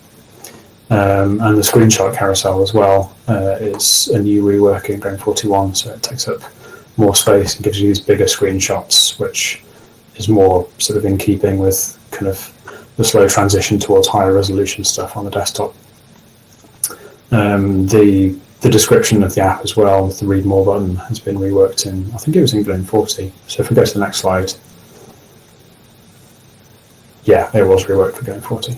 But you can see the old screenshot picker here, which was a bit less engaging. So yeah, the next slide after this is the repositories dialog, which I'm going to shift away from the the details page and come back to that in a minute. But yeah, this is something that is currently being reworked by Milan, which this is the dialog that shows you which software repositories or Flatpak repos, whatever you've got installed and enabled and disabled on your system. You can control them, and that's how to rework. So we now support removing removing repositories, sorry, as well as enabling and disabling them, and it lists them sort of a bit more clearly, so you've got them separated by Flatpak or RPM. If you go to the next slide, you can see the previous version of it was a bit harder to work out what you could do. I think each of those rows that said enabled or disabled you could click on and do something with, but it's less obvious. So that's an improvement there, which I think is going to land soon. It's pending review. If you go to the next slide, we've got the context tiles, and these are kind of probably the biggest change to the details page, sort of the thing that shows the details of a particular application. And they are new in GNOME 41. So they're these 4 tiles in the middle here: download size, unsafe, desktop only, age rating. And they're designed to show more contextual information about the app that the user can use to kind of know whether it's a good thing to install, whether it's high quality, how big it's going to be, whether it's right for them. Some of these present information that we already presented, but in a sort of more focused way. So like the age rating, there's actually nothing new there. We were already presenting the age rating based on the ORS rating of an application, which sort of depends on what content it contains, whether it sort of allows you to talk to other users unfiltered over the internet, or whether it contains nudity in a game or violence or things like that. They all get tied together, and an age rating is produced as a result of that. So that's not new, but its presentation is new. Similarly, the download size there, we're not generating any new information there, but presenting it in hopefully a better way. The 2 tiles in the middle, the one on the left with the red blob, which says unsafe, that's a new presentation of the permissions of the application. So for Flatpaks in particular, this shows you what permissions the Flatpak is going to request from your system, what access it's going to have to your file system, and to escape the sandbox, essentially. And then the one on the right, the desktop only tile, that's showing you what hardware requirements the app has. So for most apps, this will say desktop only because the app will only be designed to work on desktop. But as we move towards a more adaptive future, it will show you which apps can work on a phone or require other things like gamepads, or can work on different form factor monitors. So yeah, there's a lot of scope for innovation in that tile. Currently, a lot of apps are going to say the same thing. They're going to say desktop only, but it's presenting information from the app data, which can be improved over time. And then also the version history widget below here is something that they just put together a month or 2 ago for GNOME 41. So that is a nicer presentation of the release history of the app, and like how recently it was released and what the change notes are, and what new features you should expect. So yeah, if you go to the next slide, I think there's more detail about the context tiles. Yeah. So here's an excerpt of the design by Tobias, which shows you kind of what different things you should expect to see on these different 4 tiles. So the hardware support tile could say the app's adaptive or desktop only, or that it requires various special bits of hardware. Currently we've got support for gamepads, but we could add support for other particular bits of hardware that certain apps need. The age rating tile, as I said, covers different age ratings, and that's specific to your locale. And then the safety tile shows you whether the app is going to require really quite unsafe permissions or more safe ones. So in that case, it'd be using more Flatpak portals and more restricted permissions. And one of the ideas with that is that we can slowly nudge apps towards using portals and requiring fewer permissions than they did previously, because currently it seems a lot of Flatpak apps are just requesting a load of permissions in a fairly loose-grained way, because the story about portals has not been great in the past. That's improving now, and so we want to kind of nudge them towards making the whole ecosystem better and more sandboxed. So yeah, if you go to the next slide, I think we've got the dialogues. Yeah. So one thing that is yet to land, but should hopefully land soon, are these dialogues which appear when you click on each of those tiles. And they just give you more information about sort of what that tile, where the contextual information for where that tile comes from. Sorry, Paul? Yes, I'm wondering for the age rating thing, I'm wondering if Mr. Leeds and Mr. Withnell, my name is Paul Flaherty, and I have a question. I'm wondering, was the age rating system based on any system like ESRB or PEGI, or is it something that you guys have developed yourself for the parental controls? Because some parents might want to use a different system depending on what region of the world they're in on this planet, because this planet is really big and there's a lot of different systems, you know? Yeah, so thanks, that does need explaining. It uses something called OARS, the Open Application Rating System, which was put together a few years ago and is basically an aggregate of various different age rating systems from different locales. So you provide a load of metadata about your application, like what content it contains, and then that's converted into a region-specific age rating. So in these screenshots, I suspect it'll be showing it'll be showing the rating system for my locale, which is the United Kingdom. I can't remember what it's called, ESRB or PEGI. I think it'll be PEGI. Yeah, I think it's PEGI. I'm not sure. I'm actually based in Boston in the United States, so I'm in a different country. I'm across the Atlantic Ocean. I'm in another country.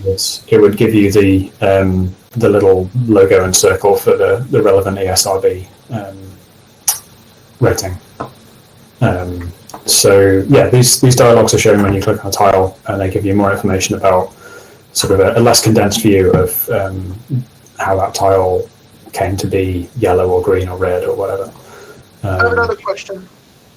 Yeah, could we save them to the end, perhaps? Yeah, I don't want to monopolize. I'll let you continue. Cool, thank you. Yeah, so there's three of these dialogues, and there is some scope for changing how the particular bits of metadata sort of get condensed down into a single rating for an app. But this is what we have at the moment, and we can evolve that over time. So yeah, if we go to the next slide, please. As I said, this stuff comes from the metadata for an app, and that metadata is provided by something called app data. You put an app data file together for your app, and it contains all sorts of, like, the app name, the description of what it does, an icon,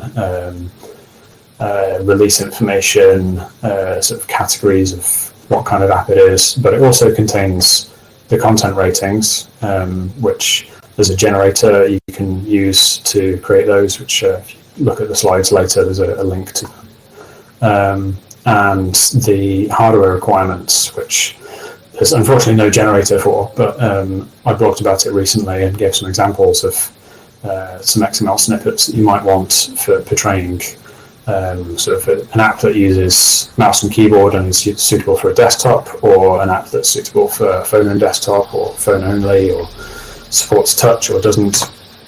Those are the kinds of things that you stick in this XML, and it's fairly straightforward. It takes like 5 minutes to add it to your app. So please go and do that, because I don't think any apps except Gnome software currently ship this information, and it'd be really good if we could get that sort of all in place for hopefully for the Gnome 41 release, but if not, sort of just get it all kickstarted so that a good number of apps have this metadata in place for 42. And then another thing you can do is look at the permissions your app requires within Flatpak, and that's not something that's in the app data file, that's within your Flatpak manifest. But if apps start porting to use portals rather than requesting more or less sandboxed host permissions, then that means their rating on the safety tile and Gnome software will go more and more green, I suppose. So yeah, if each app publishes the right metadata in their app data, that all gets aggregated by repositories and Flathub repos and RPM repos, put together as AppStream files, and that's how it gets to the user for this information to be displayed in Gnome software. If we want to go to the next slide, please.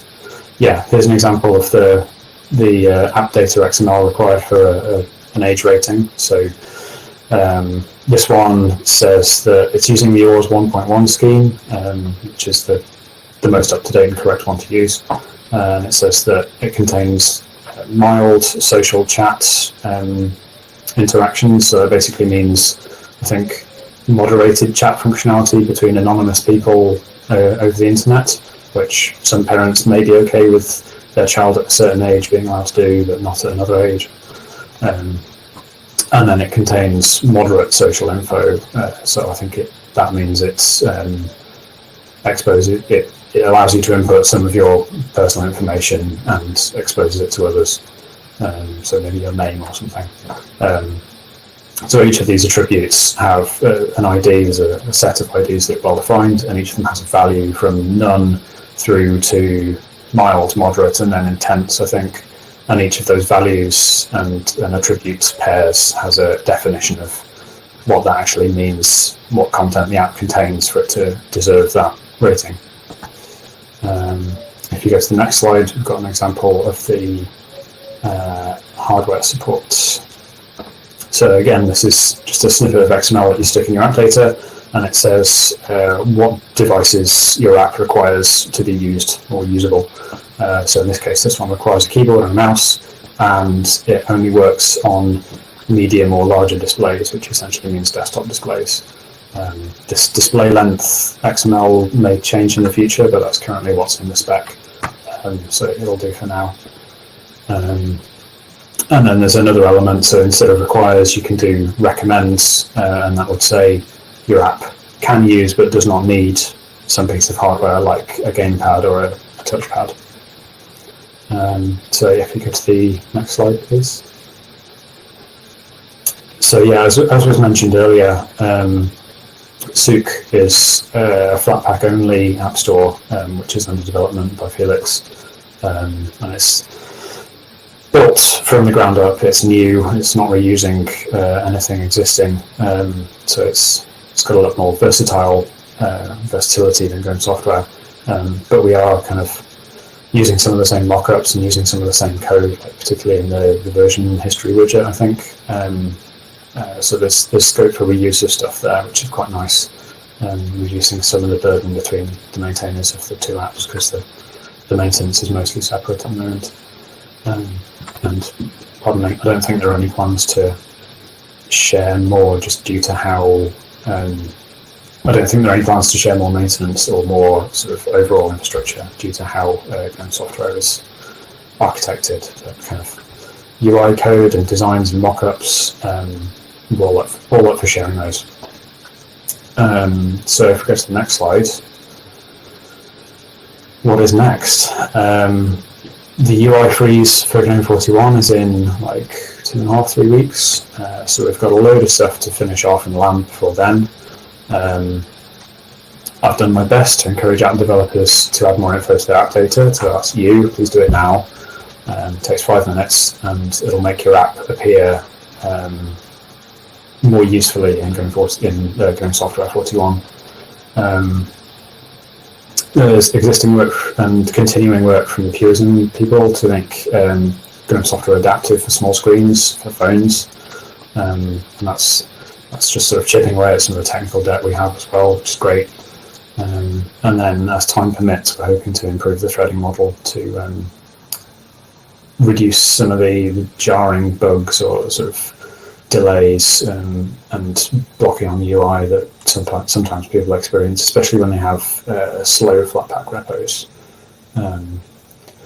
And yeah, shifting in more things from the endless fork that would be good to have upstream as time permits, although I'm not sure we'll get those for Gnome 41. It's getting a bit tight now. And I think, yeah, if we go to the next slide, it's back to Phaedrus.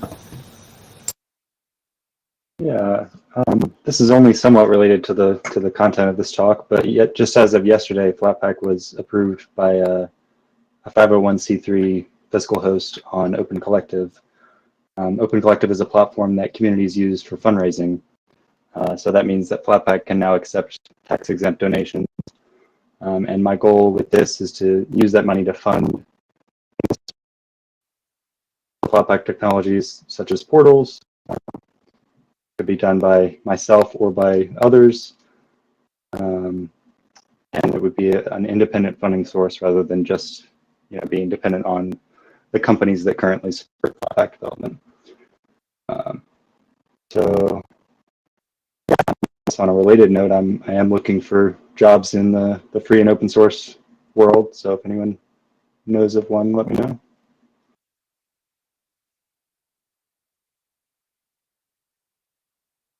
And there's our GitLab link and IRC link. I think we can take questions now.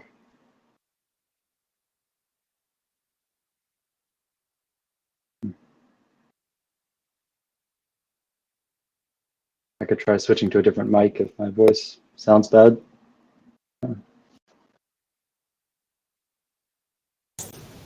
So there's question number 1 from the shared document. Is any plans for the store to list what exactly access outside the sandbox the apps have, so people can understand why it's potentially safe or unsafe? Yeah, so that is one of the dialogues. I guess the screenshot I showed, it was the one on the far right. It was not particularly high resolution, so you probably wouldn't have been able to see. But essentially, yeah, that dialogue lists basically lists all of the Flatpak permissions and whether the app requests each one, so you can see which things it doesn't request and see which things it does request. I think there's probably scope for it to show a bit more detail, particularly around file paths that it requests, because currently that's limited to saying, does it request access to the whole hard drive, does it request access to the home directory, or does it request access to the downloads directory?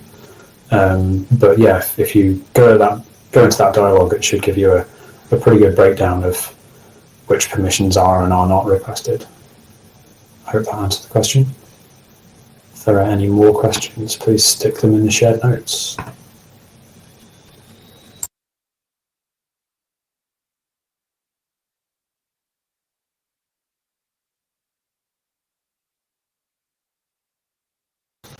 Looking at the chat, I think Alan pointed out it would be great if people could update the screenshots for their apps in their app data files as well, because UIs change over time and people often forget to update the screenshots. So I know we're guilty of that with Gnome software.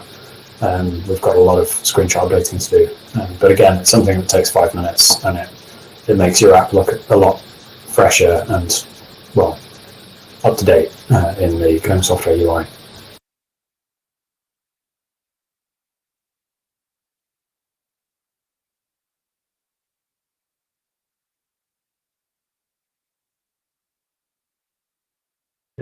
And perhaps we should also thank all the other contributors that we didn't already mention who've worked on software, like Adrian Plazas. I don't think we've shouted out yet.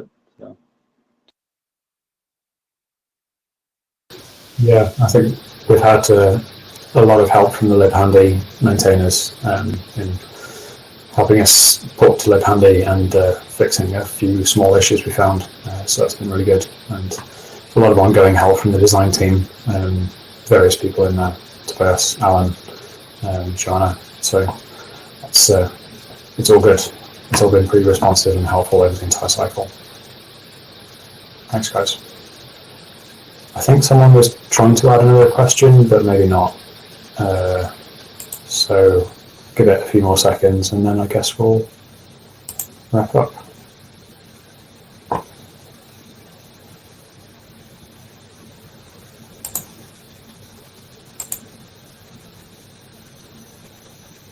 Yeah, no, that seems to be it for questions.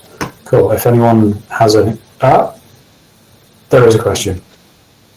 That's for you, Phaedrus, I think. Yeah, I assume that it says, is there currently any effort to do a pay what you want for Flatpak, like elementary? So I guess they're talking about for specific Flatpak apps.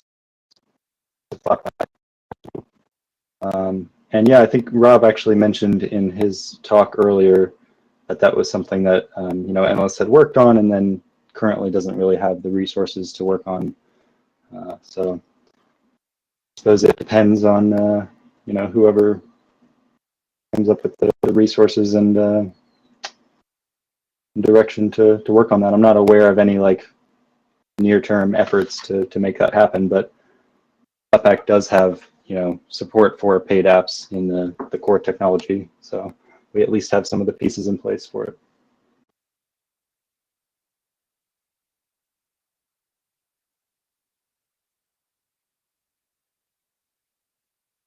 And Rob said in the chat he's trying to figure out how to raise funds for that.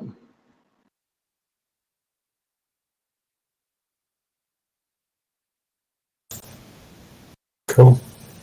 Seems like that is the end of the questions. So thanks everyone for coming and joining in and asking questions, and please update your app data. And please fund Flatpak development on Open Collective. Thanks for your time, everyone.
Okay, hi everyone, and welcome to the final session of this particular opening day of GUADEC. I hope everyone's had a fantastic time. I know I certainly have.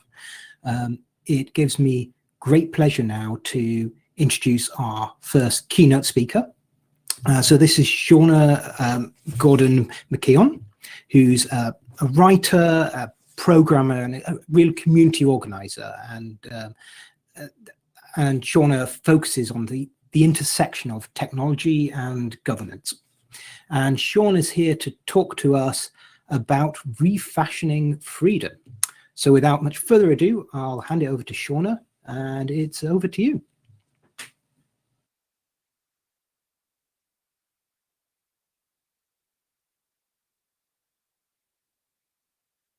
All right, can you hear me okay? Perfect. And just to check, am I visible on the screen or is it just my slides? It's just your slides at the moment. Okay, I don't know how to make it show me too, so I guess I'll just show my slides. That's the important part. All right, I will get started in just a second. Okay, so let's get started. Hi, my name is Shauna Gordon McKeon, as previously stated. I'm going to give a talk today on refactoring freedom. You could say that I refactored my talk title after I originally shared it.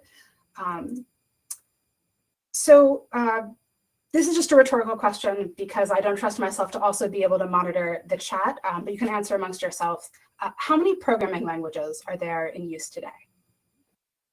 Of course, the answer here depends on how you define in use, how you define programming language. But I found one source that said that the answer is about 200-ish. How many lines of code have been written in the last 20 years? Again, depends a great deal on how you define lines of code, how have been written. But again, I found a source that said about 2.8 trillion. Now, can you imagine having to take into account 2.8 trillion lines of code in doing your work related to software, whether that's building software, documenting it, etc.?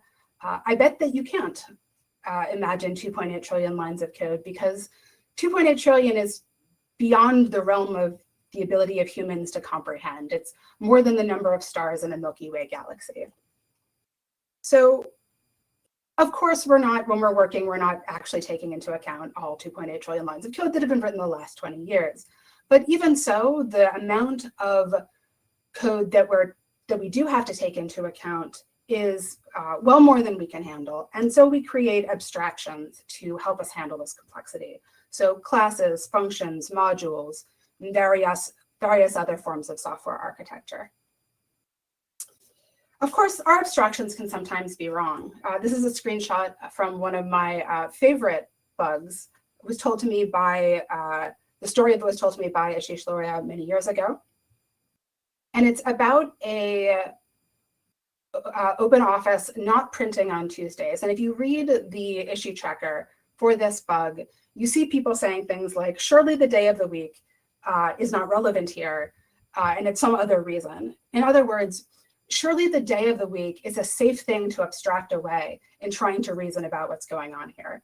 But it turned out it wasn't a safe thing to reason away. And the reason was a little complex, but basically the printer had to detect something like 200 different types of files. And it did that by reading the first few characters of the file. And it turns out OpenOffice would print the date as the first thing. And 6 out of 7 days of the week, it didn't cause an error in matching. But on Tuesdays, it randomly, or not randomly, but it mistakenly matched it as an Erlang gem file, which couldn't be printed, and thus could not print on Tuesdays. Really not a very predictable bug and kind of hilarious to me. So a lot of bugs could be more consequential than this.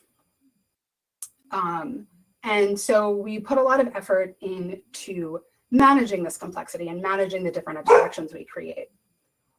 So for instance, one thing we use is IDEs. And IDEs have a ton of different features, arguably too many features, depending on your opinion.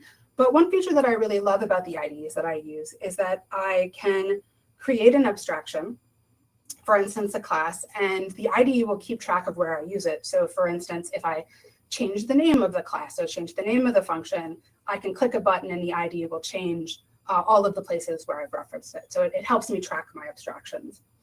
Another example of a tool that helps us manage our abstractions and manage complexity is logging.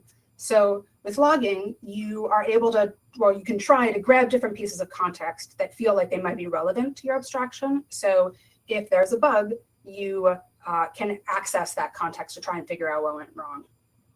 Staging environments are another attempt to handle abstractions and context. When you have a development environment, you're trying to abstract away as much as possible so you can just focus on developing with as much speed and ease and clarity as possible. But of course, your production environments have all of this extra information, extra data, extra connections to the outside world.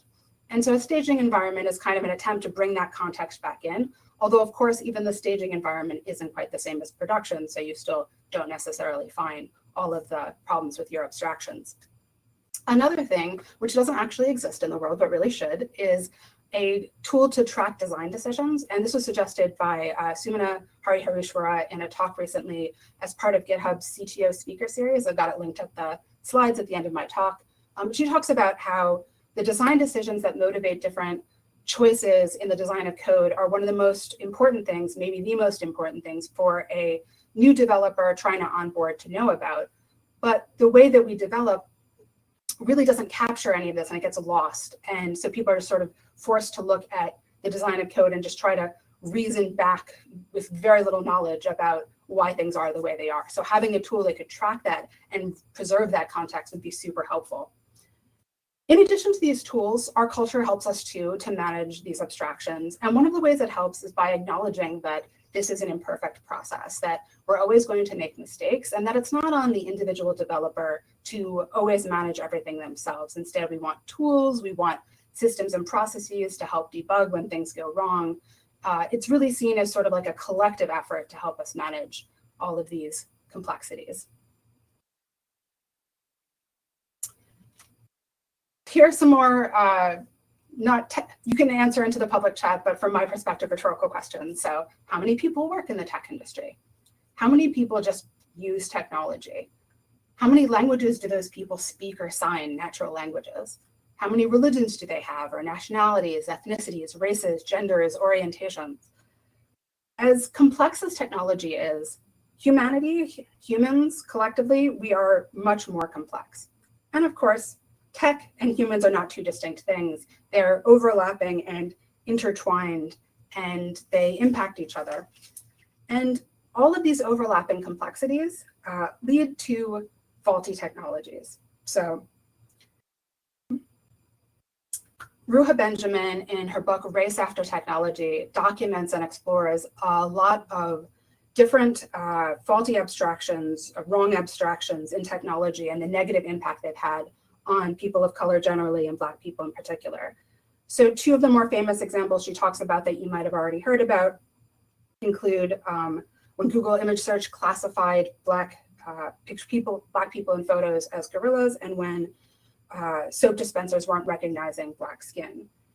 And these might seem like little things, although they're definitely not, but these types of problems in the way we create technology can have devastating and fatal consequences. So for example, Benjamin goes into detail about the spirometer, which is a tool for measuring lung capacity. It was created in the mid-1800s by a physician. And the physician was working for an insurance company that was trying to decrease the number of claims by coal miners. So definitely had some poor incentives there. And the physician built in this idea of race correction into the spirometer so that Black people had to show worse lung capacity to equal the lung capacity of white people, which meant that they had a harder time accessing workers' compensation claims, but also just healthcare in general. And this isn't some long ago story. The spirometer continues to be race corrected until today. There are efforts to change that now, thanks to the work of people like Benjamin. But it is very much still a part of how this technology is used and likely has an impact on the disproportionate number of deaths of Black people in the United States during the COVID pandemic. So very relevant, very negatively impactful. These are just a couple of examples from Benjamin's book. If I tried to be exhaustive, either both of her book, but just in general of all the different ways that racism and other problems can be manifested through technology, we would be here for days, weeks, months, maybe even years. So I'm not going to try to be exhaustive. But I did want to take a section just to reflect on this analogy I'm drawing, this analogy between the mistakes we make when we reason about code and the mistakes we make when we reason about people, because most bugs are accidental, right? But this spirometer, the negative abstraction in there, that was intentional. So Benjamin calls upon us to see race as itself a technology, technology which creates specific abstractions of blackness and whiteness, and does so by abstracting away the intelligence and humanity and dignity of people of color in order to justify really monstrous behavior.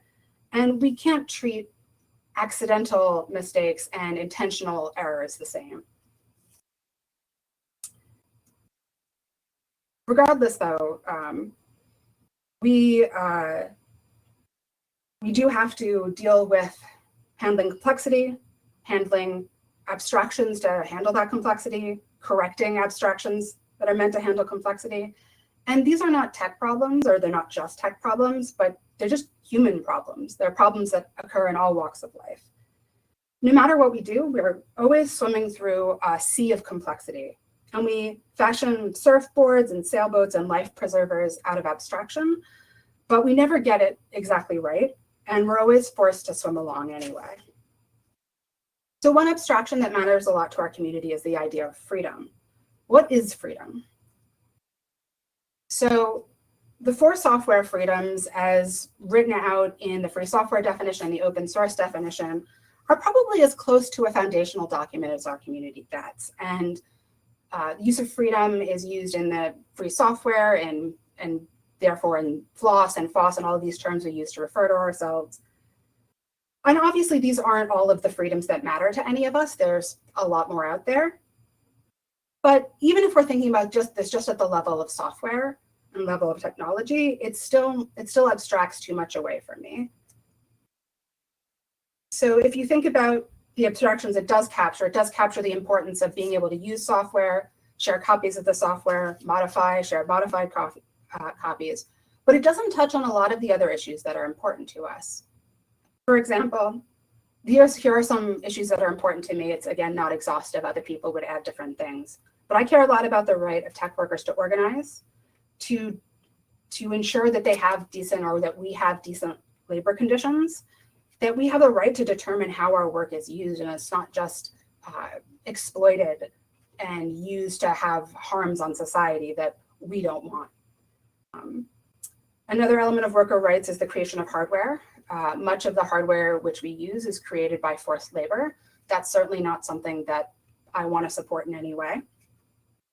There's issues about algorithmic justice, the right of people to contest the use of algorithms to define their lives. So, for example, in some places, courtrooms are using black box algorithms to sentence people to time in prison, and there is no way for people to really contest that or control it. And I think that's a very relevant issue to us.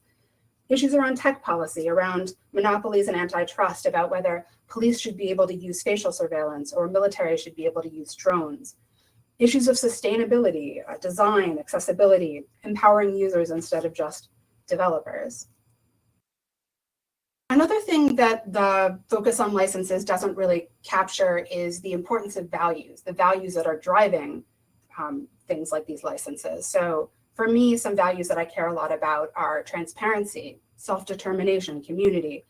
Your choice of values might be somewhat different, but I bet there's some overlap too. And it's not really centered.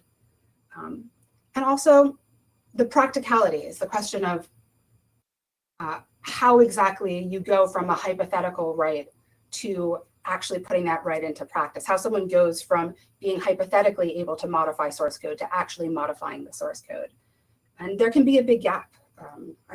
People have talked about that at conferences like this before, about how we actually get people able to do take advantage of the rights that our licenses give them. So I'm not arguing against free and open source licenses as licenses. What I'm arguing is that they're the wrong level of abstraction to really base a movement around. So if we're going to base it around something else, maybe potentially, not just my call to make, but if we are going to try that, how would we reorient ourselves? How would we refactor our idea of freedom?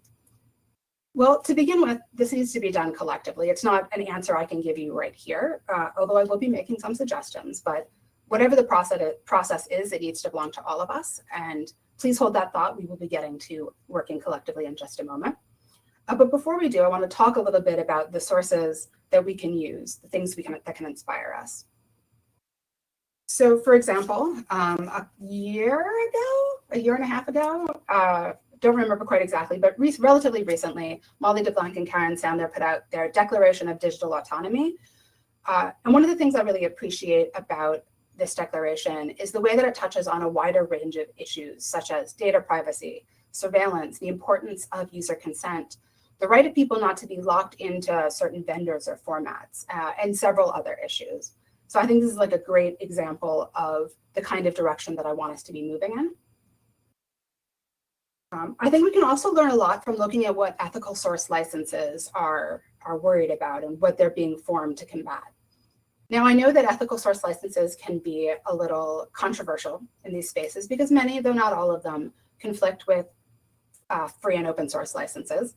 But again, I think it's useful to think about the specific issues they're tackling. So for instance, there's the atmospheric license, which is meant to fight climate change by requiring that people divest from fossil fuels. The Hippocratic license, which requires that people not use it to violate human rights.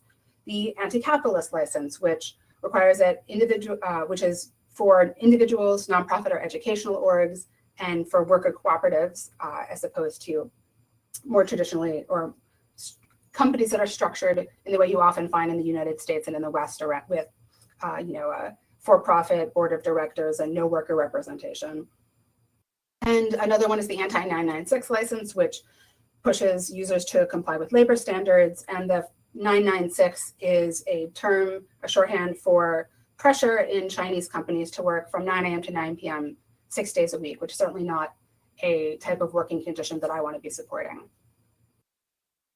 Now, you might think this is not the way, like licenses are not the way to address these problems, but because our whole community is oriented around licensing, not intentionally, but because these are our foundational documents, change tends to be oriented around licensing. So if we want to preserve FOSS licenses as they are, we need to provide a better and more effective way to tackle these problems as a community, because for many of us, myself included, these issues are actually more important than software being free. If forced to choose between one or the other, I would choose to fight climate change. I would choose to ensure human rights. And so finding a better way to tackle these problems as a community is, I think, the right solution, rather than sort of just pushing away ethical source licensing as not compatible with FOSS. Because this is our community. These are people who care about the same things we do, people who have been involved in the community for a long time. Another thing we can do is learn from related movements, see the areas of overlap. I've listed just a few here, and I know that I am part of several movements: free software, worker organizing, algorithmic justice, and you probably are too. What I want us to think about is whether we can make collective rather than just individual commitments to multiple movements.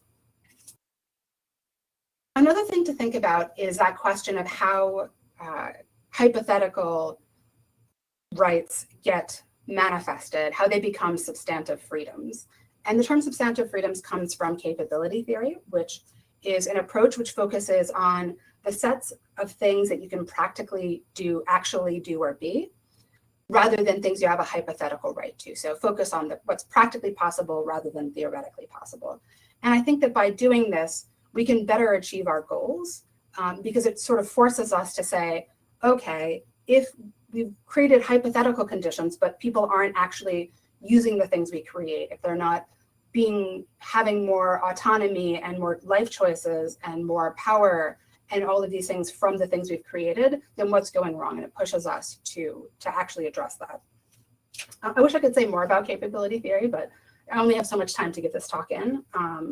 if you are interested in capability theory, Louis Villa has a great talk that was given at LibrePlanet a few years ago, and it's also linked at the end of my slides, so you can check that out there. I also personally love to talk about this topic, and I'm happy to do so at any point after the talk.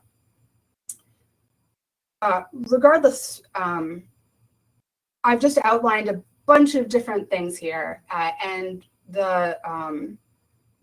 again, I can't emphasize enough the importance of doing this work collectively. This is not something that 1 or 2 or even 5 or 10 people can go off and do and solve for us. This is work that needs to be done collectively. And so in order to do work collectively, we need to get better at collaboration and better at governance. So your abstraction of what governance is might have some negative associations. You might think of governance as bureaucratic, moving really slowly and full of red tape and seemingly arbitrary rules. Or you might think of it as corrupt or something that's used by elites to keep their own power. And these are totally fair associations. And in fact, they're important to acknowledge and to talk about and not just brush aside, because part of getting more intentional about governance is being able to see the pros and cons, the potentialities, but also the risks of each type of governance structure, and be able to reason about what structure might be good for the situation you're in. And we can't accomplish that by ignoring the fact that, yeah, sometimes governance is bureaucratic, sometimes governance does get corrupt. But at its heart, governance is a really high level abstraction. It's no more concrete than the idea of technology. And you wouldn't really say something like technology is bureaucratic or technology is corrupt or whatever the tech equivalents of those would be. You would be more specific when you talked. And so at this really basic level, governance is just rules or norms that influence behavior. And thus everything has a governance structure. You might prefer a structure that is less formal rather than more formal, that has fewer norms or rules rather than more norms or rules. And that's totally valid and totally great. Like you are allowed to have that preference and I support you, but you still are preferring a governance structure here. You're not preferring no governance. And it has, as with any other governance structure, it has risks and benefits. It has things that it is negative impacts it is prone towards, as well as things that it does really well.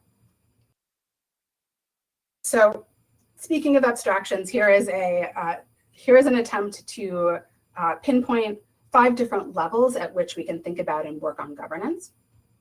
I'm going to start with the level of projects, because I feel like that's a level that we're all really used to thinking and working at. So every project is different. If I copy some of my code and I throw it on GitHub, that's a very different kind of project than, say, the Linux kernel or any other project that spans the world and has impacts on many, many different people. And those 2 projects need very different governance structures. And I think BDFL models, which is the benevolent dictator for life model, which is essentially just a dictator for life model, because you're just kind of hoping that they're benevolent, but like this idea that you have one person at the top who makes all the decisions, that model has its place, but projects also need to be prepared to evolve. So for example, the Python programming language had this BDFL model from the beginning, changed a lot over time before it formally changed to have a lot more structure. And then a couple years ago, the BDFL Guido and Van Rossum stepped down and a more democratic model took its place. And if you're interested in the way that Python changed, I gave a talk at PyCon a few years ago, again, linked at the end of the slides, that goes into this in much more detail. So if projects are going to evolve over time, one question you might have is, when do I switch from something that's very fast and loose and informal to something that has more structure and more accountability? And I think 2 good questions to ask to check in to see if it's time to start really considering changing your structure is, who depends on the project and who is impacted by it?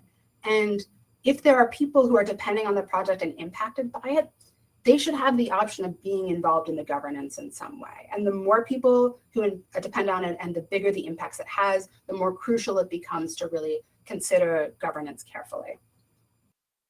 I like to think of governance as a form of infrastructure, like, standardizing your release process or doing automated tests or having continuous integration.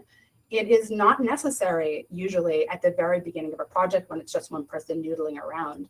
But at some point, again, as you get more people depending on it, as the project grows, it becomes really worthwhile to invest the time and the effort that it takes to do that. And yeah, it is an investment of time and effort to add continuous integration or to add governance. It takes effort and time. But the idea is that once you do it, once it's necessary, it pays off in efficiency, in the happiness of the community in the long run. One thing that I think we can do to make this process of transition easier for projects is to do a better job of sharing knowledge about different structures and their possibilities. So one resource for that is a resource called GovBase, and it has an open source software section you can check out. I also have a small number of case studies I've done where I've written up the governance structures of different projects. Really would be thrilled to have people who are interested in collaborating with me on continuing to expand that, because reading bylaws, reading the governance of organizations it can be dry. And so having case studies that break that down and have it in more accessible language, I think is quite valuable.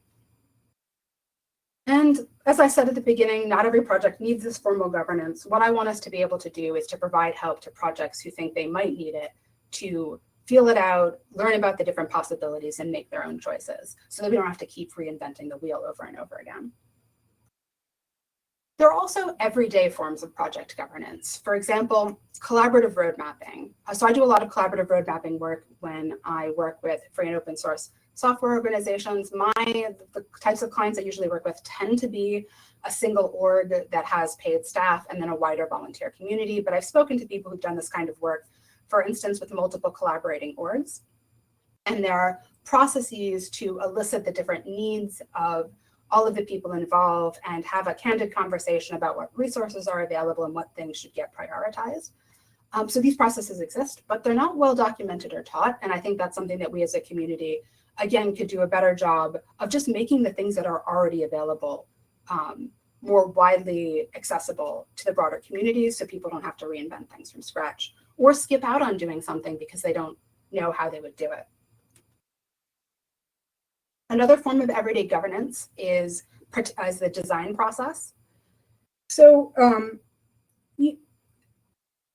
things have changed over time. I certainly don't want to paint with too cruel a brush, but it has been said that free software projects, open source software projects, some of them have struggled to have design that is friendly for users. And I do think that's something we should tackle. But I don't want to see us model ourselves after the extractive processes of the tech industry. Instead, I'd love to see us embrace the process of participatory design. Sasha Costanza-Chalk, in her document, Design Practices, Nothing About Us Without Us, again, linked at the end of the talk, fantastic document, highly recommend it, talks about how in sort of traditional classic big tech or similar processes, they tend to be very extractive with the ideas, patents, credit, visibility, all of it going to the corporation itself, and the people who are participating in the process really not having any power over how their information is used or given any credit for the work that they're doing. Whereas a participatory design practice really centers and empowers and gives control to all stakeholders, not just the people who are, engineering the tool. And finally, just really briefly, there are ways to construct software projects that make it easier for projects to collaborate. I'm talking about things like plugin systems, like good modularity, having strong backwards compatibility, basically designing in such a way that two projects that have different needs and need things to be configured in different ways are still able to use the same core and therefore work together. And again, this is something that many projects have figured out. What I would love to see is work to take that knowledge, take that insight and make it more available and support projects that are like, yeah, I want to change my project so it has more of a plugin system because we had this need of these competing needs of different elements of our community, so that they could have people that they could go to who could support them in doing a refactor to enable collaboration better. So that's the project level. I'm going to jump up a level to organizations. Again, this is a faulty abstraction. There are plenty of projects that are more like organizations and vice versa.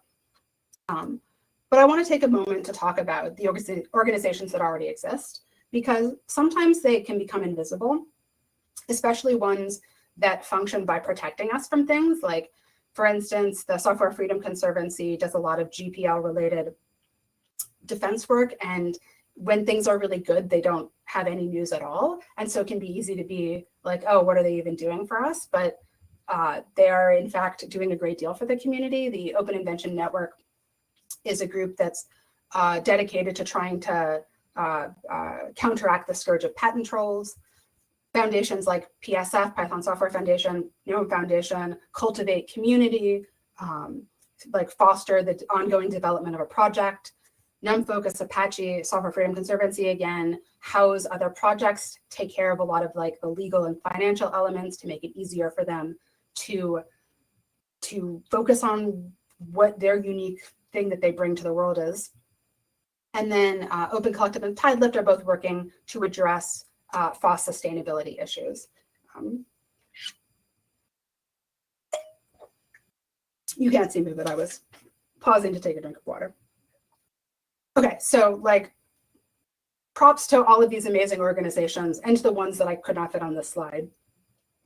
But in addition to appreciating these organizations that exist, I want us to appreciate the organization-driven theory of change, which basically says, hey, these problems are more than individuals or individual projects can solve.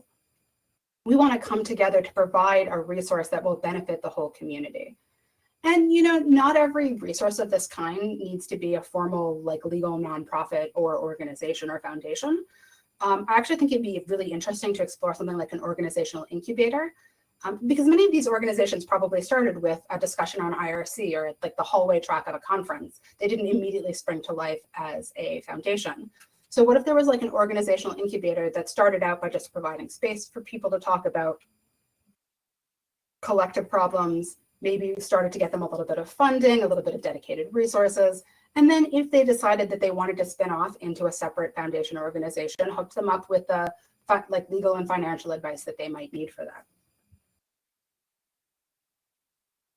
Moving up to the sort of highest level, which is like the state level, where laws and regulations happen, there's a lot of potentially valuable things for us to engage with here.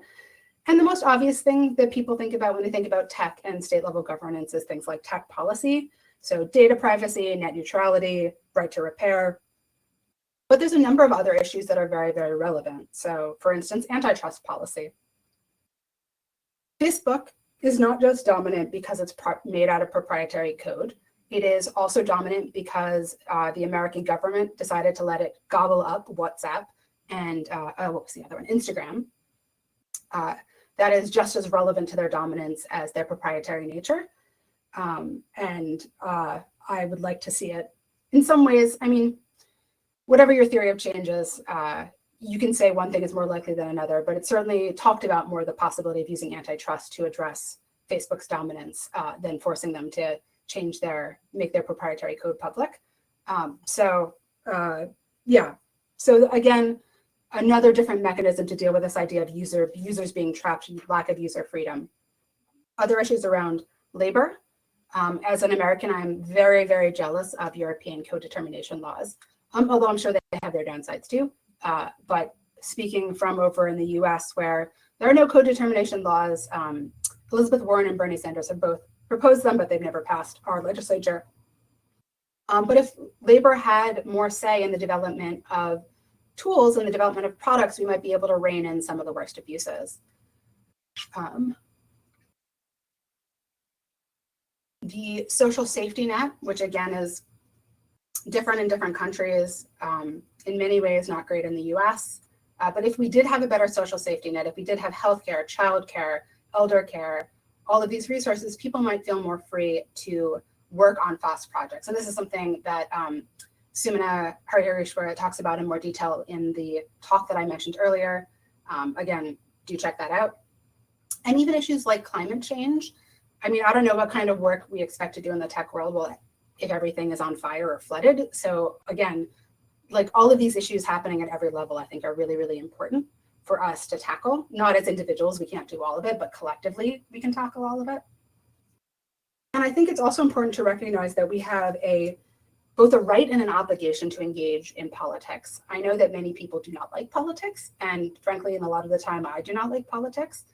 But if we cede the political space to people who do like politics, then things are pretty miserable. So kind of think we just kind of have to buckle under and engage. And again, not every single person needs to, but collectively as a movement, I think we need to.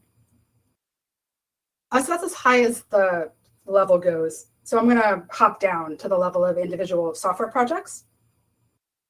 And this is an area that I could talk about for hours. It's one of my favorite areas to talk about. I will try to restrain myself because we're getting near the end of this talk.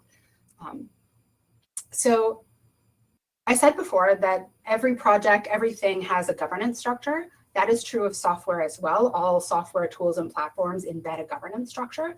It just might be something that's so familiar to you that you don't notice it. So my colleague Nathan Schneider calls the governance structure embedded in most software implicit feudalism.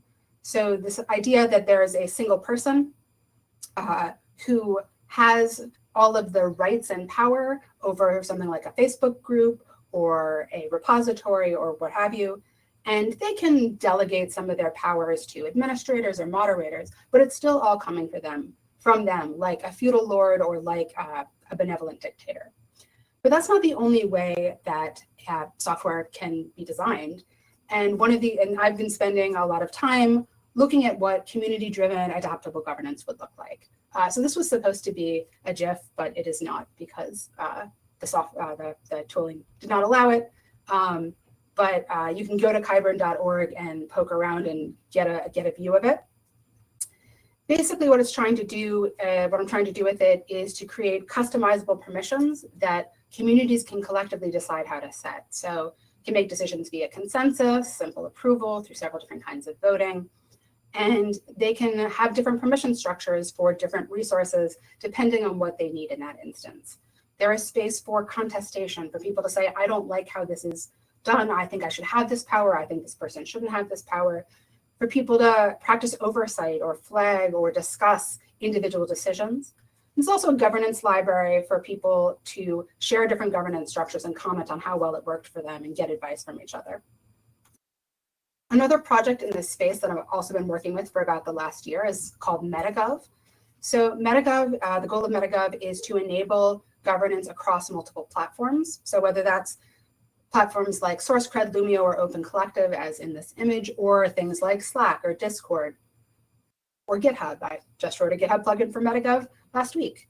And so theoretically, or practically actually now, if you've got a working prototype, you can have a vote on Slack that impacts whether a PR is merged on GitHub, or someone can be given access to Discord permissions depending on how many thumbs up they've gotten on their GitHub PRs.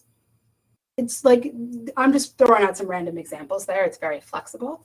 And PolicyKit is another related piece of software that MetaGov is currently using to design these kinds of policies. But our goal is to make this as expressive as possible and allow people to swap in and out as many elements as possible so they can best customize things to meet their needs.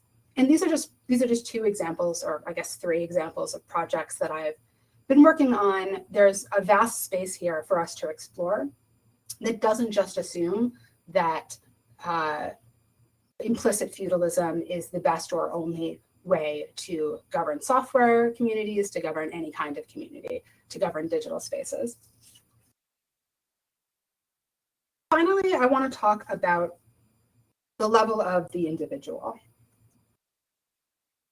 So all of these things that I've been talking about, they can really be benefited by cultivating governance skills in yourself and in others in the community. And so by governance skills, I mean a lot of things. Just a few examples include the skill of stepping into or out of leadership, recognizing abuse when it happens and addressing it, resolving conflict, facilitating decision-making processes, being able to analyze a governance structure or governance culture and see what's working well and what's not, what the alternatives are. I also think it's important to emphasize the role of emotion in these skills. When you stop and consider them, all of them have a strong emotional component, and it's important that people be able, in order to achieve these skills or practice these skills, have some level of emotional self-reflection and emotional control. For instance, stepping into a leadership position can be really scary. If you're like me and are kind of an anxious personality, you might think a lot about, okay, in this leadership position, I'm responsible for making decisions that could really hurt people. I'm scared of that. I don't want to hurt anyone. Maybe I'll just stay back and out of a leadership position. But again, and this is kind of similar to the discussion about politics before, if the only people stepping into leadership roles are ones that aren't really worried or concerned about accidentally hurting people, that's really bad, because then that means most of our leaders will be not concerned with accidentally hurting people. It's something we want our leaders to be concerned about. Similarly, recognizing and addressing abuse requires a great deal of bravery. Resolving conflict requires empathy. Facilitating decision-making requires patience. So there's a lot of emotional strength and emotional reflection required here. There's a term I really like called negative capability that was coined by the poet John Keats. And negative capability is when someone is capable of being in uncertainties, mysteries, doubts, without any irritable reaching after fact and reason. Now, this doesn't mean that fact and reason aren't important, just that sometimes things are complex enough, situations are tumultuous enough. Maybe you're feeling really emotional, maybe you're not feeling emotional, maybe you're just like really confused, which I guess confused is an emotion. But like, basically, there are just times when you can't make a decision. And if you're not capable of sitting with that uncertainty, you might force a decision that's too quick, it's the wrong abstraction. So having negative capability, the ability to just be uncertain and to wait, is really, really valuable. It's something we should be cultivating. It's also important that we learn to embrace discomfort. I'm not going to read out this whole quote by Achille Roque, but I bolded what I think is the key takeaway, that discomfort is a sign of progress and is indeed a precondition for it. Discomfort is information that we get when our sense, our abstraction of the world, our sense of the world comes into conflict with someone else's. And if we're really privileged, we might be able to just ignore the discomfort, push it away, get defensive, or just ignore it. Because the world more or less is built for us. So we don't have to change our sense of the world. But the world is, there's 7 billion people, and we're going to have mishmashes. We're going to have different ideas. And when our ideas clash with someone else's, that's going to be uncomfortable. And so in order to progress as individuals and as communities, we need to be able to tolerate that discomfort.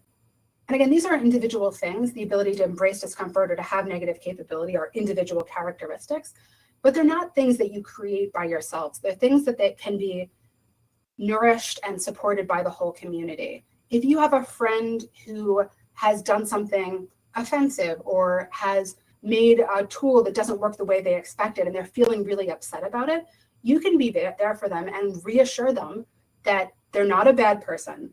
They don't need to be ashamed. Help them through that, and then help them focus on the discomfort that they're feeling. What is the source of it? What is the gap between their thoughts and reality, or the thoughts of others? And what is the repair work that needs to be done so that the community as a whole can move forward without asking anyone else to shoulder the burden of their mistakes? But that, just because we're not asking everyone to shoulder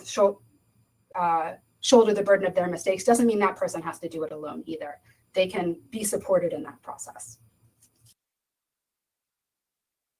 So many of the problems we face as a community are collective action problems. And so many of the problems that we face as a society are collective action problems. So we need to get better at collaboration, but it doesn't have to come at the cost of individual freedom.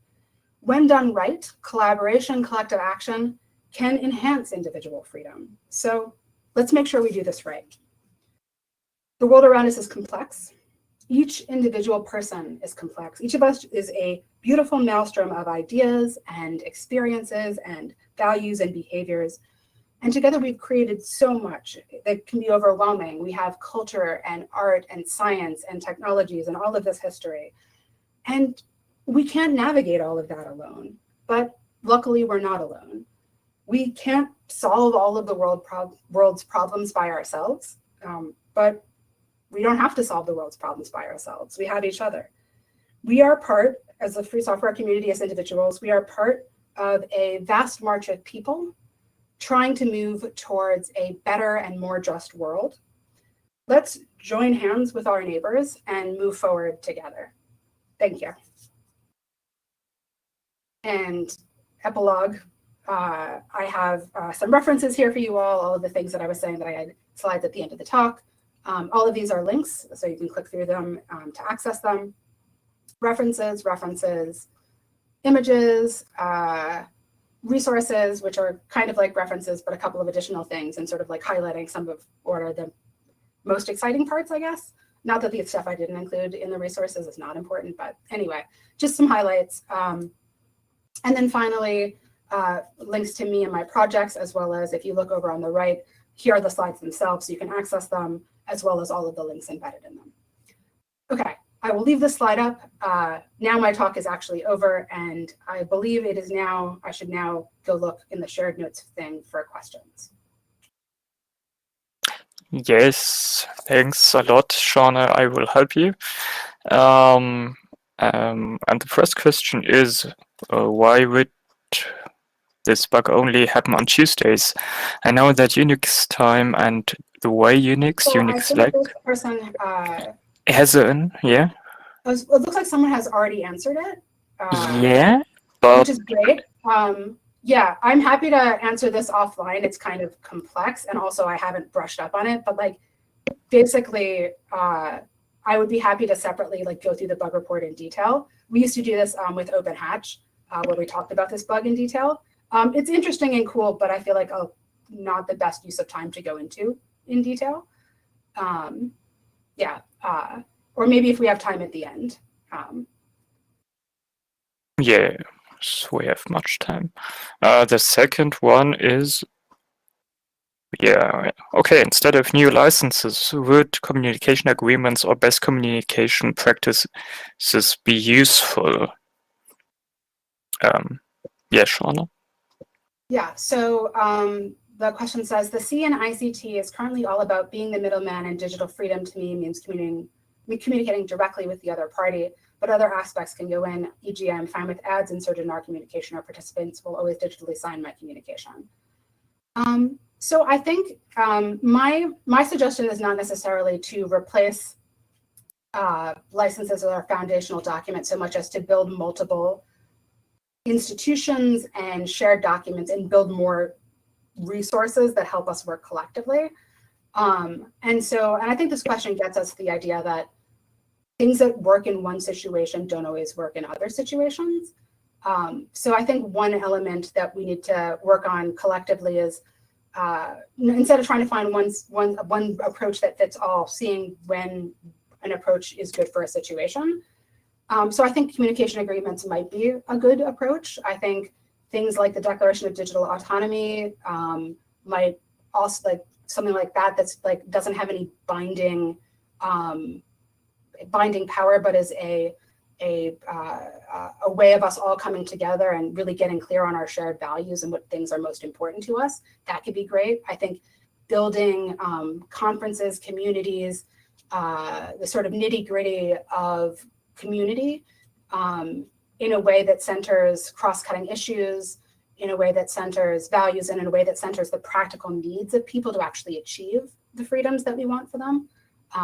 Yeah, I think that's so. I'm not advocating any one individual approach, but I encourage everyone to think about what approaches they think might be good, and to raise them with community members, raise them in community spaces, and take on a bit of a leadership role, so that we can sort of collectively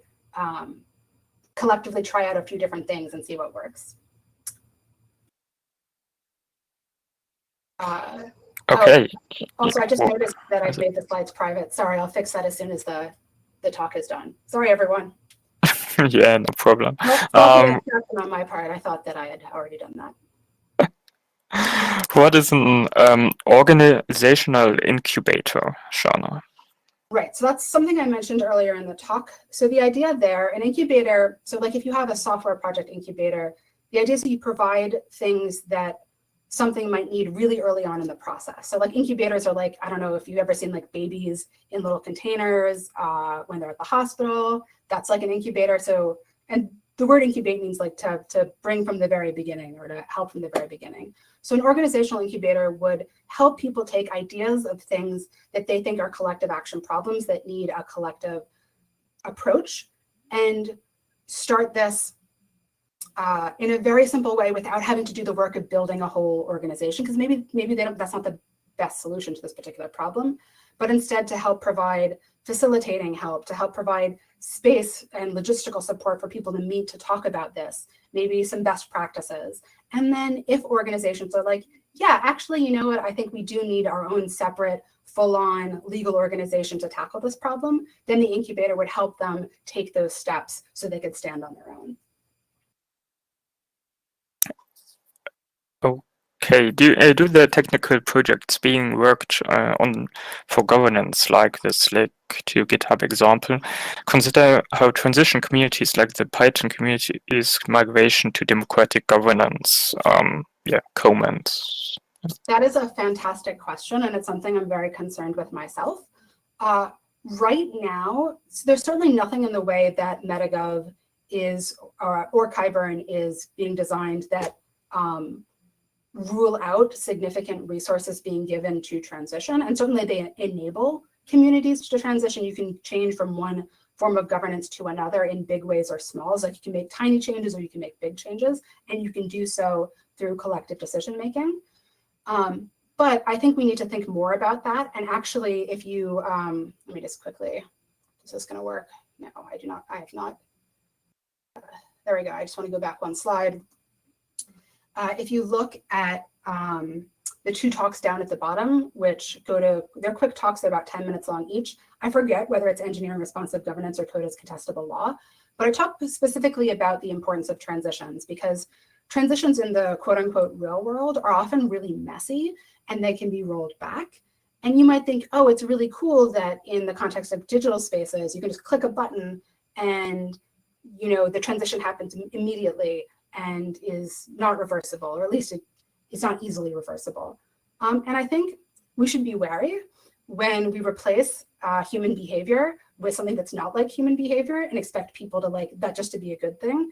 So I really am very interested in trying to create transition periods that are more like existing transition periods, that are slower, that give people time to express concerns, and where it's not just, you know, you debate, you pick, you click a button, and then bam, you're switched. So yeah, but I think it's like a really fascinating question and one we're actively working on. So if this is a question that fascinates you, please feel free to join us. We would love to have your insight.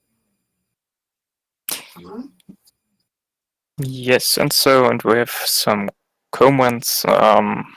Not a question, but this talk is amazing, and I love it too. Looking forward to rewatching pre-recorded, and yeah,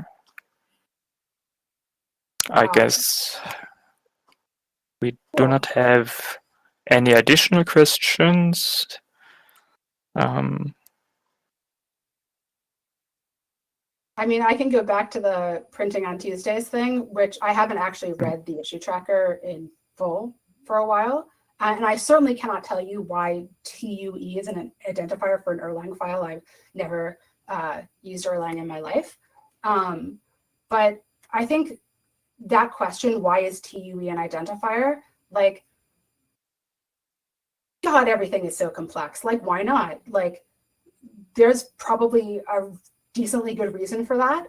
And the fact of the matter is that we just can't predict these kinds of bugs ahead of time, which is not to say that we can't get rid of, like, I also think there are really intense software development processes that have been used to really minimize bugs. So for instance, the work that's done to make sure that the software that governs spaceships, things that go into outer space, like the process there is really intense and really eliminates most bugs. And so I do think it's important that we not just say like, oh, bugs are inevitable. They are inevitable, but the amount of bugs and the impact of the bugs is not inevitable. And we can definitely do a good job. And right now, usually the two reasons why we don't do a better job with bugs is either that we're under-resourced, which is often what's happening in free and open source software communities, or when it comes to big tech companies, there's no liability or incentives for companies to really do a better job of bug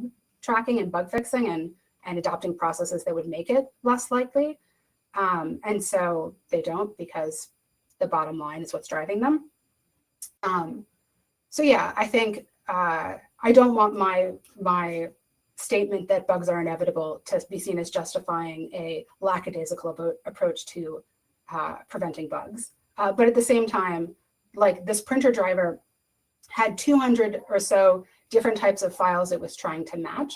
And like one of them was gonna have a problem, maybe not the exact problem of using TUE as an identifier, but something like that, maybe used a different day, maybe it was a different, not related to dates, but it was a different issue where something about the way the file was outputted mismatched to the rules that the driver was using to identify what the file type was.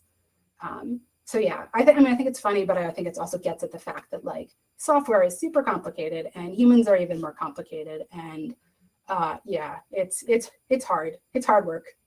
We're trying a lot of us are trying our best, but we need to, I think we really need to work together and change our approach to address the sheer scope of issues facing us. Yeah. Okay, so thanks a lot, Shona, for your amazing talk. And I would say we will end now this Q&A round, and I only want to invite to the interested people to our social event on 10 p.m. UTC today about it's the wine tasting. Yeah, so something non-technical. Have a nice evening and thanks for joining. Awesome. Thank you so much. Thanks, Sean. Also, FYI, the slides are now public. I fixed it. Yes, thanks a lot. All right. Have a good night, everyone. Good night, Sean.